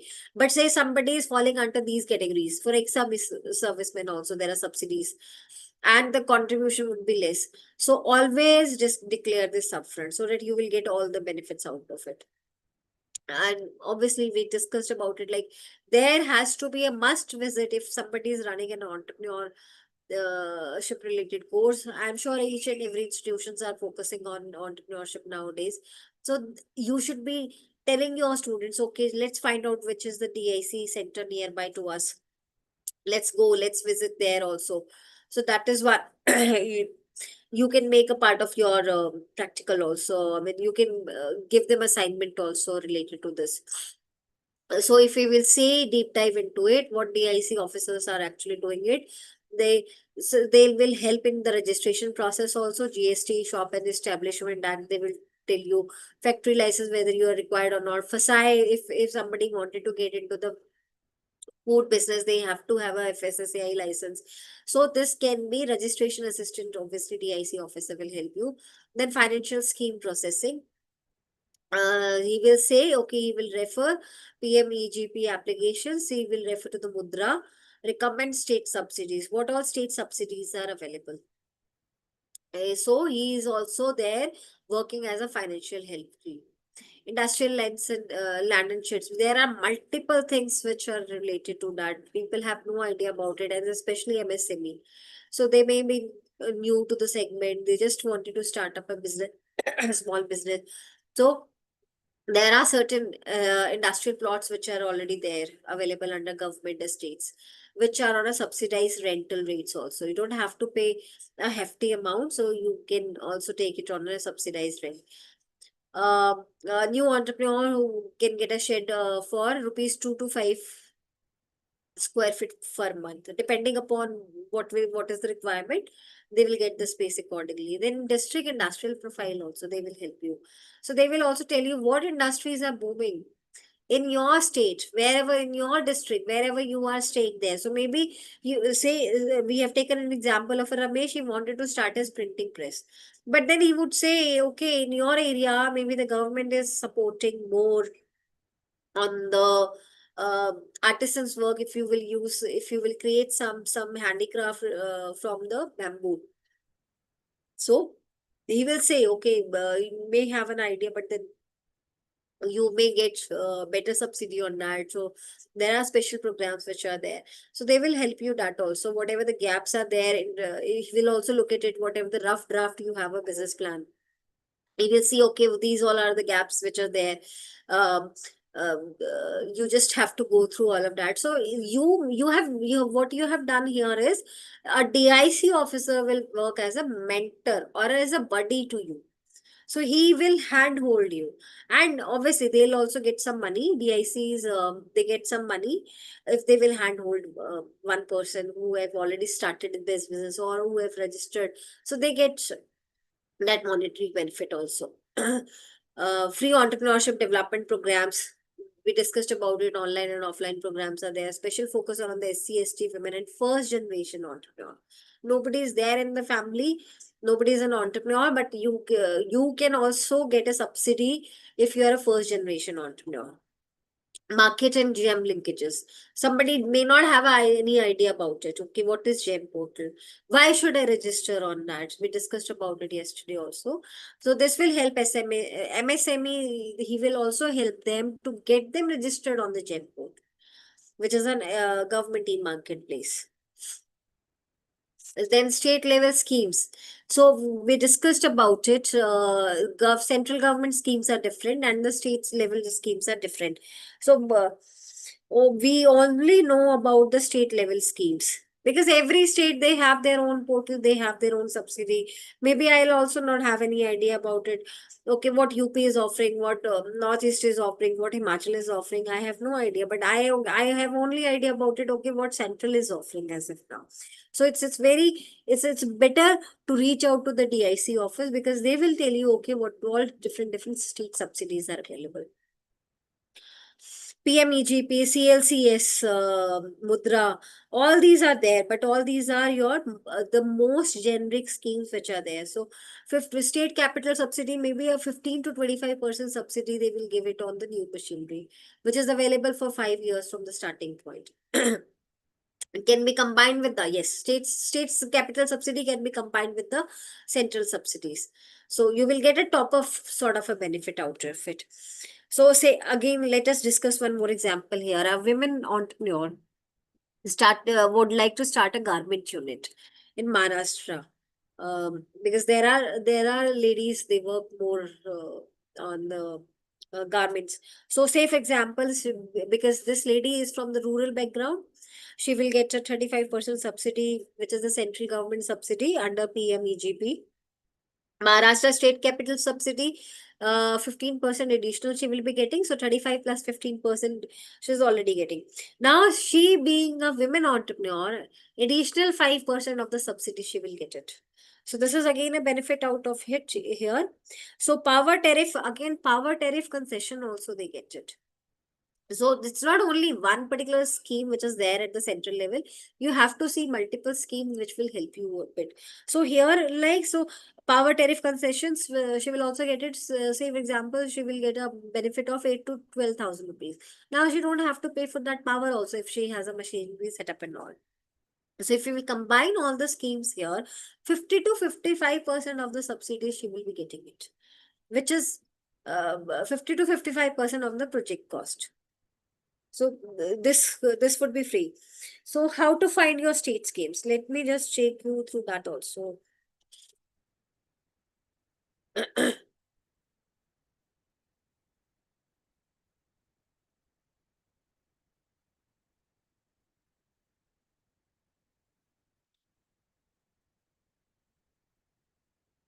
DCMSME, we were discussing about it earlier.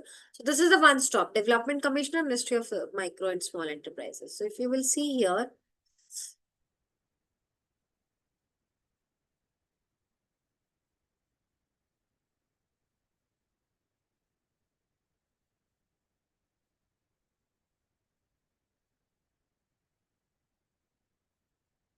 all the forms and formats are available here. So this is the schemes. So booklet of the schemes is there.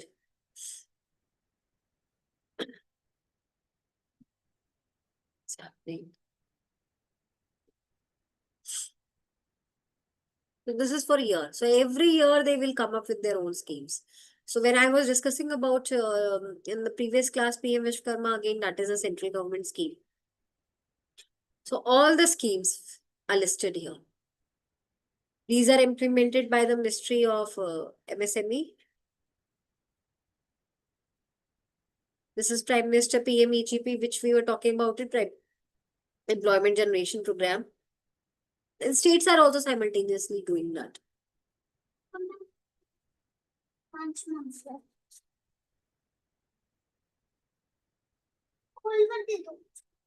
So this is the one booklet. I'm so sorry, my younger son was here. Second loan. So whatever, so even they keep upgrading these schemes. So you have to keep yourself updated about all of this.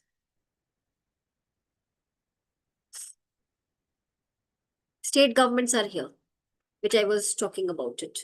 So you will see here. So maybe here these are list, but then you will. I was going through that also.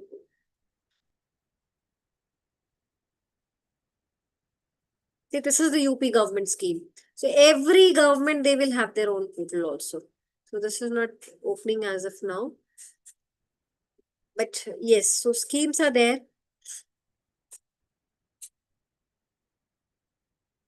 So you just have to go through it. So apart from the central government schemes, UP, MSME, Mukhyamantri, Yuva, which I was talking about it yesterday, also CM Yuva scheme.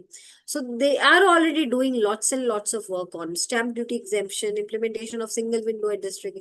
So you just have to Mukhyamantri Yuva Swarojgar Yojana. So they also have different schemes. So you can club all those schemes and then start working on that.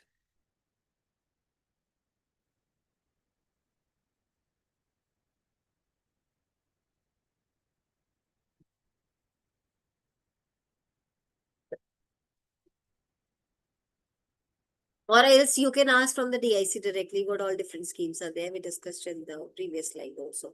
Interest subsidy, yes, you will get all registered MSME. They will get 3 to 5% of annual interest subsidy on term loans from the national banks. Apply. So if you apply through the DIC, you know what all documentation is required, and he will help you in that also. Power tariff concession, we discussed already in this example. Being a woman, she will get a power tariff concession also. So how much will you get it? You will get 0.50 rupee paisa to what rupees 50 paisa per unit electricity discount, which is there for 5 to 10 years. And again, this is available for industrial estate units. So if you have opened up, you have taken a space in the industrial unit area, you will get these benefits also. Women entrepreneurs, yes, extra 5% subsidy. That example which I was talking about it, the lady who is from the Maharashtra, she will get 35% from the central government scheme and additional 15% on the machinery. Women entrepreneurs, she will get again 5%. Yeah, SC/ST, if you fall under this some special category, you will get again subsidy from 5 to 10%. Technology upgradation, you will get 50% subsidy on that also. Say somebody is up and running a business related to textile, but now the machines are new, the softwares are new, the machines are also AI enabled now. What they will do? So if they wanted to upgrade their technology, they will get a 50% subsidy on that part also. Technology centers. Again, these are very important centers here. DCMSME, they have established 18 technology centers across India.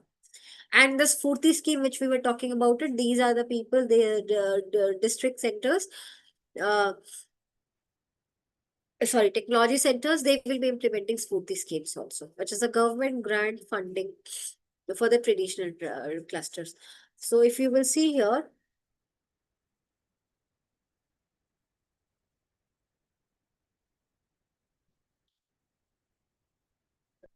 they have a list wherein like these, where is it? We were discussing about MSAME awards yesterday. So they give awards to them also, that is here.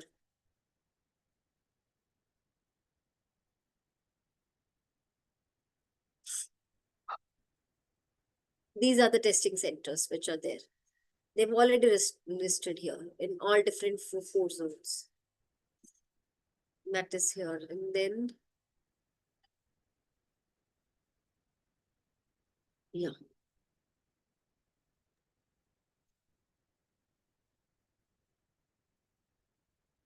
So if anybody want testing center and testing station, you will get all the details here, including their landline numbers and the email addresses and the website also. Links are also here. So if you will see here in Delhi, we have it in Note Club. Mumbai is there, Chennai, Kolkata. These all are 18 centers which are there.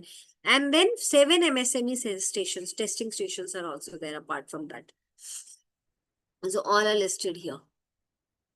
Testing center and testing stations are already.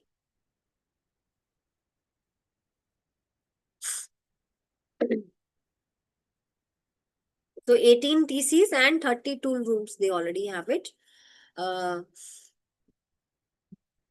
Sectors covered, most of the sectors are related to the one wherein like the major people are working. Say, for example, the ITS setups are there, founding and forgery, electronics, electric measuring equipment, instruments, fragrance and flavors. They also have it. One of my colleague, she is working in that fragrance center, fragrance segment under MSME. Glass, support, sports good, footwear, tool and die making, CNC machining. CNC machines are nowadays in high demand. So new TCs under TCSP, 15 additional TCs they have established at Bhiwadi. All these are Bhiwadi, Vizag, if you will see here, Rohtak, Bhopal, Pondicherry, Kanpur, Baddi. All these, they have new TCs which they have opened. Certification, yes. So these all are NCVT recognized NCVT recognized. NCVT is an awarding, so basically comes under Ministry of Skill Development, National Council for Vocational Education and Training. So what they do is they give affiliation to the awarding bodies to run their programs. If you have seen, there are multiple awarding bodies now. 2 of them which I've already worked previous to this organization. So they do that also. They approve their courses, whatever courses which are listed or which are there up and running under STT program, short-term training program. They approve. NCVT is a body. Or likewise, we have a UGC and AICT for the technical and universities. We have NCVT, which is there for the skilling ecosystem. We call it as a skill regulator also. So how will you apply? So you just have to go through the portal, tcportal.gov.in, online application, entrance list, merit based. Check this portal for current courses, batch days, whatever it is available online. Full TC list that I have already shown you, which is there on the portal. Spurti, this is the scheme which is there for the artisans. We discussed about it yesterday. Say 50, I've given here a very good example here. Likewise, there are artisans who are only working in the silos. They have no idea about it, about the government schemes, plus they are just working. Okay, if they're making something, they're artisans, they're making something out of the bamboo handicraft, they're doing that. So here the full name of this scheme is Scheme of Fund for Regeneration of Traditional Industries. So this is specifically only for the artisans only. This was launched in 2005 and they have revised their guidelines in 2020. Nodal agency KVIC, remember we discussed about this yesterday also. KVIC is a nodal agency who actually works with different artisans. They also they have also listed on their website, okay, these many artisans they wanted to work in so and so segment or in so and so area.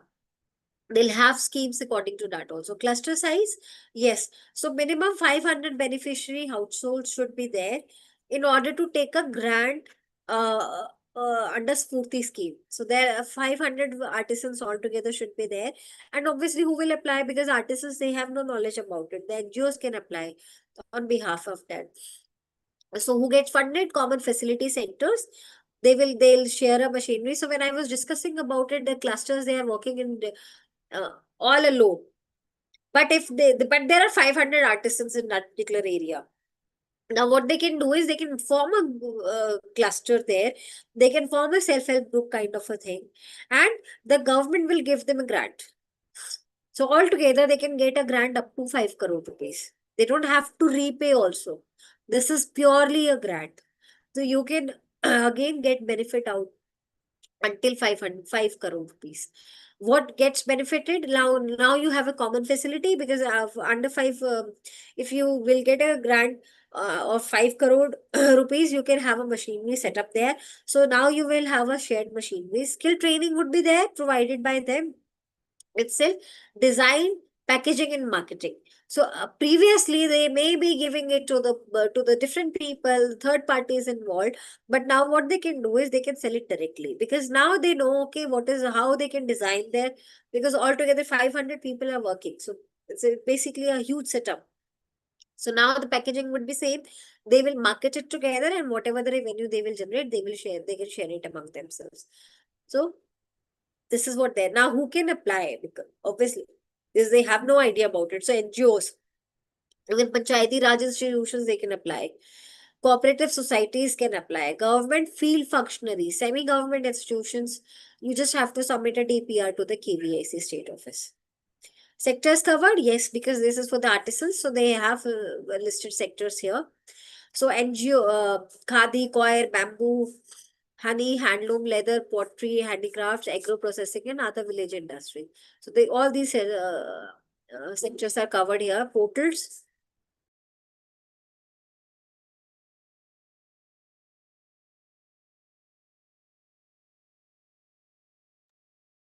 I'm so sorry. Portals. So these are the portals. KVIC, we discussed about it. Spurti.msme. Again on the MSME, this Spurti is listed there.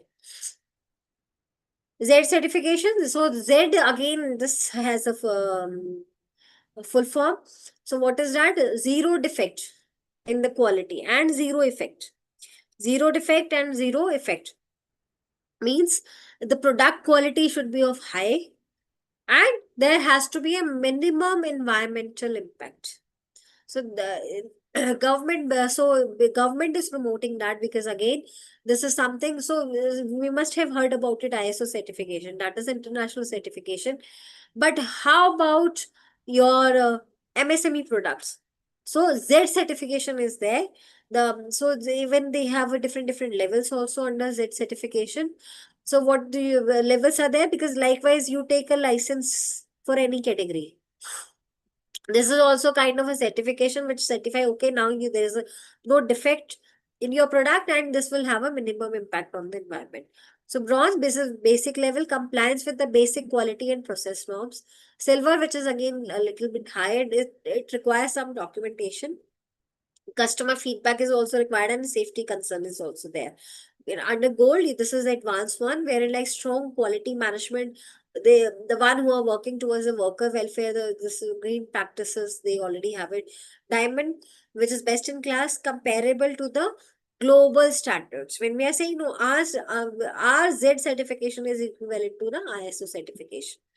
So benefits, obviously they will get some benefit out of these certification also, otherwise who will apply? So 1 to 5% of extra subsidy you will get it. So multiple subsidies are there. So on say capital link credit subsidy schemes, you will get CLCS. Tender preference, Z units will get a preference on the GEM portal. If they've listed themselves on the GEM portal also, the government will give them preference. Brand credibility, yes, because Z logo on the products, this is talking itself, because we said it, okay, this will not have any zero defect. Likewise, if we are going to the market and wanted to purchase any product, we will see, okay, whether this is ISI marked or no. So hence, on these also, Z logo, if it is there, so this signals the quality to the buyers or the exporters. So nobody has to worry about it. Lower rejection rate, so fewer product returns, better buyer confidence. This is there. How to get Z certified? Again, you just have to go to the MSME website. That will again have a z.msme.gov.in, which is free. You just have to assess yourself with the help of a questionnaire, which is online. That will take around 45 minutes to fill up all the details there. Physical assessment, because yes, somebody will come there. So whatever the information you have filled in that questionnaire, so the Z assessor will come, who will check, who will do the physical inspection of that product, and for then the certificate will be issued, subsidy credited automatically via with them. So everything is online now. These are the lead banks and the credit schemes. what really happens when you apply? We discuss about it. Okay, you can go reach out to the PM Mudra Yojana. But what will happen if you will apply? So the lead banks, Mudra banks are there, which is there on the SIDBI portals. They will give you a loan also. So it implements Mudra, Stand Up India and CGTMSC. Lead banks in credit. So PM Mudra Yojana, which is, we discussed about it, Shishu, Kishore, Tarun Plus, we discussed about it yesterday. So 50,000 rupees, this is for the new and very small business. Kishore is 50,000 to 5 lakh, which is if you're growing your business. Tarun is from 5 lakh to 10 lakh. If you're established, you wanted to scale up, you can take this loan also. Tarun Plus is some 10 lakh to 20 lakh. So whatsoever government schemes are there, we discussed about it yesterday, PM Vishwakarma. That is again same kind of scheme. So they will build upon that. One scheme, okay, you have fulfilled the criteria, then you can apply for the another one. All these schemes are like that. Central government believe in that. So no collateral, you don't need a guarantor, apply at the bank itself. Again, this is available on the Udyami Mitra and PSB 59 portal. This is something new which we just didn't discuss, but I will just show you.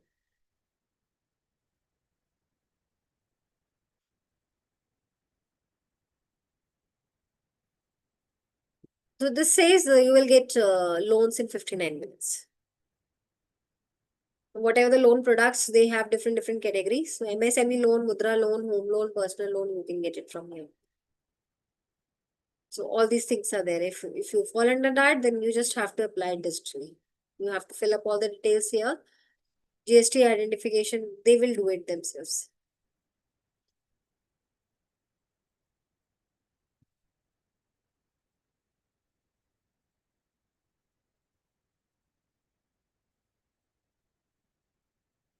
CGTMSC, which is a government collateral free loan again. Bank can lend without any asking for any property. Don't have to have any property or collateral thing you should have. Maximum is see, you'll see here. From the 1st April 2025, they have increased this capacity also. That is 10 crore rupees. They will simply ask, you just have to ask from them, can my loan be covered under CGTMSA? They will also they have an annual guarantee fee from 0.37% to 1.35%. Stand Up India scheme, we heard about these schemes also. This will give you a loan up to 10 lakh rupees to 1 crore. Again, this is a very big amount here. Only for SC and ST entrepreneurs and women. So this is only applicable. Stand Up India scheme is only for these three. Must be greenfield, or in greenfield means new enterprise. You are entering into this segment for first time. Every bank must give at least one such loan. So this is a mandate to the banks also. They have to give such loan. So if bank refuses, then you will escalate it. And where will you escalate it? This is SLBC, State Level Bankers Committee. So there, obviously, the action will happen. PSB 59, this is what we have discussed. In principle, loan approval is in 59 minutes. Loans amount is from 1 lakh rupees to 5 crore. Just have to reach out to this website for the current limits, because they keep on changing those limits also. This auto fetches your GST returns ITR, which we have seen it there. The ribbon which was showing there, this will auto fetch all the details. 100 plus partner banks are there, and NBFCs are also there on this platform. Final disbursement can happen if your documentation is complete. After KYC, you will get the amount within 7 to 10 working days. Demo is also there on the portal. I was also going through it yesterday. There are different, again, they have.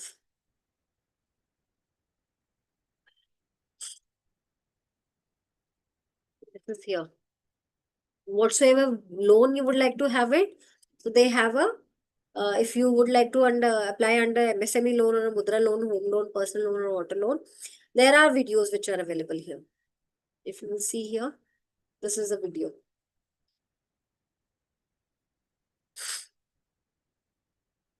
This will take you on the YouTube, and then it's there. Email address and mobile number. Enter. So this is in English.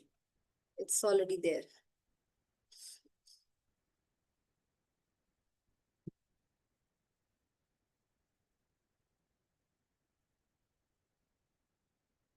Now, how will you apply for a Mudra loan?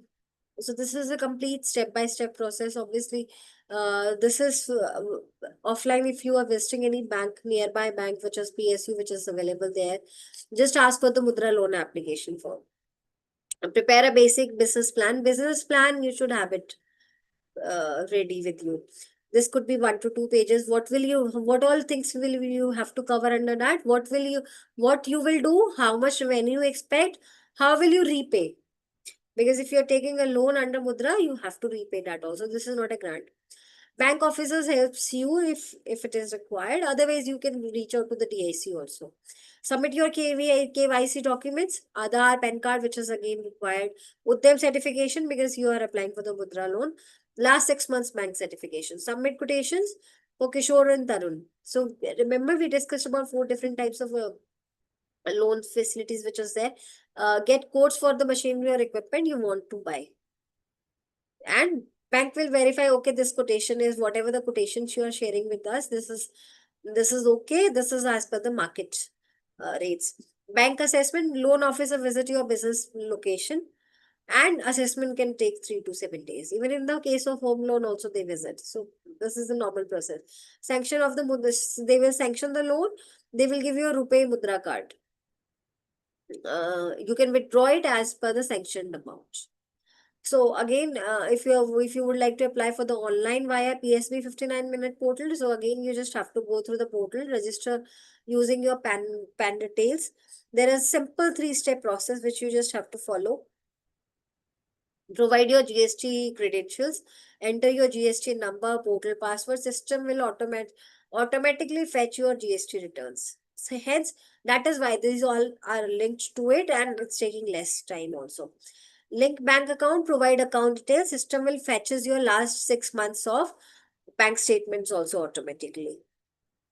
Now you can also link, this will again automatically fetch your income tax details. So if you have filed last 3 years of ITR, that will all automatically fetch your details. If you are into a new business, you just have to enter your projected income. Okay, how much income will you be generating in the financial year? And the next step is you will get in principal approval. Algorithm runs in less than 59 minutes. So this process overall, because everything is linked here, if you will see here.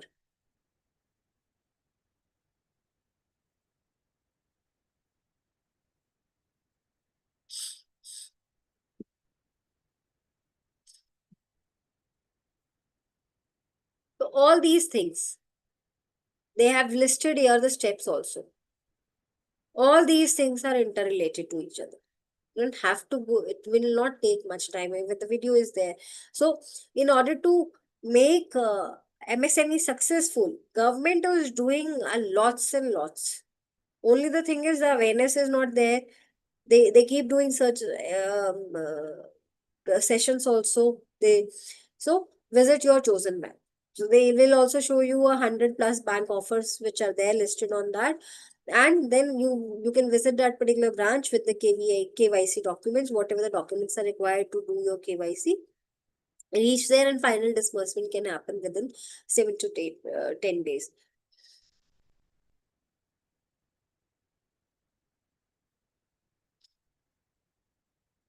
What banks actually look for? So if you will say your application gets rejected, so people have no idea, okay, why it gets rejected. What is the reason behind it?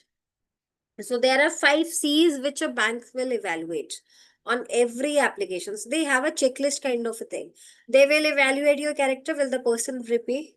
Will the person has a capacity to repay your loans? Look at the credit history. So how they will do it? They will check your credit history, CIBIL score, which should be above 650 plus. References they will check, and consistency of income. How will you earn money to repay that? So that is also very important here. Then next C is your capacity. Can they repay? Revenue projections, whatever the revenue projections they have shown in that business plan. Existing income, what is the existing income they are having? Loan to income ratio, whatever the amount you will be giving them, and whatever the monthly they have to pay, whatever the amount they have to pay monthly, whether they have a capacity to pay that also, whether they will be able to earn that much of amount from their business. EMI should not exceed 50% of the monthly income. So if you are earning, say, 1 lakh rupees a month, you will be only entitled to 50,000 rupees a month loan. Then again, your capital, because what is the entrepreneur contributing? What are you contributing? So you also have to say, if somebody has to reach out to you, okay, he will say, okay, I'm investing 1 lakh rupees. Now you give me 5 lakh rupees of loan. They have to see, okay, capital. So even 5 to 10% of own contribution shows skin in the game. Skin in the game means that the people are serious about it. They're not just there to take the loan and they'll just go away and will not be able to utilize the money. Banks will also ask for the assets. In Mudra, they will ask for all of this. Conditions: is the business idea viable? Whether the idea, whatever the idea plan or they are sharing it, whether that is viable or not as per the market conditions, as per the industry health, whether the business is making any economic sense or no. So bankers, the banks, they will check all these 5 C's when somebody is applying for this. So I've gone.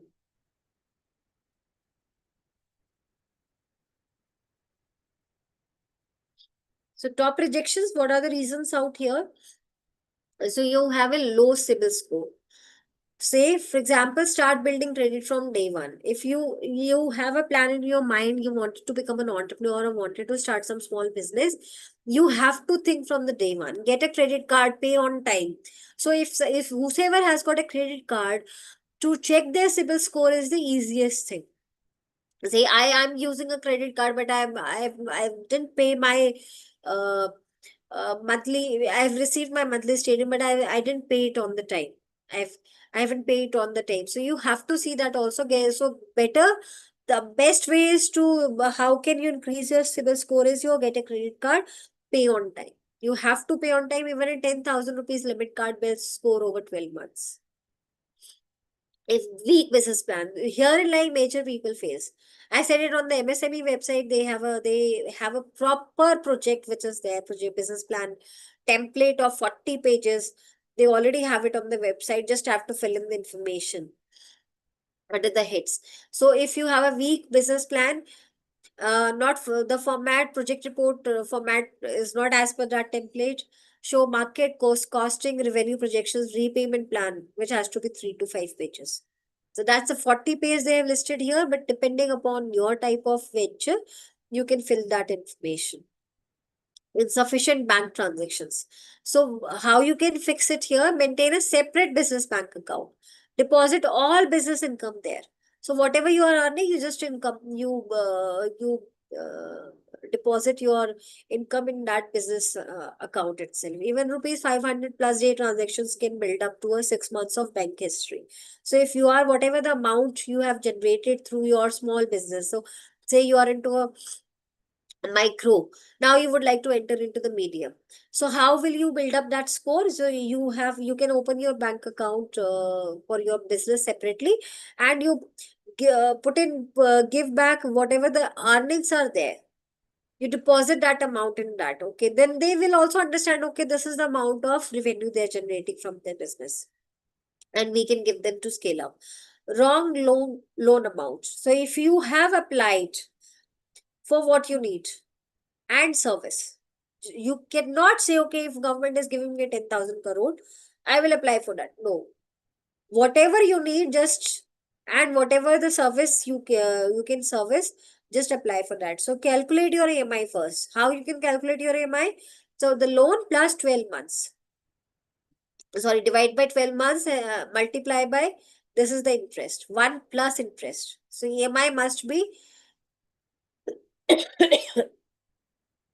less than your 50% of the monthly profit. Missing documents, you have to see whether you have all the documents in place or not. Before applying, download the bank document checklist. Whatever the checklist they have it. Most of the PSUs, they will be having the same checklist, whatever the documents they require. So that will help you in that also. This was the first part what we have covered here. What happens at the ground level, we have discussed about that also. But there are people, they may have a very good business idea, but again they fail. They fail because they may not have good life skills which are required for an entrepreneur. And the skills, which the core 10 skills which I have listed here, they cannot come while teaching.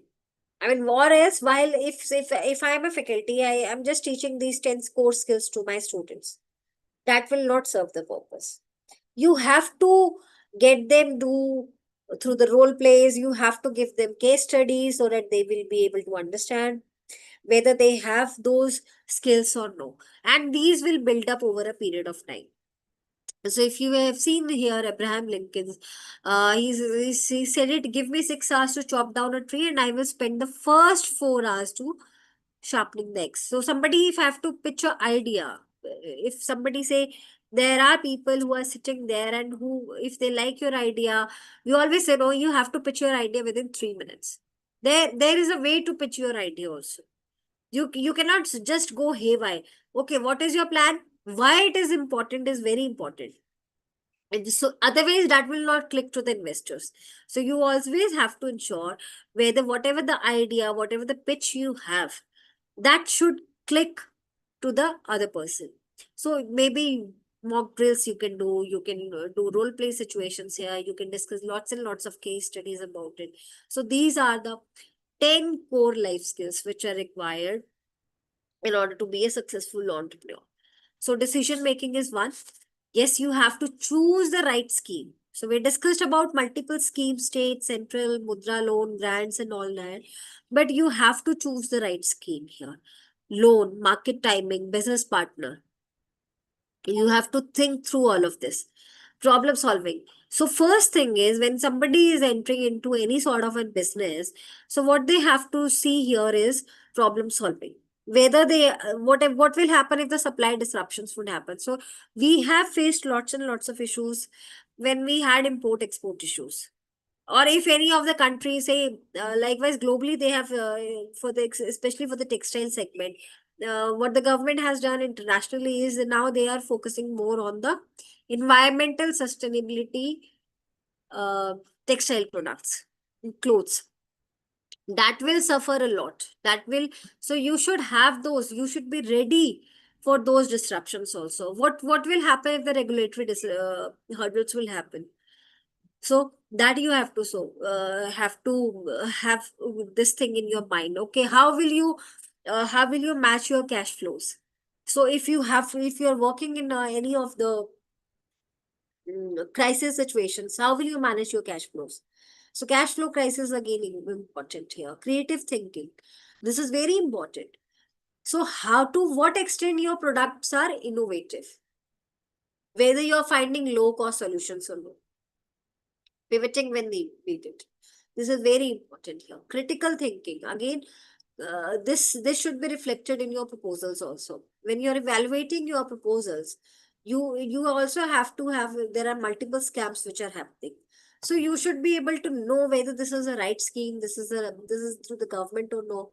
So when people start reaching out to different portals or asking different people, okay, what all different schemes are there, they may fall into the scams, they may fall into the traps also. So that should be, they always should have that sort of a critical thinking in their mind. Pitching, communications, yes, this is very important. If you're not able to explain it to the banks, to the investors, then there is no point, because investors or the banks, they don't have that much of time. You have to pitch to the banks, to the investors in such a way that will click in their minds. Okay, this is something which is really nice. They will be able to repay. They will excel in that business also. So negotiating with the suppliers, very important. So if you are say if you are relying on certain raw materials which is required from the third party, you have to have good negotiation skills, and also simultaneously you have to have different vendors from whom you will be purchasing. You always should be ready. So in this case, we have discussed about the crisis flow, problem solving. This is again a problem solving here in terms of communication with the vendors. How will you manage with that? How will you handle your team? See, you have received everything. You have received the grants, you have your business at place now, you have all the machines at place. But now what will happen if you do not have good team? Or if you had a good team, you're not able to handle them properly. What will happen? They will eventually leave, and now you will be in a problem. So communication skills plays a very important role. You have to motivate your team members so that they will not leave. And in today's scenario, the skilled manpower is the biggest challenge. Interpersonal skills, you have to build customer loyalty. Then only people will come and purchase your products again and again. Otherwise, they will forget you. So you have to build up a trust also among your customers, among your partner, among your employees as well. Partner relationship is very important. So say, for example, in most of the cases, how entrepreneurs or how the business work here is, so if you have reached say you have taken a raw material from some vendor. Now once you will supply that uh, full-fledged product to the your customers, and you will get the amount back, you will be able to repay that amount to the vendor. So this is how it circulates. So you have to have a very good partner relationships also, or the vendor relationship. Self-awareness is very important. You should know what are your strengths. You should also know what are your weakness. So if I know my weakness, I can always delegate that to either to my partner, or either to the employees, or either to the team. So that is very important here. Empathy. This is very important. You have to empathy in business is very important. That's why the design thinking concepts are also coming in. We have started teaching in institution design thinking. Empathy plays a very important role here. You have to understand your customer pain points. You should have a good leadership, compassionate leadership. Emotional management is again very important here. Handling failure, because this is the business setup you have already started. So you should know how to handle failures. We always tell them, I, in most of my classes, I share stories in which people or the entrepreneurs or the MSME, they are not able to do good work, and how they have handled that failure. Very important. We keep talking about stress, we keep talking about tensions, but nobody talks about failures. How to rise. If you failed in your one venture, how will you rise? That is very important. Investors, yes, they may reject your idea. So we should be sharing such stories, such case studies with our students. Conflict without breaking down. Very important. Stress management, yes. If you are into the market, you are outside, you have to sustain at least for 5 to 10 years. So in some of the cases, they say, okay, if we have failed, whatever the grants we have received it, we could do much good work out of that grants. So now you have to sustain at least 5 years. At least 5 years. So if there would be ups and downs, but you should be able to handle that also. You have to sustain, because this is an entrepreneurial journey. If somebody sustain themselves for at least 5 to 10 years, because that is the time which is required for the market to accept you also. We must have seen various portals also, online portals. So they haven't stand up within a year. They have also given some time. So for at least 5 to 10 years, you should be giving.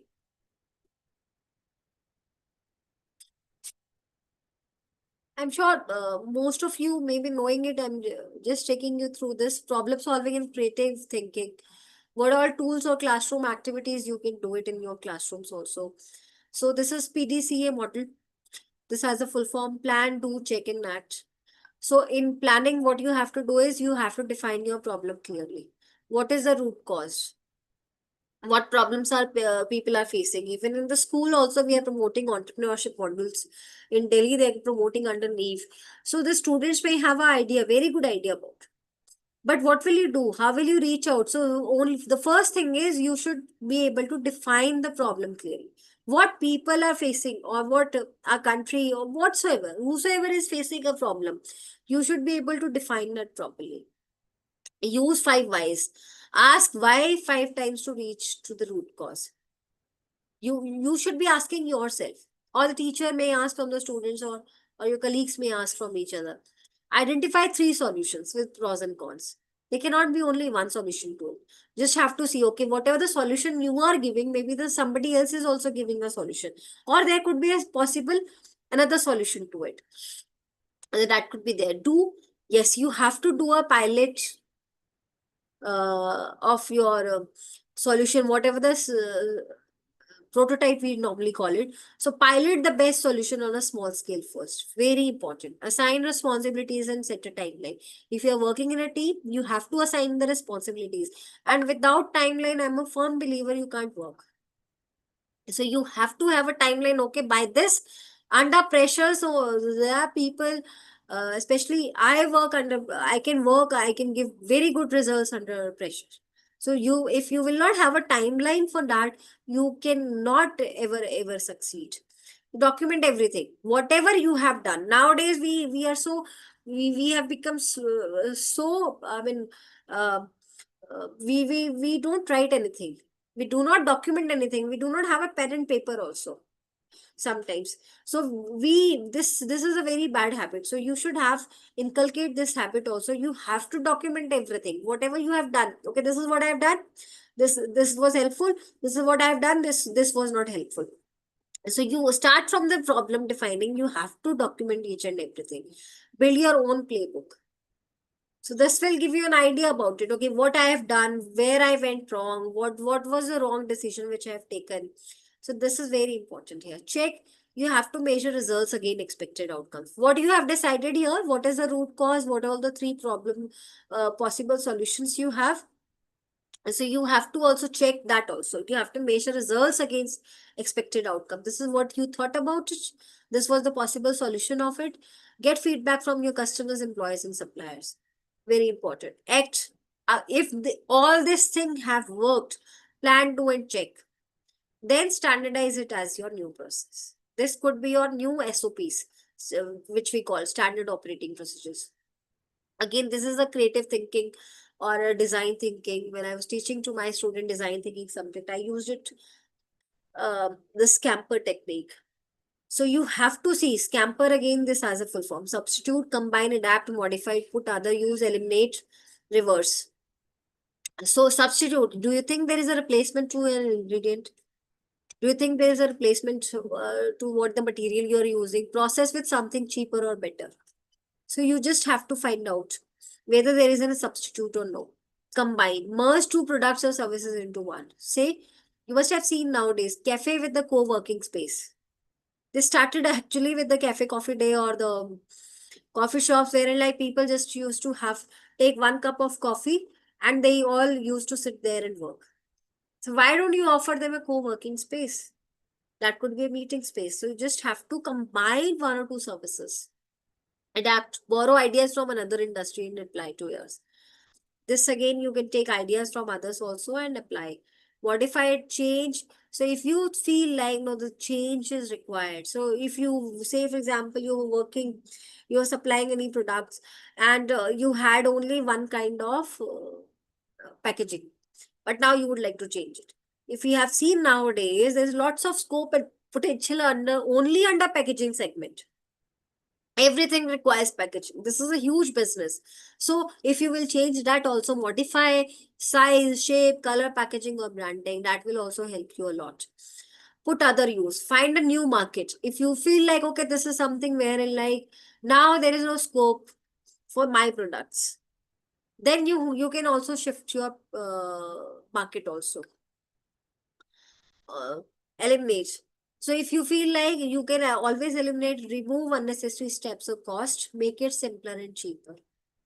So that also you have to see. Maybe the people are spending lots and lots in their marketing, but they're not able to get the return on investment under that. So forget about that. So think about any other marketing venues, whatever it's available in your area. Reverse. So if this is not working, obviously flip the model. Instead of selling, teach instead of product, service. So that is what it is. I think. Interpersonal skills, yes, that is again very important. Active listening plays a very important role here. Uh, so how you can, say for example, I've mentioned here one activity here is bank officer is about to reject a loan. Students listen, understand the objection, then responds without arguing.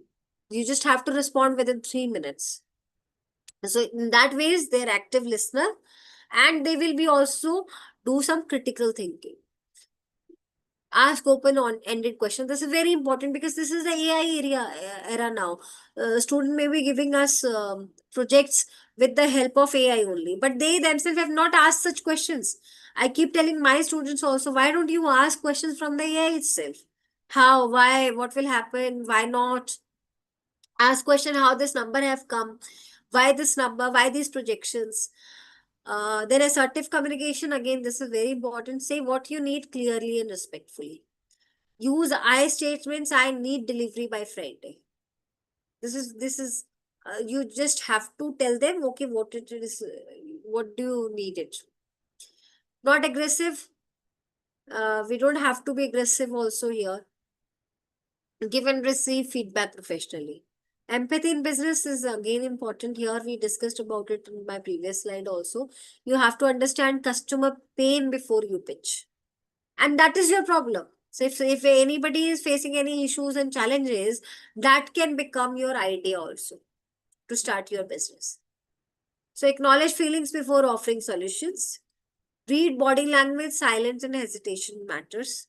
So again, your body language also matters here. Complaint, opportunity to build loyalty. So I always see if somebody is giving you suggestion, that is an opportunity to improve yourself. So here also, if somebody is complaining about you, that is an opportunity wherein like you can build a loyalty towards that customer. Okay, this is the problem.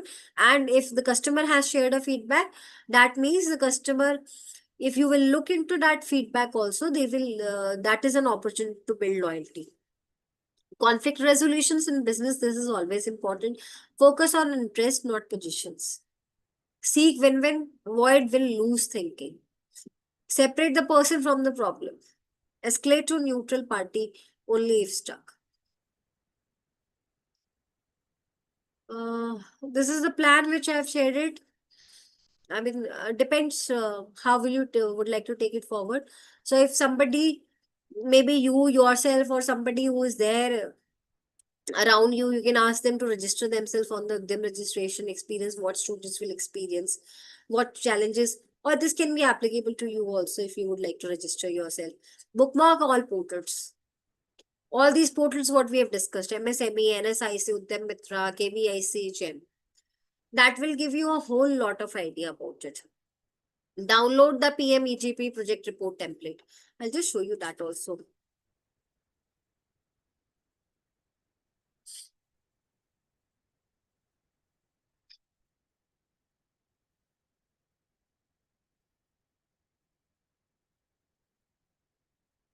There only.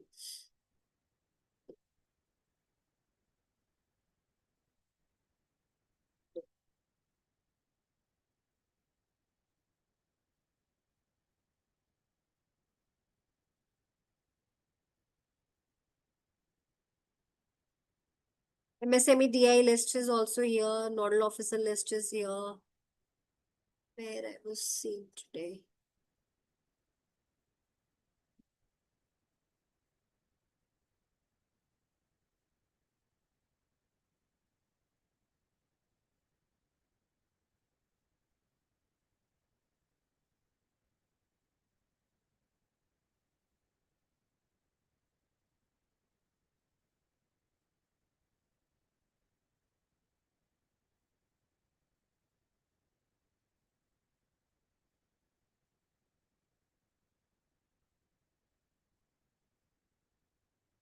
Was here only, I don't know.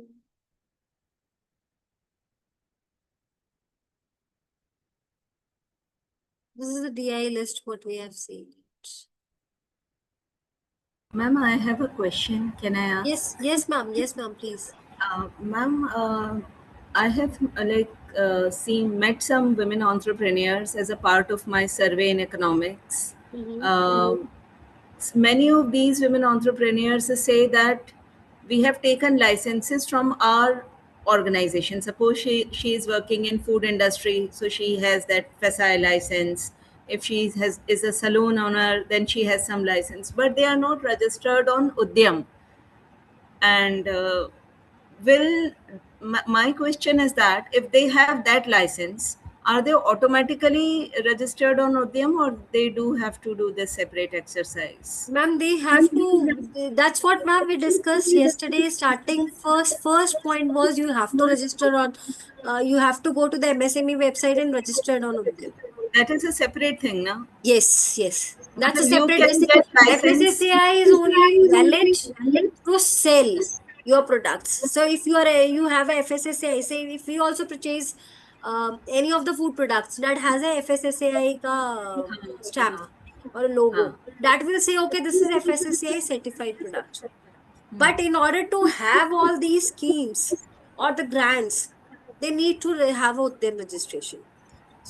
That is very important. I think many times they say that we do not need Udyam registration because we manage funds on our own. We have our own savings. So, and most of the that is cases, the women are problem not is that that professional. the problem is that because they are not registered on Udyam, they do not get reflected into the data. Yes, that is the major field. So that's why we always say MSME, there may be the n number of people who are working under different segments, but they are not listed on the MSME, but they are still adding some value to our economy. That What is should the we do? reason even the MSME, they keep coming with certain schemes. That is why they have a huge list of all these schemes. That is why they have DIC centers. Why can't a person reach out to the DIC officer and tell them, okay, this is what, how can I take this forward? Very important. Otherwise, that will also help them in the branding of their products. In my They keep, survey, I found most of the even well-off women entrepreneurs who are like educated, everything, but they're not registered. I think it's better to get registered. There is no amount which is required to register themselves. So whatever the government schemes are there, at least they will be able to have that look also. Yes. There are a lot many women who may be working as an entrepreneur, but they are not registering themselves. But I feel like it's better to register themselves on the portal. It won't cost you anything. So maybe if you have some expansion plan, so you can at least, if you have Udyam registration certification or Udyam registration number, at least you can apply for such grants. You can reach out to the easily to the SIDB. You don't have to reach out to the PSU. PSU generally have a high rate of interest. But SIDB, these all banks are there to support MSME. So the rate of interest would be low. So that would be a win-win situation. If I wanted to scale up, say somebody, you said they're selling something. If they wanted to scale up, if they wanted to increase the number of team, if they wanted to increase the number of machines. So one thing is, they can reach out to any of the bank or they will just arrange money from their own.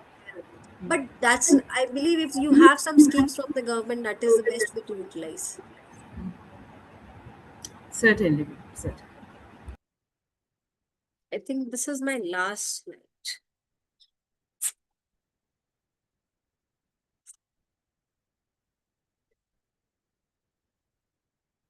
Yeah, so basically, this you can use it as a slide, as your action plan also.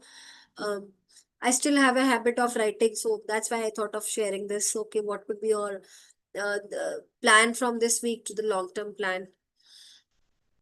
And these all are the key portals what we have discussed about it. So this is Udyam registration, which is free and instant. MSME, NSIC, SIDBI, Udyam Mitra, PSB loan 59 minutes, KVIC loan, Stand Up Mitra, GEM, CGT MSC, which is a collateral free loan. You can get it from here. See, if women are already registered on the DEM portal, they are eligible for a collateral free loan. They don't need anything to give it to the bank or to show it to the bank. So technology center admissions are there, TC portal, which is there, JED quality certifications, we have already discussed. These all are the helpline numbers which I've taken down from their website only. Thank you. And that's what we have covered in the days, day 1 and day 2. So only the thing is you just have to go through these different portals and get to know more about it, what all different schemes are there. Even there are different industries who work with the MSME. Like we worked with the MSDE under Ministry of Skill Development, we worked with the MSME to launch that PM Vishwakarma scheme. So that's how different ministries work. Even the Ministry of Minority Affairs, they have come up with a scheme for minority entrepreneurs. NISBUD is there, who keep doing such exercises to handhold or to do the upskilling programs related to the entrepreneurship. So all these are government initiatives which the government is taking up. There are NGOs are also working closely with them to handhold the clusters, to handhold the self-help groups. So that's how they'll eventually grow. Anybody else has any questions?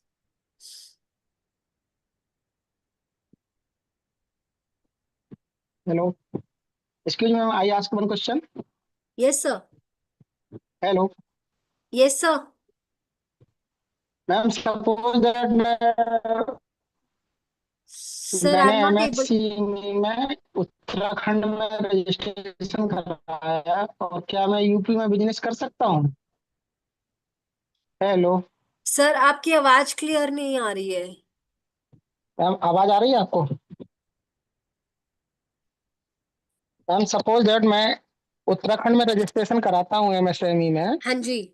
और UP में business कर सकता हूँ? आप कर सकते हैं sir. MSME को उद्यम रजिस्ट्रेशन तो सेंट्रल का है ना, आप सिर्फ स्टेट गवर्नमेंट की स्कीम्स नहीं अप्लाई कर पाएंगे। जो स्टेट की जो स्कीम्स है, जैसे यूपी की स्टेट की अलग से होंगी, तो अगर वो आपको DIC सेंटर जाके पता कर सकते, लेकिन MSME आप कहीं भी रजिस्टर करेंगे, that will be applicable to pan India. वो तो सब जगह है, क्योंकि वो उद्यम रजिस्ट्रेशन है, वो तो आप MSME की वेबसाइट पे जाके रजिस्टर कर रहे हैं ना। आप सिर्फ स्टेट की सब्सिडीज, जो अलग अलग स्टेट सब्सिडीज होती है, आप वो नहीं ले पाएंगे बस। और हो सकता है वो भी ले पाए, ऐसा कुछ नहीं है कि आपने रजिस्टर कहाँ करा, उससे कोई मतलब नहीं है।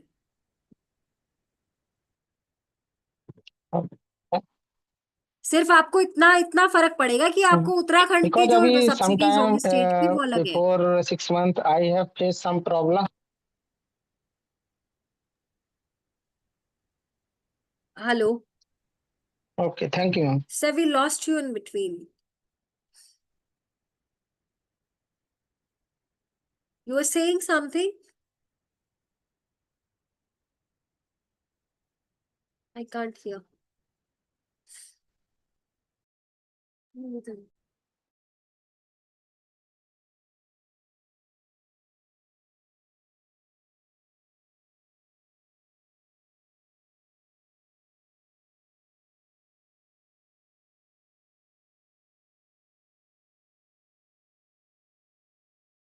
Anybody else has any questions?